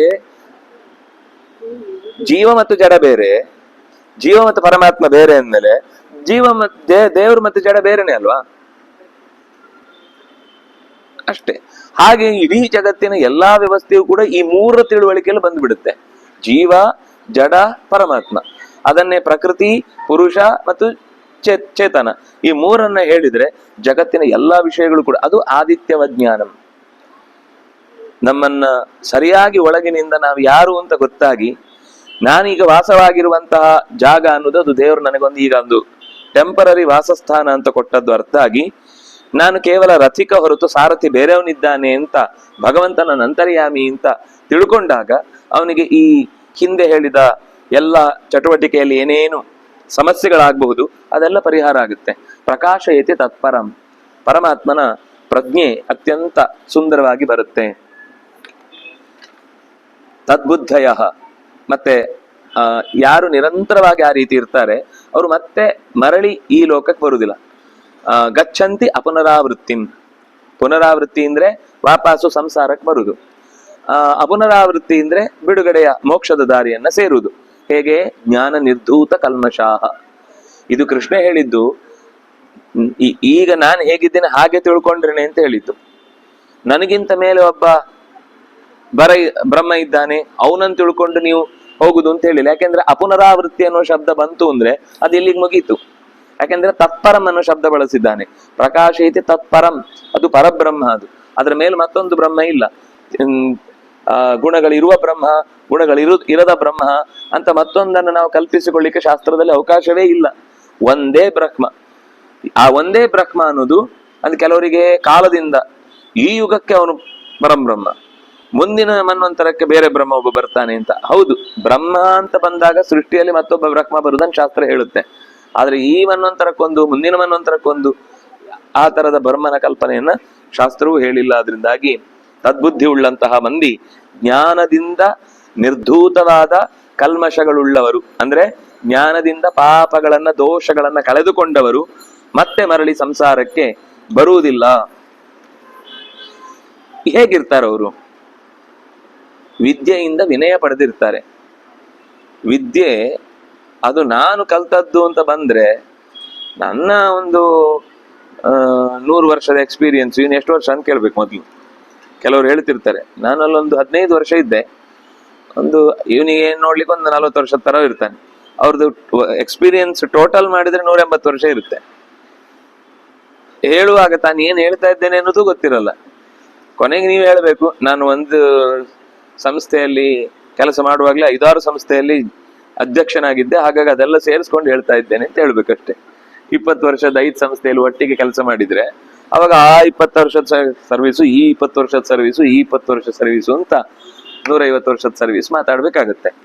ಆದ್ರೆ ವಿದ್ಯೆಯಿಂದ ಯಾರು ವಿದ್ಯೆಯನ್ನ ಪಡೆದು ವಿನಯದಿಂದ ಕೂಡಿದವನು ಯಾರಿದ್ದಾನೋ ಅವನಲ್ಲೂ ಭಗವಂತ ಇದ್ದಾನೆ. ಒಬ್ಬ ತಿಳಿದವನು ಅಂತ ಯಾರಿದ್ದಾನೋ ಅವನಲ್ಲೂ ದೇವರಿದ್ದಾನೆ. ಒಂದು ಹಸು ಏನಿದೆ ಅಲ್ಲೂ ದೇವರಿದ್ದಾನೆ. ಒಂದು ಆನೆ ಇದ್ರೆ ಅಲ್ಲೂ ದೇವರಿದ್ದಾನೆ. ಒಂದು ನಾಯಿ ಇದ್ರೆ ಅಲ್ಲೂ ದೇವರಿದ್ದಾನೆ. ಇನ್ನು ಆ ಪ್ರಾಣಿಗಳನ್ನೇ ಪಾಕ ಮಾಡಿ ತಿನ್ನುವಂತಹ ಶ್ವಪಚರು ಅಂತ ಕರೆಯುವುದು, ಅವರಿಗೆ ಅದು ಅದೇ ತರದ ನಾಗರಿಕತೆ ಇಲ್ಲದ ಜೀವನ ಅಂತ ಇಟ್ಟುಕೊಳ್ಳಿ. ಅಂತ ವ್ಯಕ್ತಿಯಲ್ಲೂ ಕೂಡ ಸಮದರ್ಶಿನ ಪರಮಾತ್ಮನನ್ನ ಎಲ್ಲ ಕಡೆ ಒಂದೇ ರೀತಿ. ನಾಯಿಯಲ್ಲಿರೋ ದೇವರು ಚಿಕ್ಕವರು, ಹಸುವಿನಲ್ಲಿರೋ ದೇವರು ದೊಡ್ಡವರು. ಹಾಗಾದ್ರೆ ಒಳ್ಳೇದಾಯ್ತು. ನಾವು ಹಸು ಸಾಕ್ತಿದ್ವಿ, ಈಗ ನಾಯಿ ಸಾಕುದಕ್ಕೆ ನಮಗೊಂದು ಕರೆಕ್ಟ್ ಆದ ಲಾಜಿಕ್ ಸಿಕ್ತು. ನಾವು ಏನು ತಪ್ಪು ಮಾಡಿದಿಲ್ಲ, ಕೃಷ್ಣ ಶಾಸ್ತ್ರದಲ್ಲಿ ಹೇಳಿದ್ದಾನೆ. ಆದ್ರಿಂದಾಗಿ ನಾವು ಹಸು ಸಾಕ್ಲಿಕ್ಕೆ ಆಗ್ತಿಲ್ಲ, ಅದನ್ನಾಗಿ ನಾಯಿ ಸಾಕ್ತಾ ಇದ್ದೀವಿ ಅಂತ ಹೇಳ್ಬೇಕು. ಸಾಕು ತಪ್ಪಲ್ಲ, ಯಾಕಂದ್ರೆ ಅದು ಒಂದು ಮನುಷ್ಯನಿಗೆ ಸಾಕು ಪ್ರಾಣಿಗಳಲ್ಲಿ ಒಂದು ಅಂತ ಗ್ರಹಿಸ್ಬೋದು. ಆದ್ರೆ ಅದಕ್ಕೆ ಎಷ್ಟು ಸ್ಥಾನ ಕೊಡ್ಬೇಕು, ಹೇಗೆ ಕೊಡ್ಬೇಕು ಅಂತ ಗೊತ್ತಿಲ್ಲದೆ ಅದನ್ನ ಮನುಷ್ಯನಿಗಿಂತ ಹೆಚ್ಚು. ಮೊನ್ನೆ ಯಾರೋ ನಂಗೆ ಗೊತ್ತಿದ್ದವರು, ನಾಯಿ ಶ್ರಾದ್ದ, ಅದು ಸತ್ತು ಹೋದ ದಿವಸ 2ನೇ ವರ್ಷಕ್ಕೆ ಶ್ರಾದ್ದ ಮಾಡಿ ಆಮೇಲೆ ಯಾವುದೋ ಒಂದು ಆಶ್ರಮಕ್ಕೆ ಹೋಗಿ ಅಲ್ಲಿ ಅನಾಥರಿಗೆ ಊಟ ಹಾಕಿ ಅದರ ಹೆಸರಲ್ಲಿ ಅವನು ಯಾರೋ ಇಲ್ಲಿ ಮನೆಯಲ್ಲಿ ಸತ್ತಿದೆ ಅದು. ಆ ಮನೆಯ ಹುಡುಗ ಅಂದ್ರೆ ಆ ಯಜಮಾನನ ಮಗನೋ ಇನ್ನೊಬ್ಳು ಯಾರೋ ಒಬ್ಳು ಮಗ ಅವನು ಆಸ್ಟ್ರೇಲಿಯಾದಲ್ಲಿ ಇದ್ದ. ಅವನಿಗೆ 10 ದಿವಸ ಹೇಳೇ ಇಲ್ಲ ದಫನ್ ಮಾಡೋ ತರ್ಕ. ಅವನಿಗೆ ಹೇಳಿದ ದಿವಸ ನಲ್ಲಿ ಟಿಕೆಟ್ ಮಾಡ್ಕೊಂಡು ಓಡ್ ಬಂದ್ಬಿಟ್ಟಿದ್ದಾನೆ, ನಾನು ಅದನ್ನ ನೋಡ್ಬೇಕು ಅಂತ. ಇಲ್ಲಿ ಮುಗ್ದಿದೆ ಅದು. ಅವನು ಡಿಪ್ರೆಷನ್ಗೆ ಹೋಗ್ಬಿಟ್ಟು ಒಂದು 6 ತಿಂಗಳು. ನಾಯಿ ಅಂದ್ರೆ ಅವನಿಗೆ ನೋಡಿ ಸಂಸಾರ ಅಂತ ಹೇಳುದಲ್ವಾ, ಅವನಿಗೆ ಮದುವೆ ಆಗಿಲ್ಲ, ಆದ್ರೆ ಅವನು ಬೇರೆ ಸಂಸಾರಿಗಳಿಗಿಂತ ಹೆಚ್ಚು ವ್ಯಥೆಪಟ್ಟ. ಸಂಸಾರ ಅಂದ್ರೆ ಗಂಡ ಹೆಂಡತಿನೇ ಆಗ್ಬೇಕಾಗಿಲ್ಲ, ಮಕ್ಕಳೇ ಆಗ್ಬೇಕಾಗಿಲ್ಲ, ಯಾರೋ ಒಬ್ಬರನ್ನ ಆತ್ಮೀಯರನ್ನು ಹಚ್ಚಿಕೊಂಡು ನಾವು ಒದ್ದಾಡ್ತೇವೆ ಅಂದ್ರೆ ಅದೇ ಸಂಸಾರ. ನಮ್ಮ ಮನಸ್ಸು ಸಮ್ಯಕ್ ಸರತಿ ಅತ್ರೈವ ನ ಪರತ್ರ. ಇಲ್ಲೇ ಮನಸ್ಸು ಕಿತ್ತುಕೊಂಡು ಒದ್ದಾಡುತ್ತಲ್ಲ, ಅಂದ್ರೆ ಕೀಳ್ಲಿಕ್ಕೆ ಬರದಂತೆ ಒದ್ದಾಡುತ್ತಲ್ಲ, ಅದೇ ಸಂಸಾರ. ನಮ್ಮ ತಲೆಯಲ್ಲಿ ಸಂಸಾರ ಅಂದ್ರೆ ಒಂದು ಪರಿವಾರ ಇದ್ದು ಅವ್ರ ಜೊತೆಗಿರುವುದು, ಬೇಕೇ ಆಗಿಲ್ಲ. ಇದು ಯಾವುದು ಇಲ್ಲದೆ ಇದ್ರೂ ಸಂಸಾರ ಇರ್ಬೋದು, ಇದೆಲ್ಲವೂ ಇದ್ದು ಸಂಸಾರಿ ಅಲ್ಲದೆ ಇರ್ಬೋದು. ನಾವು ಮಾತಾಡುವಾಗ ಹೇಳ್ತಿದ್ವಿ, ಗೋವಿಂದಾಚಾರ್ಯರು ಸಂಸಾರಿಗಳಾಗಿ ಸನ್ಯಾಸಿಗಳು, ವಿಶ್ವ ಸಂಸಾರ ಇತ್ತು ಅವ್ರದ್ದು, ಆದ್ರೆ ಅವ್ರು ಸನ್ಯಾಸಿಗಳು. ನಮ್ಮ ಗುರುಗಳು ವಿಶ್ವೇಶ ತೀರ್ಥರು ಅವರು ಸನ್ಯಾಸಿಗಳು, ಆದ್ರೆ ವಿಶ್ವ ಸಂಸಾರಿಗಳು. ಆದ್ರೆ ವಿಶ್ವ ಸಂಸಾರ ಅಂತಂದ್ರೆ ಯಾರನ್ನ ಹಚ್ಕೊಳ್ಳಿಲ್ಲ. ನಾ ಹೇಳುದು, ಅಷ್ಟು ಜನರ ಆಗು ಹೋಗುಗಳು ಯೋಗಕ್ಷೇಮದ ಬಗ್ಗೆ ಅವ್ರಿಗೆ ಕಾಳಜಿ ಇತ್ತು. ಅಂದ್ರೆ ನನ್ನ ಹತ್ರ ಓದಿದವನು ಅಕಸ್ಮಾತ್ ಎಲ್ಲೋ ದೂರದಲ್ಲಿದ್ರು ಅವನಿಗೆ ಕೆಲ್ಸಕ್ಕೆ ತೊಂದರೆ ಆಗಿದೆ ಅಂತ ಕೂಡ್ಲೆ ಅವರ ಮನಸ್ಸು ಅಂದ್ರೆ ಅವ್ರ ವ್ಯಾಪ್ತಿ ಅಷ್ಟು ದೊಡ್ಡದಿತ್ತಂತ ಮಾಡ್ತಿದ್ರು. ಅಂದ್ರೆ ಸಂಸಾರಿ ಆಗಿದ್ರೂ ಸನ್ಯಾಸಿ ಆಗಿರ್ಬೋದು, ಸನ್ಯಾಸಿ ಆಗಿದ್ರೂ ಸಂಸಾರಿ ಆಗಿರ್ಬೋದು. ಆದ್ರೆ ಸಂಸಾರ ಅಂತ ಅನ್ನೋದು ನಾನು ಹೇಳುದು ಈಗದ ಅರ್ಥದಲ್ಲ, ಅಂಟಿಕೊಳ್ಳುವುದು ಅರ್ಥದಲ್ಲ. ಎಲ್ಲರನ್ನ ತನ್ನೊಳಗೆ ತಂದುಕೊಳ್ಳುವುದು ಅನ್ನುವುದು ಸಂಸಾರಿಯ ಲಕ್ಷಣ ಆಗಿಯೂ ಕೂಡ ಅವನು ಸನ್ಯಾಸಿ ಅಂತ ಎಲ್ಲರನ್ನು ಬಿಟ್ಟು ಆರಾಮಾಗಿ ಇರ್ಬೋದು. ಅವ್ರ ಮನೆಯಲ್ಲೇ ಅವರ ಪರಿವಾರದ ಜೊತೆಗೆ ಬಿಟ್ಟು ಇವೆಲ್ಲ ಮಾಡ್ತಾರೆ, ಯಾವುದನ್ನು ಮಾಡುದಿಲ್ಲ ಅಂತಿಲ್ಲ. ಆದ್ರೆ ಯಾವುದು ಅತಿರೇಕಕ್ಕೆ ಹೋಗುದೇ ಆರಾಮಾಗಿರುವುದು. ಇನ್ನು ಏನು ನನಗೆ ಇಲ್ಲ ಅಂತನ್ನುವ ಹೊರಗಿನ ಸಂಸಾರದ ವಿರುದ್ಧವಾದ ಸನ್ಯಾಸಾಶ್ರಮದಲ್ಲೂ ಎಲ್ಲರಿಗೂ ಆಗ ಹೋಗಿ ಏನೇನಾಗ್ಬೇಕು ಕಾಲ ಕಾಲಕ್ಕೆ ವ್ಯವಸ್ಥೆ ಮಾಡಿ ಅವರ ಕಾರ್ಯ ಮುಗಿದಾಗ ನಿರುಮ್ಮಳನಾಗಿ ಯಾವುದೇ ಅಟ್ಯಾಚ್ಮೆಂಟ್ ಇಲ್ಲದೆ ಹೊರಟೋಗುದುಂಟಲ್ಲ. ನಮಗದು ಅನುಭವ ಆಗಿದ್ದು ನಮ್ಮ ಸುಧಾಮಂಗಳದ ದಿವಸ. ನಮ್ಮನ್ನು 2 ವರ್ಷ ಹೇಗೆ ಅಂದ್ರೆ ಒಂದು ಮನೆಯ ಪರಿವಾರದ ಎಲ್ಲಾ ಮಂದಿಯು ಸೇರಿ ಪ್ರೀತಿ ಕೊಟ್ಟರು ಅಷ್ಟು ಪ್ರೀತಿ ಕೊಡ್ಲಿಕ್ಕೆ ಸಾಧ್ಯ ಇರಲಿಲ್ಲ ಬೇರೆ ವ್ಯಕ್ತಿಗಳು. ಅಷ್ಟು ಪ್ರೀತಿ ಕೊಟ್ಟು ನಮ್ಮ ದಿನ ಮುಗಿಯತ್ತಲ್ಲ, ಆಯ್ತು ಸಂಚಾರ ಮುಗೀತು, ಪಾಠ ಮುಗೀತು, ಮಂಗಳ ಆಯ್ತು, ಇನ್ನು ಹೊರಗೆ ಹೋಗುದು. ಅವತ್ತವ್ರು ನಮ್ಮ ಕೈಗೆ ಮಂತ್ರಾಕ್ಷತೆ ಕೊಟ್ಟ ಮರುಕ್ಷಣದಲ್ಲಿ ನಮ್ ದಾರಿ ನಮ್ಗೆ. ಆಮೇಲೆ ಏನಾಯ್ತು ಅಂದ್ರೆ ದೂರದ ವ್ಯಾಪ್ತಿಯನ್ನು ವಿಚಾರಿಸ್ತಾರೆ, ಆದ್ರೆ ಹತ್ತಿರದಲ್ಲಿ ಆ ಹುಡುಗರಿಗಿದ್ದಾಗ ನಾವು ಹೇಗ್ ನಮ್ಮನ್ನು ಮಾತಾಡಿಸಿದ್ರು ಆ ಅಟ್ಯಾಚ್ಮೆಂಟ್ ಹೋಗೇ ಬಿಡ್ತು. ಯಾಕೆಂದ್ರೆ ಹೊಸ ವಿದ್ಯಾರ್ಥಿಗಳು ಶಾಂತಿ ಪಾಠಕ್ಕೆ ಬಂದಾಗಿದೆ ಅಲ್ಲಿ. ಆಗ ಅವರು ಹತ್ತಿರದವರು ಅವ್ರನ್ನ ಅಷ್ಟೇ ನಮ್ಗೆ ಏನ್ ಪ್ರೀತಿ ಕೊಟ್ರೆ ಆ ಪ್ರೀತಿ ಕೊಡ್ತಿದ್ದಾರೆ. ನಮ್ ಮನೆಗೆ ಹೋಗುದಕ್ಕೆ ವ್ಯವಸ್ಥೆ ಮಾಡಿದ್ದಾರೆ, ಏನು ಹೋಗುದಕ್ಕೆ ಏನ್ ಬೇಕು ಅದನ್ನ ಕೇಳಿದ್ರೆ ಎಲ್ಲ ಸರಿ. ಆದ್ರೆ ಆ ಮೊದಲಿನ 2 ವರ್ಷದ ಅಟ್ಯಾಚ್ಮೆಂಟು 2 ನಿಮಿಷದಲ್ಲಿ ಮರೆ ಆಗ್ಬಿಡುತ್ತೆ. ನಿಮ್ಮ ಜವಾಬ್ದಾರಿ ನಿಮ್ಗೆ. ಈಗ ನೀವು ಕಲ್ತಾಗಿ ಒಂದು ಎಲ್ಲರನ್ನು ನೋಡುವಾಗ ನಮ್ಮನ್ನು ನೋಡುತ್ತಾರೆ, ವಿದ್ಯಾರ್ಥಿಗಳಾಗಿ ನೋಡುವಾಗ ನೋಡುದಿದೆಯಲ್ವಾ, ಅದು ಹೋಯ್ತು. ಇದು ಪ್ರತಿ ವರ್ಷ ಹೀಗೆ ಅವ್ರು ಎಷ್ಟು ಮಕ್ಕಳು ಬರ್ತಾರೆ ಅಷ್ಟೂ ಮಕ್ಳಿಗೆ ಪ್ರೀತಿ ನಿರಂತರ ತೋರಿಸ್ತಾ ಸಂಸಾರಿ. ಆದ್ರೆ ಅವ್ರ ಅಗತ್ಯ ಮುಗಿದು ಅವರನ್ನು ಕಳಿಸುವಾಗ ಸನ್ಯಾಸಿ. ಇದು ಮಾತ್ರ ಅದ್ಭುತ ವ್ಯಕ್ತಿತ್ವ. ನನಗೆ ಏನ್ ಅನ್ಸುದು ಎಷ್ಟೋ ಸಲ ಅಂತ ಇಬ್ರು ಒಟ್ಟಿಗೆ ಸಿಕ್ಕಿದ್ರು ಅಂತ, ನಂಗೆ ಇಬ್ರಲ್ಲೂ ಒಂದು ಚೂರು ವ್ಯತ್ಯಾಸ ಕಾಣಿಸ್ತಿರ್ಲಿಲ್ಲ ಯಾವ ವಿಷಯದಲ್ಲೂ. ಏನು ಅಂದ್ರೆ ಮದುವೆ ಆಗಿದೆ, ಮದುವೆ ಆಗಿಲ್ಲ. ಈ ಅಶ್ವತ್ಥಾಮ ಈಚೆಯಿಂದ ಅರ್ಜುನ ಇದ್ದ ವ್ಯವಸ್ಥೆ ತರ ಅದು.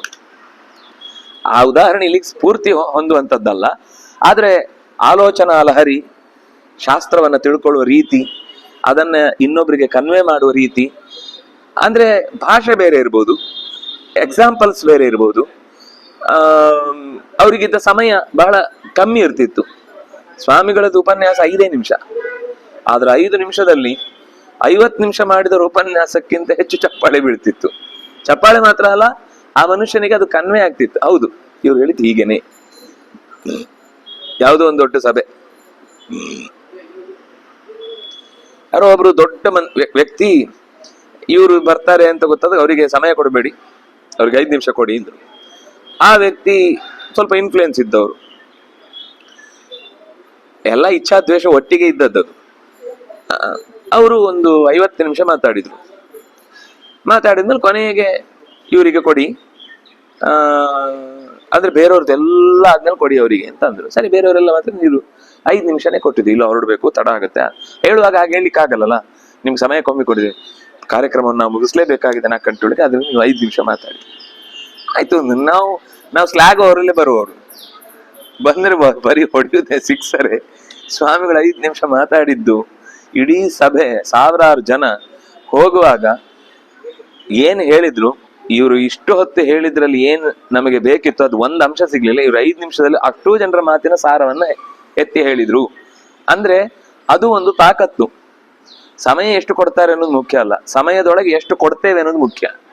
ನಮ್ಗೆ ಸಿಕ್ಕ ಸಮಯದಲ್ಲಿ ಎಷ್ಟು ಕೊಡ್ತೇವೆ ಅನ್ನೋದು ಮುಖ್ಯ. ನಮ್ಗೆ ಸಮಯ ಸಿಗ್ಲಿಲ್ಲ ಅಂತ ಹೇಳೋದು ಅದೊಂದು ಏನು ನಮ್ಮ ದೌರ್ಬಲ್ಯ. ಹಾಗೆ ಅವರಿಗೆ ಹೇಳ್ಬೇಕಾದ ಸಂಗತಿಯನ್ನ ಸರಿಯಾಗಿ ವಸ್ತುನಿಷ್ಠವಾಗಿ ಮುಟ್ಟಿಸುವ ಒಂದು ಶಕ್ತಿ ಇರ್ತಿತ್ತು. ಗುರುಗಳು ಯಾವಾಗ್ಲೂ ಹೇಳ್ತಿದ್ರು, ಬಹುಶಃ ಈ ಕಾಲದಲ್ಲಿ ಇಷ್ಟು ಚುರುಕಾದ ಎತ್ತರದ ವ್ಯಕ್ತಿತ್ವ ಇರುವ, ಶಾಸ್ತ್ರದ ಸರಿಯಾದ ಎಸೆನ್ಸ್ ಅನ್ನ ಹಿಡಿದು ಹೇಳಲಿಕ್ಕೆ ತಾಕತ್ತಿರುವಂತಹ ಮತ್ತೊಬ್ಬ ವ್ಯಕ್ತಿ ನಮ್ಮ ಕಾಲಮಾನದಲ್ಲಿ ಹಿಂದೆ ಮುಂದೆ ಎಲ್ಲೂ ಕಾಣಿಸ್ತಿಲ್ಲ. ಆದ್ರಿಂದ ಅವರಲ್ಲಿ ಕಾಣುವಂತಹ ಗುಣಗಳನ್ನ ನೋಡಿದ್ರೆ, ಅದು ನೀವು ಗೀತಾ ಸಾರೋದ್ಧಾರ ಒಮ್ಮೆ ಓದಿದ್ರೆ ಗೊತ್ತಾಗತ್ತೆ ನಿಮಗೆ, ಹೇಗೆ ಇಬ್ಬರ ಥಾಟ್ಸ್ ಸೇಮ್ ಇದೆ ಅಂತ. ಒಂದ್ ಅಂಶದಲ್ಲೂ ಕಿತ್ತಾಕ್ಲಿಕ್ಕೆ ಆಗಲ್ಲ. ಆದ್ರೆ ಏನು ಅಂದ್ರೆ ಸಾಮಾಜಿಕ ಜವಾಬ್ದಾರಿಗಳು ಬೇರೆ ಇರುತ್ತೆ. ಸಾಮಾಜಿಕ ಜವಾಬ್ದಾರಿಯಿಂದಾಗಿ ಎಷ್ಟೋ ಸರ್ತಿ ಸ್ವಾಮಿಗಳೇ ಅವರಿಗೆ ಅದರಲ್ಲಿ ಒಪ್ಪಿಗೆ ಇದ್ರು, ನಾನು ಈ ಪೀಠದಿಂದ ಅದನ್ನು ಹೇಳಿ ಕಷ್ಟ ಆಗುತ್ತೆ, ನೀವು ಗೋವಿಂದಾಚಾರ್ಯ ಹತ್ರ ಹೋಗಿ ಕೇಳಿ, ಅವ್ರು ಉತ್ತರ ಕೊಡ್ತಾರೆ ಅಂತ ಹೇಳಿ ಕಳಿಸ್ತಿದ್ರು. ಆಮೇಲೆ ಏನ್ ಹೇಳಿದ್ರು ಕೇಳ್ತಿದ್ರು, ಹಾ ಸರಿ ಇದೆ, ಅವ್ರು ಹೇಳಿದ್ ಸರಿ ಇದೆ ಅದೇ. ಆದ್ರೆ ನಾನು ಅದನ್ನ ಒಂದು ಸ್ಟೇಟ್ಮೆಂಟ್ ತರ ಕೊಟ್ರೆ ನನ್ನ ವ್ಯವಸ್ಥೆ ಒಳಗಿನ ಇರುವ ಒಂದು ಏನಂತೇವೆ ಚೌಕಟ್ಟು ಹಾಳಾಗ್ಬಿಡುತ್ತೆ. ಅಥವಾ ಈಗ ಏನೋ ಒಂದು ಸ್ವಲ್ಪ ಸಮಸ್ಥಿತಿಗೆ ಬರ್ತಾ ಇದೆ, ಅದೆಲ್ಲ ಬ್ರಿಟ್ಲ್ ಆಗ್ಬಿಡುತ್ತೆ, ನಾಶ ಆಗುತ್ತೆ. ಗೋವಿಂದಾಚಾರ್ಯರ ಥಾಟು ಮತ್ತೆ ಇವರ ಥಾಟ್ ಕೆಲವೊಂದು ವಿಷಯದಲ್ಲಿ ಚೂರು ವ್ಯತ್ಯಾಸ ಇರ್ತಿತ್ತು. ಈಗ ಕೃಷ್ಣನ ತಿರುಗುವ ವಿಷಯದಲ್ಲಿ ಗುರುಗಳಿಗೆ ಗೊತ್ತಿರ್ಲಿಲ್ಲ ಅಂದ್ರೆ ಗೊತ್ತಿತ್ತು, ಆದ್ರೆ ಅವ್ರು ಏನು ಅಂದ್ರೆ ಈ ಹೊರಗಿನ ವಲಯದಲ್ಲಿ ಲಕ್ಷಾಂತರ ಮಂದಿ ಏನು ಅದನ್ನೇ ನಂಬಿಕೊಂಡು ಅದರ ವ್ಯವಸ್ಥೆಯಲ್ಲೇ ಎಲ್ಲ ಅಧಿಕಾರ ನಡೆಸ್ಲಿಕ್ಕೆ ಬರ್ತಾ ಇದ್ದಾರೆ, ಅವರ ವಿರೋಧವನ್ನು ಒಂದೇ ಸರ್ತಿ ತಂದ್ಕೊಂಡ್ರೆ ರಾಜಕೀಯ ಅಂಶದಲ್ಲಿ ನಮ್ಮ ಬೇರೆ ಶಕ್ತಿಯನ್ನ ಕುಂದಿಸಿ ಬಿಡ್ತಾರೆ. ಆದ್ರೆ ಅದಕ್ಕೋಸ್ಕರ ಅವರನ್ನು ಹತ್ರ ತಂದ್ಕೊಳ್ಳಿಕ್ಕೋಸ್ಕರ ಮಾತ್ರ ಅವರು ಅದನ್ನ ಹೆಚ್ಚು ಸಮರ್ಥಿಸ್ತಿರ್ಲಿಲ್ಲ, ತಿರುಗಿಲ್ಲ ಅನ್ನೋದನ್ನ ಒಪ್ಕೊಳ್ತಿದ್ರು. ಆದ್ರೆ ಅವ್ರಿಗೆ ಗೊತ್ತಿತ್ತು, ಗೊತ್ತಿಲ್ಲದೆ ದಡ್ಡತನದಿಂದ ಹೇಳಿದ್ದಲ್ಲ. ಕೆಲವೊಂದ್ ಸರ್ತಿ ಕೆಲವು ಗೊತ್ತಿದ್ರು ಕೂಡ ದೊಡ್ಡ ಸಾಮಾಜಿಕ ವ್ಯವಸ್ಥೆಯನ್ನು ಸುಧಾರಣೆಗೆ ಹತ್ರ ತಂದು ಅವ್ರು ನಮ್ಮನ್ನ ಆತ್ಮೀಯ ಒಪ್ಕೊಂಡ್ಮೇಲೆ ಅವ್ರಿಗೆ ಹೇಳ್ಬೇಕು. ಆದ್ರೆ ನೀವು ಒಂದೇ ಸರ್ತಿ ಹೀಗೆ ಹೇಳಿದ್ರೆ ಅವ್ರಿಗೆ ಅಷ್ಟೇ ತಲೆಯಲ್ಲಿ ನೀವು ಅವರು ನಮ್ಮ ಕನಕನನ್ನ ಹೊರಗಿಟ್ಟು ಹೊಡೆದು ಹೊರಗಾಕ್ಬಿಟ್ಟಿದ್ದಾರೆ, ಇಂಥವ್ರನ್ನ ನಾವು ಒಪ್ಕೊಳ್ಳಲ್ಲ ಅಂತ ಹೀಗೆ ತಲೆ ಹೋಗೋರಿಗೆ ನಾವು ಮೊದ್ಲೇ ಒಂದೇ ಸರ್ತಿ ಹಂಗೆ ಹೇಳಿದ್ರೆ ತಲೆಗೆ ಹೋಗಲ್ಲ. ಅದರಿಂದಾಗಿ ಅಂತ ವಿಷಯದಲ್ಲಿ ಅವರೊಂಚೂರು ನಿಧಾನ ಮಾಡ್ತಿದ್ರು ಕೆಲವು ಸ್ಟೇಟ್ಮೆಂಟ್ಗಳನ್ನು ಕೊಡುವುದಕ್ಕೆ, ಅಥವಾ ಕೆಲವು ಸ್ಟೇಟ್ಮೆಂಟ್ಗಳನ್ನ ಸ್ವಲ್ಪ ಬಿಡಿಸಿ ಹೇಳಲಿಕ್ಕೆ ಹೋಗ್ತಿರ್ಲಿಲ್ಲ. ಅದರ ಉದ್ದೇಶ ಅನ್ಯಾಯ ಮಾಡ್ಬೇಕು ಅಂತಲ್ಲ, ಸರಿ ಮಾಡ್ಬೇಕು ಅಂತ, ತಿದ್ದಬೇಕು ಅಂತ, ತಪ್ಪಿಸ್ಬೇಕು, ಅಪಾಯದಿಂದ ತಪ್ಪಿಸ್ಬೇಕು ಸಮಾಜವನ್ನು ಅಂತ. ಈಗಲೇ ಒಡೆದು 100 ಪಾಲಾಗಿದೆ. ಮತ್ತೆಷ್ಟು ಒಡೆಯುವುದು? ಈ ಮಾತು ಹೇಳಿದಾಗ ಅವ್ರು ನಮ್ಗೆ ಬೇಡ, ನಮ್ಗೆ ಈ ನಿಮ್ಮ ಜೊತೆಗಿನ ಹಿಂದೂ ಧರ್ಮದ ವ್ಯಾಪ್ತಿಯೇ ಬೇಡ, ನಮ್ದು ಪ್ರತ್ಯೇಕ ಅಂತ ಶುರು ಮಾಡಿದ್ರೆ ಪ್ರಾಬ್ಲಮ್ ಯಾರಿಗೆ? ನಮ್ಗೇನೆ ನಾಳೆ. ಯಾಕಂದ್ರೆ ಉಳಿದವರು ಈ ಹೆಸರುಗಳನ್ನು ಹೇಳ್ಕೊಂಡೇ ಸರ್ಕಾರದ ಎಲ್ಲಾ ಇದೇನು ಅಂದ್ರೆ ಒಂದು ದೊಡ್ಡ ನಳ್ಳಿ ಇದೆ, ಅದ್ರ ಬಾಯಿ ಇಷ್ಟು ದೊಡ್ಡದಿದೆ, ಆದ್ರೆ ಕೆಳಗಡೆ 100 ತೂತಿದೆ. ಅದು ಅಲ್ಲಿಗೆ ಬರೋದ್ರೊಳಗೆ ಇಲ್ಲೇ ಎಲ್ಲರೂ ಹೀರಿ ಹಿಂಡಿ ತಿಪ್ಪೆ ಮಾಡಿ ಆಗಿದೆ. ನೀವು ಅದನ್ನು ಬಂದ್ ಮಾಡಿದ್ರೆ ಅಲ್ಲಿ ಕ್ಲೀನ್ ಆಗಿ ಬೀಳುತ್ತೆ, ಅದು ಪಾತ್ರೆಗೆ ಬೀಳುತ್ತೆ, ಇಲ್ಲಿ ಬಂದ ನೆಲಕ್ಕೆ ಬಿದ್ದು ಸತ್ತೋಗುತ್ತೆ, ಯಾರಿಗೂ ಉಪಯೋಗಕ್ಕಿಲ್ಲ. ಅಥವಾ ಅವ್ರವ್ರಿಗೆ ಎಷ್ಟೆಷ್ಟು ಹಿಡಿಬೇಕೋ ಅವ್ರು ಹಿಡ್ಕೊಂಡು ಹೋಗ್ತಿದ್ದಾರೆ.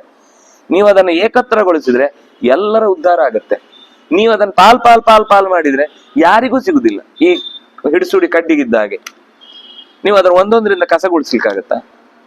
ಎಲ್ಲ ಕಟ್ಟಿದ್ರೆ ಮಾತ್ರ ತಾನೇ ಕಸ ಗುಡಿಸ್ಲಿಕ್ಕಾಗೋದು. ಒಟ್ಟಿಗಿದ್ರೆ ನೀವು ಎಲ್ಲರ ಕೆಲಸವನ್ನು ಸಮಸ್ಯೆಯನ್ನು ಪರಿಹಾರ ಮಾಡಬಹುದು ಅನ್ನೋದನ್ನ ಉದ್ದೇಶ ಇಟ್ಕೊಂಡು ಕೆಲವೊಮ್ಮೆ ಅವರು ಸಾಮಾಜಿಕವಾಗಿ ಕಟ್ಟಬೇಕು ಅನ್ನೋದಕ್ಕೋಸ್ಕರ ಮಾತಾಡ್ತಿದ್ರು ಹೊರತು, ಯಾಕಂದ್ರೆ ಒಂದು ಲೇರ್, ಅದು ಒಂದ್ರೊಳಗೆ ಒಂದು ಅದು ಲೇರು. ನೀವು ಎಲ್ಲವನ್ನು ಬಿಟ್ಟು ಮಾಡ್ತೇವೆ ಎಲ್ಲ ಒಂದೇ ಅಂತ ಮಾತಾಡಿದ್ರೆ ಆ ವೈವಿಧ್ಯ ಜಗತ್ತಿನಲ್ಲಿ ಇಲ್ಲ ಅಂದ್ರೆ ಬಹುಚಿತ್ರ ಜಗತ್ ಬಹುಧಾಕರಣಾತ್ ಪರಶಕ್ತಿ ಅಂತೇನು ಹೇಳಿದ್ದು. ಎಲ್ಲಾ ತರದ ಆಲೋಚನೆ ಮಂದಿ ಇದ್ದೇ ಇರ್ತಾರೆ. ನೀವು ಬೇಡ ಅಂದ್ರೂ ಇರ್ತಾರೆ, ಬೇಕು ಅಂದ್ರೂ ಇರ್ತಾರೆ. ಎಲ್ಲರನ್ನ ಸರಿದಾರಿಗೆ ತರಲಿಕ್ಕೆ ಅವರ ದಾರಿಯನ್ನೇ ಅವರಿಗೆ ಪೂಜೆಯನ್ನಾಗಿ ಅರ್ಥವಾಗಿಸಿ ತರಬೇಕು ಹೊರತು ಎಲ್ಲರಿಗೂ ಒಂದೇ ದಾರಿ ಅಂತ ತಗೊಂಡು ಹೋಗ್ಬಿಟ್ರೆ ಉಳಿದ ಎಲ್ಲಾ ಕೆಲಸ ಎಲ್ಲರೂ ಡಾಕ್ಟ್ರೇ ಆಗಿಬಿಟ್ರೆ ಮದ್ದು ತಗೊಳ್ಳೋರು ಯಾರು? ಇವನು ಅವನಿಗೆ ಚುಚ್ಚಬೇಕು, ಇವನಿಗೆ ಚುಚ್ಚಬೇಕು. ಹೌದು, ಒಳ್ಳೆ ಕೆಲಸ, ಡಾಕ್ಟರ್ ಕೆಲಸ ಒಳ್ಳೆ ಕೆಲಸ. ಆದ್ರೆ ಡಾಕ್ಟರ್ ಆಗುವ ಅರ್ಹತೆ ಇರುವವನನ್ನು ಮಾತ್ರ ಡಾಕ್ಟರ್ ಮಾಡ್ಬೇಕಲ್ವಾ? ಎಲ್ಲರನ್ನು ಡಾಕ್ಟರ್ ಮಾಡಿದ್ರೆ ಆಗತ್ತಾ? ಇಲ್ಲ, ನಮ್ಗೆ ಸಮಸ್ಯೆ ಬಂದಾಗ ಮನೆಯಲ್ಲಿ ಎಲ್ರಿಗೂ ಟ್ರೀಟ್ಮೆಂಟ್ ಕೊಡ್ಲಿಕ್ಕೋಸ್ಕರ ನಾನು ಡಾಕ್ಟರ್ ಆಗ್ತೇನೆ. ಸರಿ, ಆ ಮನೇಲಿ ಅವನು ಈ ಮನೇಲಿ ಅಂಗಡಿಯಲ್ಲಿ ಇಡುದು, ಅವ್ರವ್ರು ತಿನ್ಕೊಂಡು ದುಡಿಯುದು ಹೇಗೆ? ಸಮಾಜನ ಸರ್ಕ್ಯುಲೇಷನ್ ಆಗ್ಬೇಕಲ್ಲ ಎಲ್ಲ. ಅವರವರ ದುಡಿಮೆಗೆ ಸಂಪಾದನೆ ಆದ್ರೆ ಸಮಾಜದಿಂದ ಅವನ ವೃತ್ತಿಗೊಂದು ಬೆಲೆ ಬರುತ್ತೆ. ಯಾವ ವೃತ್ತಿಯೂ ದೊಡ್ಡದಲ್ಲ, ಯಾವ ವೃತ್ತಿಯೂ ಚಿಕ್ಕದಲ್ಲ. ಆದ್ರೆ ತಿಳಿದು ಮಾಡಿದಾಗ, ಅವರಿಗೆ ಅದರ ಬಗ್ಗೆ ಶ್ರದ್ಧೆ ಇದ್ದು ಮಾಡಿದಾಗ ಅದು ಅವರ ಸಾಧನೆಯೂ ಆಗುತ್ತೆ. ಮತ್ತೆ ಅವರಿಗೆ ಅದರಿಂದಲೇ ಅಂತಃಕರಣ ಶುದ್ಧಿಯಾಗಿ ಸಿಗಬೇಕಾದ ಜ್ಞಾನವೂ ಸಿಗುತ್ತೆ. ಆ ಆಸಕ್ತಿ ಇದೆಯೋ ಅಂತ ನೋಡ್ಬೇಕಷ್ಟೇ. ಇವತ್ತೇನ್ ಸಮಸ್ಯೆ ಅಂದ್ರೆ ಇರುವುದು ಒಬ್ಬನೇ, ಊರಿಗೊಬ್ಬನೇ ಮಗ ಅಂತ ಆಗದಿದ್ರೆ ಸಾಕಷ್ಟೇ. ನಮ್ಗೆ ಕೊನೆಗೆ ಅವನ ಅಪ್ಪ, ನನ್ನ ವ್ಯವಸ್ಥೆಯಲ್ಲಿ ನಾನು ಕಟ್ಬಿಟ್ಟಿದ್ದೇನೆ ಯಾವುದೋ ಒಂದು ದೊಡ್ಡ ಸಂಸ್ಥೆ, ಅದಕ್ಕೆ ಇವನು CEO ಆಗ್ಬೇಕು ಅಥವಾ ಇವನು ಏನೋ ಒಂದು ಆಗ್ಬೇಕು, ಆಟ ಹಿಡಿದು ಅವನನ್ನು ಯಾವುದೋ ಅವ್ಯವಸ್ಥೆಗೆ ತಂದು ಇಲ್ಲಿ ನಿಲ್ಲಿಸ್ಬಿಡ್ತಾ ಇದ್ದೀವಿ ನಾವು. ನಮ್ಗೆ ಹಿಂದೆ ಹೇಗಾಗ್ತಿತ್ತು ಅಂದ್ರೆ ಎಲ್ಲರೂ ಅವರವರ ಆಸಕ್ತಿಯ ಪ್ರಕಾರ ಹೋಗ್ತಿದ್ರು. ಆದ್ರೆ ಯಾರೋ ಒಬ್ರು ಅಥವಾ ಇಬ್ರು ಅವರ ಆ ವ್ಯವಸ್ಥೆಯನ್ನ, ಮನೆತನದ ಕುಲ ಕಸುಬುಗಳನ್ನ ಉಳಿಸ್ಕೊಂಡು ಹೋಗ್ತಿದ್ರು. ಅದು ಅವರಿಗೆ ತಾನಾಗಿ ಬಂದಾಗ ಎಷ್ಟು ಚಾಕಚಕ್ಯತೆಯಿಂದ ಬರುತ್ತೋ ಅದು ನೀವು ಹೊರಗಡೆಯಿಂದ ಕಲಿಸಿದ್ರೆ ಅಷ್ಟು ಸುಖವಾಗಿ ಬರ್ಲಿಕ್ಕೆ ಸಾಧ್ಯ ಇಲ್ಲ. ಹೀಗೆ ಪ್ರತಿಯೊಂದು ವಿಷಯದಲ್ಲೂ ಅವರಿಗೇ ಇರುವಂತಹ ಆಂತರಿಕ ನಿಯಮ ಏನಿದೆ ಅದನ್ನ ಅರ್ಥ ಮಾಡಿಸಿ ಅವನು ಶಾಸ್ತ್ರದಲ್ಲಿ ಮುಂದುವರೆದ್ರೆ ಅವನಿಗೆ ಬೇಕಾದ ಎಲ್ಲ ಕೆಲಸಗಳು ಕೂಡ ಚೆನ್ನಾಗಾಗುತ್ತೆ. ಅದು ಜ್ಞಾನದ ದಾರಿಯನ್ನ ತೆರೀಲಿಕ್ಕೆ. ಚಟುವಟಿಕೆಯೇ ಅಶುದ್ಧಿಯನ್ನ ಕಳೆಯುತ್ತೆ. ಅಶುದ್ಧಿ ಕಳೆದಾಗ ಅರಿವು ಬರುತ್ತೆ. ಅರಿವು ಬಂದಾಗ ತಾನು ಯಾರು ಅಂತ ಗೊತ್ತಾಗುತ್ತೆ. ತಾನು ಯಾರು ಅಂತ ಗೊತ್ತಾದಾಗ ಎಲ್ಲರ ಜೊತೆಗೆ ಹೊಂದ್ಕೊಂಡು ಸುಖವಾಗಿ ಬದುಕ್ಲಿಕ್ಕಾಗುತ್ತೆ. ಇಲ್ಲೂ ಸುಖ ಇದೆ, ಅಲ್ಲೂ ಸುಖ ಇದೆ. ಇಲ್ಲ ಅಂದ್ರೆ ಬರೀ ನಮ್ಮನ್ನ ನಾವು ಕಂಪೇರ್ ಮಾಡುದು, ಅವ್ರ ಜೊತೆ ಕಂಪೇರ್ ಮಾಡುದು. ನಂಗೆ ಸರಿ ಇಲ್ಲ, ಅವನಿಗೆ ಸರಿ ಇದೆ, ಅವನಿಗೆ ಹಾಗಾಯ್ತು, ಮುಗಿಯುದಿದ್ಯಾ? ನೀವು ಯಾವುದೇ ನಿಯಮ ತನ್ನಿ, ಬುದ್ಧಿ ಕೆಟ್ಟಿದ್ರೆ ಈ ಕಂಪ್ಯಾರಿಸನ್ ಹೋಗುದೇ ಇಲ್ಲ. ಕಂಪ್ಯಾರಿಸನ್ ಹೋಗದೇ ಇದ್ರೆ ನೀವು ಎಷ್ಟು ಶುದ್ಧವಾದ ಅರಿವನ್ನ ಕೊಟ್ಟರು ಕೂಡ ಅವನೇನು ಅದನ್ನ ದಕ್ಕಿಸಿಕೊಂಡು ತಾನು ಸುಖವಾಗಿರ್ತೇನೆ ಅಂತ ಬದುಕ್ಲಿಕ್ಕಾಗಲ್ಲ. ಅದರಿಂದಾಗಿ ಅವರಿಗೆ ಒಂದು ಕಾಲಕ್ಕೆ ಸರಿಯಾದ ತಿಳಿವು ಬರಬೇಕು, ತನ್ನ ವ್ಯವಸ್ಥೆಗೆ ಸರಿಯಾದ ದಾರಿಯಲ್ಲಿ ಅವನಿಗೆ ಹೋಗ್ಲಿಕ್ಕೆ ಮಾರ್ಗದರ್ಶನ ಆಗಬೇಕು. ಹಾಗಾದಾಗ ಅವನ ತಿಳಿವು ಸ್ವಚ್ಛವಾಗುತ್ತೆ. ಇದರಿಂದ ನಿರ್ಧೂತವಾದ ಕಲ್ಮಶ ಉಳ್ಳವನಾಗಿ ಎಲ್ಲ ವಸ್ತುಗಳಲ್ಲೂ ಭಗವಂತನನ್ನ ಸಮಾನವಾಗಿ ಕಾಣ್ಲಿಕ್ಕೆ ಬರುತ್ತೆ. ಸಮಾನವಾಗಿ ಕಾಣುವುದು ಅಂತ ಅಂದ್ರೆ ಅರ್ಥ ದೇವರು ಸಮ, ವಸ್ತು ಸಮ ಅಲ್ಲ. ಪಾರ್ಶಿಯಾಲಿಟಿ ಅಂತ ನಾವು ಯೋಚನೆ ಮಾಡಿದ್ರೆ ನಾಯಿಯನ್ನು ಹಸುವನ್ನು ಒಂದೇ ತರ ಪೂಜೆ ಮಾಡಬೇಕು, ಯಾಕೆ ಮಾಡಲ್ಲ? ಅದರ ಕ್ವಾಲಿಟಿ ಬೇರೆ. ಜಗತ್ತಲ್ಲಿ ಯಾವ ಪ್ರಾಣಿಯ ಮಲಮೂತ್ರವೂ ಕೂಡ ನಮಗೆ ಶುದ್ಧಿಗೆ ಉಪಯೋಗ ಆಗುವಂಥದ್ದಿಲ್ಲ, ಹಸು ಬಿಟ್ರೆ. ಆದ್ರೆ ಆ ಹಸುವಿನಿಂದ ಸಿಗುವ ಅದೊಂಥರ ಚಲನಶೀಲ ಚಿಕಿತ್ಸಾಲಯ ಅಂತ ಹೇಳ್ತಾರೆ ಶಾಸ್ತ್ರಕಾರರು. ಅದು ಹೋದಲ್ಲಿ ಆ ಪರಿಸರಕ್ಕೆ ಒಳ್ಳೇದಾಗುತ್ತೆ ಅಂತ. ಅದು ಯಾವ ಮನೆಯಲ್ಲಿ ಇರುತ್ತೆ ಆ ಮನೆಗೆ ಎಲ್ಲಾ ತರದ ಸೌಖ್ಯವನ್ನು ಕೊಡುತ್ತೆ ಅಂತ. ಕೇವಲ ಏನು ಹಾಲು ಕೊಟ್ಟು ಅವನ ಹಾಲು ಮಾರಿ ಅದರಿಂದ ಬಂದ ದುಡ್ಡಿನ ಬಗ್ಗೆ ಹೇಳ್ತಾನಲ್ಲ, ಯಾಕೆಂದ್ರೆ ಹಿಂದೆ ಹಾಲು ಮಾರ್ತಾನೆ ಇರ್ಲಿಲ್ಲ. ಅವನೇ ಏನಾದ್ರೂ ಹಾಲು ಕೊಟ್ಟದ್ದಕ್ಕೆ ಪ್ರತಿಯಾಗಿ ಅವನು ಬೆಳೆದ ಪದಾರ್ಥವನ್ನು ಕೊಡ್ತಿದ್ದ ಅಷ್ಟೇ, ಮಾರಾಟ ಮಾಡುವುದು ಅನ್ನೋ ಕ್ರಮ ಇರ್ಲಿಲ್ಲ. ಹಾಗಾದ್ರೆ ಇವನು ಹೇಗೆ ಟ್ಯಾಕ್ಸ್ ಕಟ್ತಿದ್ದ? ನಂದಗೋಪ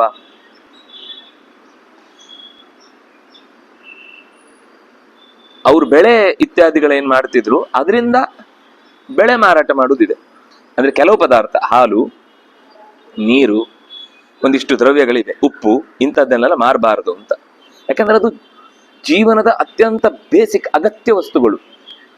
ಅಗತ್ಯ ವಸ್ತುಗಳನ್ನ ಯಾವತ್ತು ಮಾರಾಟ ಮಾಡಬಾರದು ಅಂತ. ಉಳಿದಿದ್ದೆಲ್ಲ ನೀವು ಅದಕ್ಕೆ ಪ್ರತಿಯಾಗಿ ಬೇರೆ ಪದಾರ್ಥಗಳನ್ನ ಬಾರ್ಟರ್ ಸಿಸ್ಟಮ್ ಮೂಲಕ ವಿನಿಮಯ ಮಾಡ್ಕೊಳ್ಳಿ. ಆಗ ಅದರಿಂದ ಒಂದಿಷ್ಟು ದುಡ್ಡು ಬರ್ತದೆ. ಇವನು ರಾಜನಿಗೆ ಹೋಗಿ ದುಡ್ಡೇ ಕಟ್ಟುದಲ್ಲ, ರಾಜನಿಗೆ ಇವನು ಹೋಗಿ 10 ಗೋಣಿ ಅಕ್ಕಿ ಹಾಕಿ ಬರ್ತಾನೆ, ಅದು ಅವನ ಟ್ಯಾಕ್ಸ್. ರಾಜ ಎಲ್ಲೋ ಪ್ರವಾಹ ಆಯ್ತು ಅಂದಾಗ, ಅವ್ರಿಗೆ ಈ ಸಮಸ್ಯೆ ಆಯ್ತು ಅಂದ್ರೆ ಈ 10 ಮೂಟೆ ಅಕ್ಕಿಯನ್ನು ಅವರಿಗೆ ಡಿಸ್ಟ್ರಿಬ್ಯೂಟ್ ಮಾಡ್ತಾನೆ.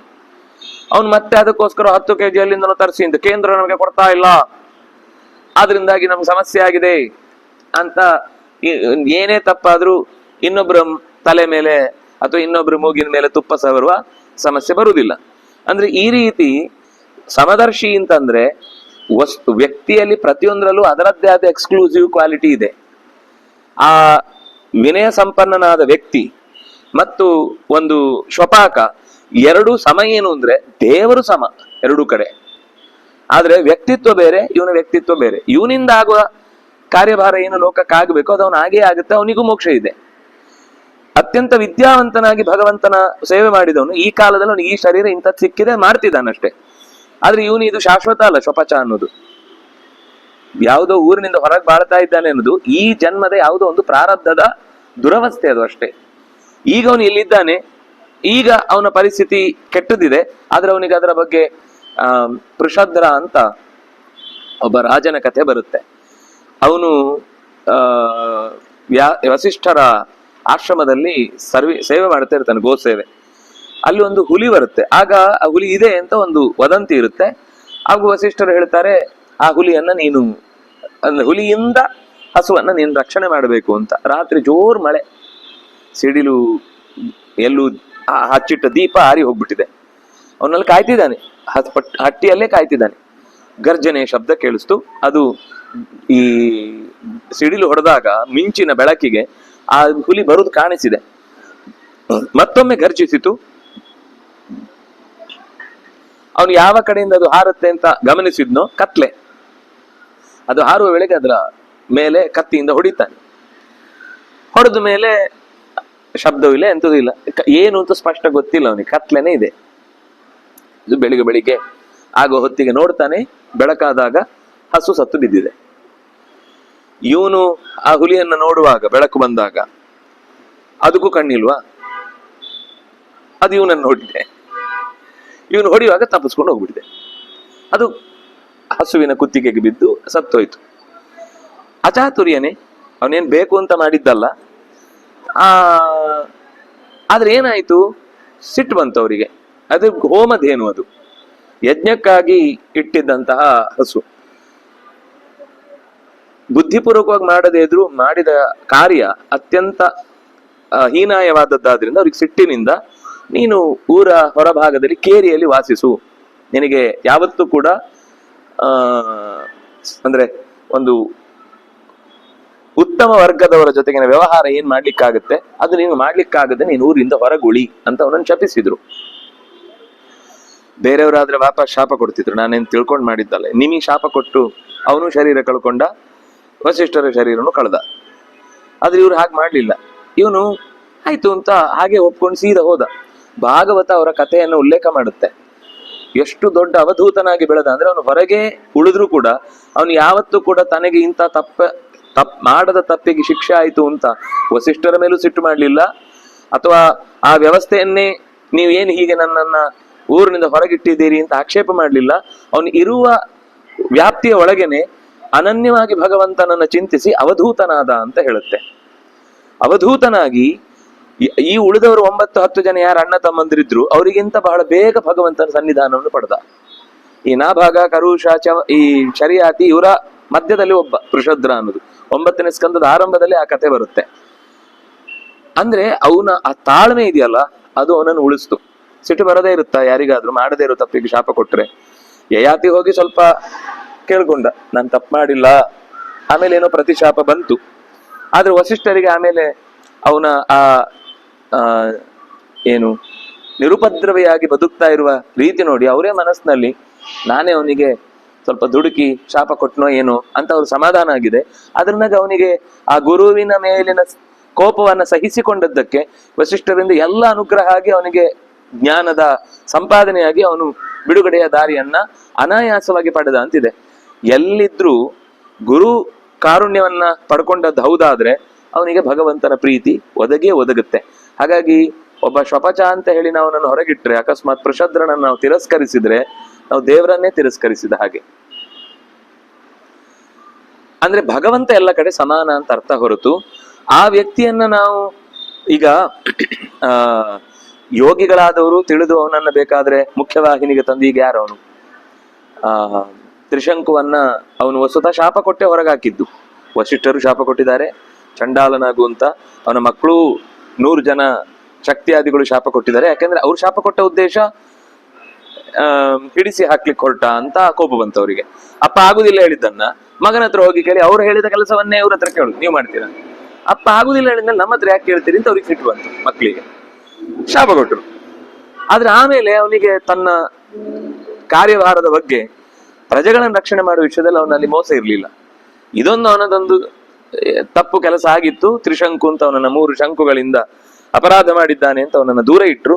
ಆದ್ರೆ ಆಮೇಲೆ ವಿಶ್ವಾಮಿತ್ರರು ಅವರನ್ನ ಕರ್ಕೊಂಡು ಅವನಿಗೆ ಉತ್ತಮವಾದ ಲೋಕವನ್ನು ಕಲ್ಪಿಸ್ತೇನೆ ಅಂತ. ಆದ್ರೆ ಅದಾಗ್ಲಿಲ್ಲ. ಯಾಕಂದ್ರೆ ಅವನ ಆಸೆಯಲ್ಲಿದ್ದದ್ದು ಸಶರೀರನಾಗಿ ಮೋಕ್ಷಕ್ಕೆ ಹೋಗ್ಬೇಕು ಅಂತ, ಸ್ವರ್ಗಕ್ಕೆ ಹೋಗ್ಬೇಕು ಅಂತ ಆಸೆ ಇತ್ತು. ಅವ್ರು ಹೇಳಿದ್ರು, ಇಲ್ಲಿನ ಡ್ರೆಸ್ ಕೋಡ್ ಬೇರೆ, ನೀವು ಮನುಷ್ಯ ಶರೀರದಿಂದ ಬಂದ್ರೆ ಇಲ್ಲಿಗೆ ಆಗುದಿಲ್ಲ, ಇಲ್ಲಿಗೆ ಅನಿರುದ್ಧ ಶರೀರದಿಂದ ಬಂದ್ರೆ ಮಾತ್ರ, ನಾವು ಕೊಟ್ಟ ಶರೀರದಿಂದ ಬಂದ್ರೆ ಮಾತ್ರ. ಯಾಕಂದ್ರೆ ಈಗ ಕೆಲವು ನಾವು ಆಸ್ಪತ್ರೆಗೆ ಹೋಗುವಾಗ, ಅದ್ರ ಒಳಗಿನ ಲ್ಯಾಬೊರೇಟರಿಗೆ ಹೋಗುವಾಗ ಅವ್ರೊಂದು ತಲೆಗೊಂದು ಹಾಕೊಳ್ಳಿಕ್ಕೆ, ಕೈಗೊಂದು ಹಾಕೊಳ್ಳಿಕ್ಕೆ, ಕಾಲಿಗೊಂದು ಹಾಕೊಳ್ಳಿಕ್ಕೆ ಅಂತ ಒಂದು ಬೇರೆ ಕೊಡ್ತಾರೆ.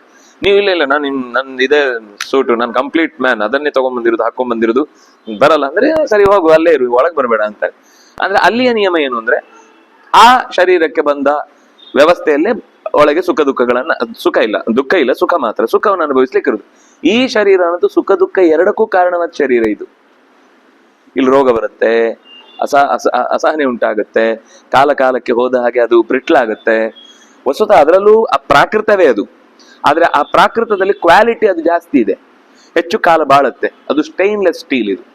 ಇದು ರಷ್ಟೇ ಶರೀರವಾಗಿ ಬಂದಿರುದು. ಆದ್ರಿಂದ ಇದನ್ನ ನೀನು ಅಲ್ಲಿ ಇಟ್ಕೊಂಡು ಹೋದ್ರೆ ನಿಂಗೆ ಸುಖ ಅನುಭವಿಸ್ಲಿಕ್ಕೆ ಆಗಲ್ಲ ಅಂತ ಅವ್ರು ತಳ್ತಾರೆ. ಆದ್ರೆ ಇವನೊಂದು ಏನೋ ಸಂಕಲ್ಪ ಮಾಡ್ಬಿಟ್ಟಿದ್ದ, ನಾನು ಹೀಗೆ ಆಗ್ಬೇಕು ಅಂತ.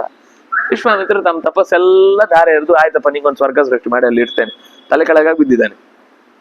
ಅಲ್ಲೇ ಸ್ಟಾಪ್ ಮಾಡಿ ಬಿಟ್ಟಿದ್ದಾರೆ. ಅವನು ಆ ಕಡೆನೂ ಇಲ್ಲ, ಈ ಕಡೆನೂ ಇಲ್ಲ. ತ್ರಿಶಂಕು ಸ್ವರ್ಗ ಅಂತ ಕೆಲವೊಮ್ಮೆ ಹಾಗೆ ಹೇಳುದುಂಟು. ಅಂದ್ರೆ ಆ ರೀತಿ ಅವನಲ್ಲಿರುವ ಗುಣಗಳನ್ನ ಗ್ರಹಿಸಿ ಅವನಿಗೆ ಸಹಾಯ ಮಾಡಿದ. ಆದ್ರೆ ಅವನಲ್ಲಿರುವ ಒಂದು ಕೆಲವೊಂದು ಹೀಗೆ ಆಗ್ಬೇಕು ಅಂತ ಅನ್ನೋ ಹಠ ಅದು ಅವನನ್ನ ಪೂರ್ತಿ ಸ್ವರ್ಗಕ್ಕೂ ಹೋಗ್ಲಿಕ್ಕೆ ಬಿಡ್ಲಿಲ್ಲ, ಭೂಮಿಗೂ ಬೀಳುವಂತ ಆಗ್ಲಿಲ್ಲ.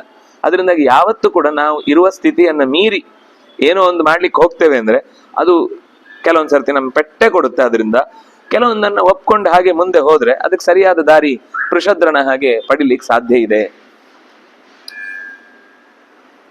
ಏನ್ ತಿಳ್ಕೊಳ್ಬೇಕು ಭಗವಂತನನ್ನ? ಎಲ್ಲ ಯಜ್ಞಗಳ ಭೋಕ್ತೃ, ಎಲ್ಲ ಲೋಕಗಳ ಒಡೆಯ, ಎಲ್ಲ ಭೂತಗಳ ಸುಹೃತ್, ಎಲ್ಲ ಭೂತಗಳ ಗೆಳೆಯ ಅನ್ನೋದನ್ನ ತಿಳ್ಕೊಂಡ್ರೆ ಜ್ಞಾತ್ವಾ ಮಾಂ ಶಾಂತಿ ಮೃಚ್ಛತಿ. ದೇವರನ್ನ ತಿಳಿಯುವ ವಿಷಯದಲ್ಲಿ ನಮಗೆ ಇರಬೇಕಾದಂತಹ ಎಚ್ಚರ ಏನು ಅಂತಂದ್ರೆ, ಎಲ್ಲಾ ಯಜ್ಞಗಳು, ಹಿಂದೆ ಯಜ್ಞಗಳನ್ನು ಪಟ್ಟಿ ಇಷ್ಟು ಕೊಟ್ಟಿದ್ರು, ಎಲ್ಲ ಕೇವಲ ಕುಂಡದ ಯಜ್ಞ ಅಲ್ಲ, ನೋಡುವ ಯಜ್ಞ, ಕೇಳುವ ಯಜ್ಞ. ಯಾಕೆಂದ್ರೆ ಅಗ್ನಿಮೀಳೆ ಪುರೋಹಿತಂ ಯಜ್ಞಸ್ಯ ದೇವ ಮೃತ್ಯುಜಂ ಹೋತಾರಂ, ಅಲ್ಲಿ ಹೋತೃ ಅಂತ ಕರೆಯುವುದು. ಕಣ್ಣಿನಿಂದಲೂ ಹೋತೃ, ಕಿವಿಯಿಂದಲೂ ಹೋತೃ, ಮೂಗಿನಿಂದಲೂ ಹೋತೃ, ಬಾಯಿಯಿಂದಲೂ ಹೋತೃ, ಚರ್ಮದಿಂದಲೂ ಹೋತೃ.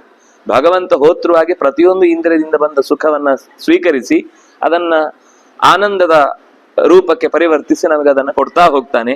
ಅಂತಹ ಭೋಕ್ತಾರಂ, ನಿಜವಾದ ಭೋಕ್ತೃ ಅವನು. ಅವನು ಉಂಡ್ರೆ ನಮ್ಗೆ ಹಸಿವು ನೀಗುತ್ತೆ, ಅವನು ನೋಡಿ ಸಂತೋಷ ಪಟ್ರೆ ನಮ್ಗೆ ಸಂತೋಷ ಆಗುತ್ತೆ. ಹಾಗಾದ್ರೆ ಅವನ ಹತ್ರನೇ ನಮ್ಗೆ ಅಳುವುದೋ ಅಂತ ನಮಗೊಂದು ಮತ್ತೆ ಪ್ರಶ್ನೆ ಬರುತ್ತೆ. ನಮ್ಗದ್ರ ಅವನು ಸ್ವೀಕರಿಸಿದಷ್ಟು ಸುಖವಾಗಿ ನಮ್ಗೆ ಸ್ವೀಕರಿಸ್ಲಿಕ್ಕೆ ಬರ್ಲಿಲ್ಲ ಅಂದ್ರೆ ದುಃಖ ಬಂದದ್ದು. ಅವನು ದುಃಖ ಪಟ್ಟದ್ದಕ್ಕೆ ದುಃಖ ಬರುವುದಲ್ಲ. ಈಗ ಅದರ ಸಾಮರ್ಥ್ಯ ಕಣ್ಣಿಗೆ ಏನಿದೆ, ಜಾಸ್ತಿ ನೋಡಿ ನೋಡಿ ನೋಡಿ ನೋಡಿ ಉರಿ ಬಂತು. ಈ ಇಂದ್ರಿಯಕ್ಕ ಶಕ್ತಿ ಇಲ್ಲ, ಅವನಿಗೆ ಶಕ್ತಿ ಇಲ್ಲ ಅಂತಲ್ಲ, ಅವನಿಗೆ ದುಃಖ ಆಗಿದ್ದಕ್ಕೆ ದುಃಖ ಆಗುದಲ್ಲ. ಆದ್ರೆ ಅವನೇ ನಮಗೆ ಆ ದುಃಖವನ್ನೂ ಕೊಡುವವನು ಕೂಡ. ಈಗ ಸುಖದ ಒಡೆತನ, ಈಗ ಇದನ್ನ ಸರಿಯಾಗಿ ತಿಳ್ಕೊಳ್ಬೇಕಾದ್ದೇನು ಅಂದ್ರೆ, ಈಗ ನಮ್ಗೆ ಈ ಪ್ರಶ್ನೆ ಬಂದದ್ದು ಯಾಕೆ ಅಂದ್ರೆ, ಅವನ್ ಸುಖ ಪಟ್ಟದನ್ನು ನಮ್ಗೆ ಸುಖ ಆಯ್ತು, ಹಾಗಾದ್ರೆ ಅವನು ದುಃಖ ಪಟ್ಟದ್ದಕ್ಕೆ ದುಃಖ ಆಗ್ಬೇಕಲ್ವಾ ಅಂತ.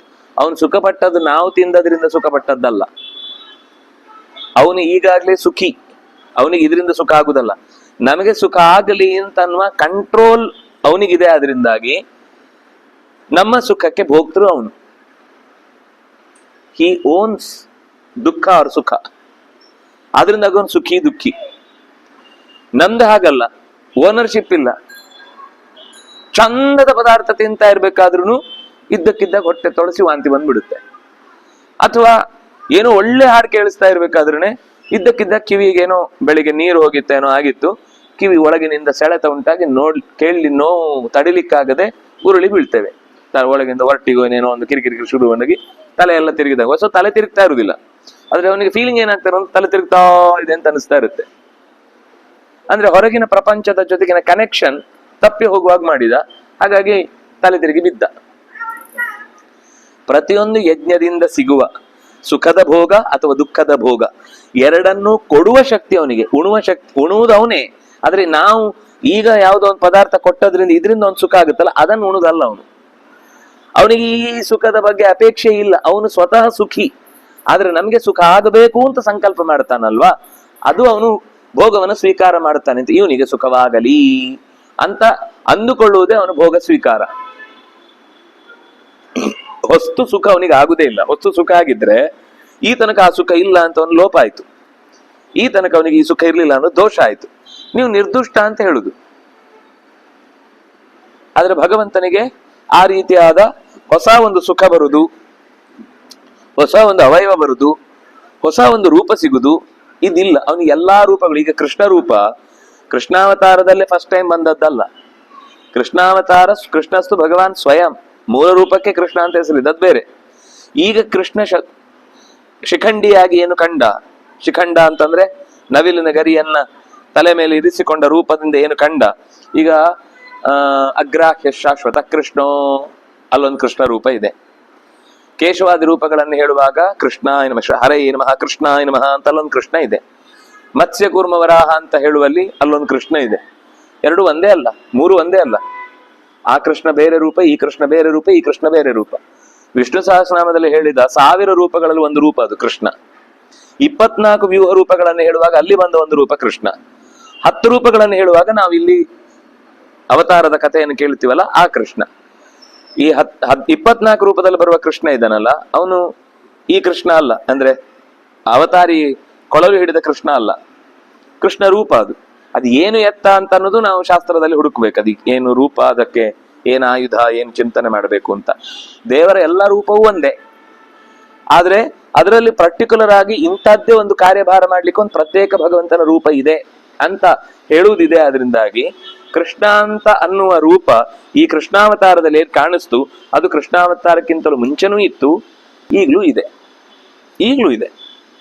ಅವತಾರ ಸಮಾಪ್ತಿ ಅಂದ್ರೆ ಏನು? ಕಾಣಿಸಿಕೊಳ್ಳುವುದನ್ನ ಕ್ಲೋಸ್ ಮಾಡ್ದ ಅಷ್ಟೇ ಹೊರತು ಅವನು ಇರುವ ರೂಪ ಈಗ್ಲೂ ಕೂಡ ಯಾರಾದ್ರೂ ಭಕ್ತ ನನಗೆ ಆ ಕೃಷ್ಣನ ರೂಪ ನೋಡ್ಬೇಕು ಅಂತ ಬಯಸಿದ್ರೆ, ಅಯ್ಯೋ ದೇವ್ರೆ, ನಾನು ಅದನ್ನ ರೂಪ ಉಪಸಂಹಾರ ಮಾಡಿಬಿಟ್ಟಿದ್ದೇನೆ, ಹಿಂಗೇನಪ್ಪಾ ಮಾಡುದು ಈಗ ಅಂತ ಟೆನ್ಷನ್ ಆಗುದಿಲ್ಲ ಅವನಿಗೆ. ಆ ಟೆನ್ಷನ್ ನಮ್ದು. ಅಯ್ಯೋ ನಾನು ಅವತ್ತೇ ಎಲ್ಲ ಬರ್ದಾಯ್ತು ಅಂತ ಹೇಳಿ ಕ್ಲೋಸ್ ಮಾಡಿಬಿಡ್ತೇನೆ, ಈಗ ಮತ್ತೆ ಪುಸ್ತಕ ತೆಗೆದು ನೋಟ್ಸ್ ಬರಿಬೇಕು, ನನ್ನ ಹತ್ರ ಸಾಧ್ಯ ಇಲ್ಲ ಅಂತೀವಿ ನಾವು. ಭಗವಂತ ಹಾಗಲ್ಲ, ಅವನು ಎಲ್ಲಾ ಕಾಲದಲ್ಲಿ ಎಲ್ಲಾ ರೂಪ ಇರುತ್ತೆ. ಅದರಿಂದಾಗಿ ಅವನ ರೂಪಗಳಲ್ಲಿ, ವಸ್ತುಗಳಲ್ಲಿ ಅಥವಾ ಅವನ ಅವತಾರಗಳಲ್ಲಿ, ಅವನ ಗುಣಗಳಲ್ಲಿ, ಅವನ ಇಂದ್ರಿಯಗಳಲ್ಲಿ ವ್ಯತ್ಯಾಸ ಇಲ್ಲ. ಎಲ್ಲಾ ಲೋಕಗಳಿಗೂ ಎಲ್ಲಾ ಕಾಲದಲ್ಲೂ ಮಹೇಶ್ವರ ವರ. ಈಶನಶೀಲೇಶು ವರಃ, ಮಹಾನ್ ಈಶನಶೀಲೇಶು ವರಃ, ಲೋಕ ಮಹೇಶ್ವರ, ಸರ್ವಲೋಕ ಮಹೇಶ್ವರ. ಇನ್ನು ಇದಕ್ಕಿಂತ ಮೇಲೆ ಏನು ಶಬ್ದ ಹೇಳಲಿಕ್ಕಿಲ್ಲ ಭಗವಂತನ ಮಹೇಶ್ವರ್ಯವನ್ನ ಹೇಳಲಿಕ್ಕೆ. ಸರ್ವಭೂತಾನಾಂ ಸುಹೃದಂ, ಎಲ್ಲ ಜೀವಜಾತಿಗಳಿಗೂ ಒಳಿತನ್ನ ಬಯಸುವವ. ಒಳಿತೇನು ಅಂತ ಅವನಿಗೆ ಗೊತ್ತಿಲ್ಲ, ಅದಕ್ಕೆ ಸಮಸ್ಯೆ. ಅವನ ಒಳಿತು, ಅವನು ಮಾಡಿದ ತಪ್ಪು ಕೆಲಸಗಳಿಗೆ ಶಿಕ್ಷೆ ಆಗಿದ್ರೆ ಶಿಕ್ಷೆ ಕೊಡುವುದೇ ದೇವರ ಸುಹೃತ್ವ.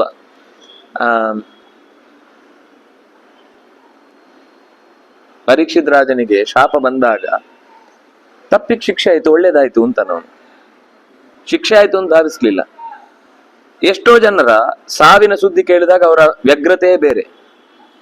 ಆದ್ರೆ ತಿಳುವಳಿಕೆ ಉಳ್ಳವನು, ಇದೇ ನೀನ್ ಕೊಡುವ ನನಗೆ ವರ ಅಂದ್ರೆ ಅವನು ಅದನ್ನೆಷ್ಟು ಪಾಸಿಟಿವ್ ಆಗಿ ಯೋಚನೆ ಮಾಡಿದ ಅಂದ್ರೆ, 7 ದಿವಸ ಬದುಕ್ಲಿಕ್ಕೆ ಸಿಕ್ತಲ್ಲ ಕರೆಕ್ಟ್ ಆಗಿ. ಈ ಶಾಪದಿಂದಾಗಿ ಏನ್ ಗೊತ್ತಾಯ್ತು? 7 ಸೆಕೆಂಡಲ್ಲಿ ಸಾಯಲ್ಲ ಅಂತಂತೂ ಖಾತ್ರಿ ಆಯ್ತು. 7 ದಿವಸ ಇದೆ ಅನ್ನೋದು ಕನ್ಫರ್ಮ್ ಆಯ್ತು. ಅಂದ್ಮೇಲೆ ಇದು ವರ ಅಲ್ವಾ? ಇದನ್ ಶಾಪ ಅಂತ ಹೆಂಗ ಅನ್ನೋದು ನಾವು? ಅಲ್ಲ, ಅವ್ನು 70 ವರ್ಷ ಬದುಕ್ತಿದ್ವಿ, ಯಾರಿಗ್ ಗೊತ್ತು? ಅಲ್ಲ, ಬದುಕ್ತಿದ್ದಿದ್ರೆ ನೀನು ಇದ್ರೆ, ಆದ್ರೆ ಹೋದ್ರೆ, ಹತ್ತಿ ಬೆಳೆದ್ರೆ ಅಜ್ಜಿಗೊಂದು ಸೀರೆ ಅಂತ ಕೂತ್ರೆ ಅದು ಕೂತ್ರೆ ಆಗುತ್ತೆ ಅಷ್ಟೇ, ರೇನೇ ಉಳಿಯುವುದು ಕೊನೆಗೆ. ಅದರಿಂದಾಗಿ ನೀನು ಆ ರೀತಿ ಡಿಸೈಡ್ ಮಾಡ್ಲಿಕ್ಕೆ ಬರುದಿಲ್ಲ. ಯಾಕಂದ್ರೆ ಮನುಷ್ಯ ಜೀವ ತುಂಬಾ ಕ್ಷಣಿಕ, ಕ್ಷಣಭಂಗುರ ಅಂತ. ನೀರ ಮೇಲೆ ಗುಳ್ಳೆಯಂತೆ ಅಂತ, ನೀರ ಮೇಲಣ ಗುಳ್ಳೆಯಂತೆ ಅಂತ.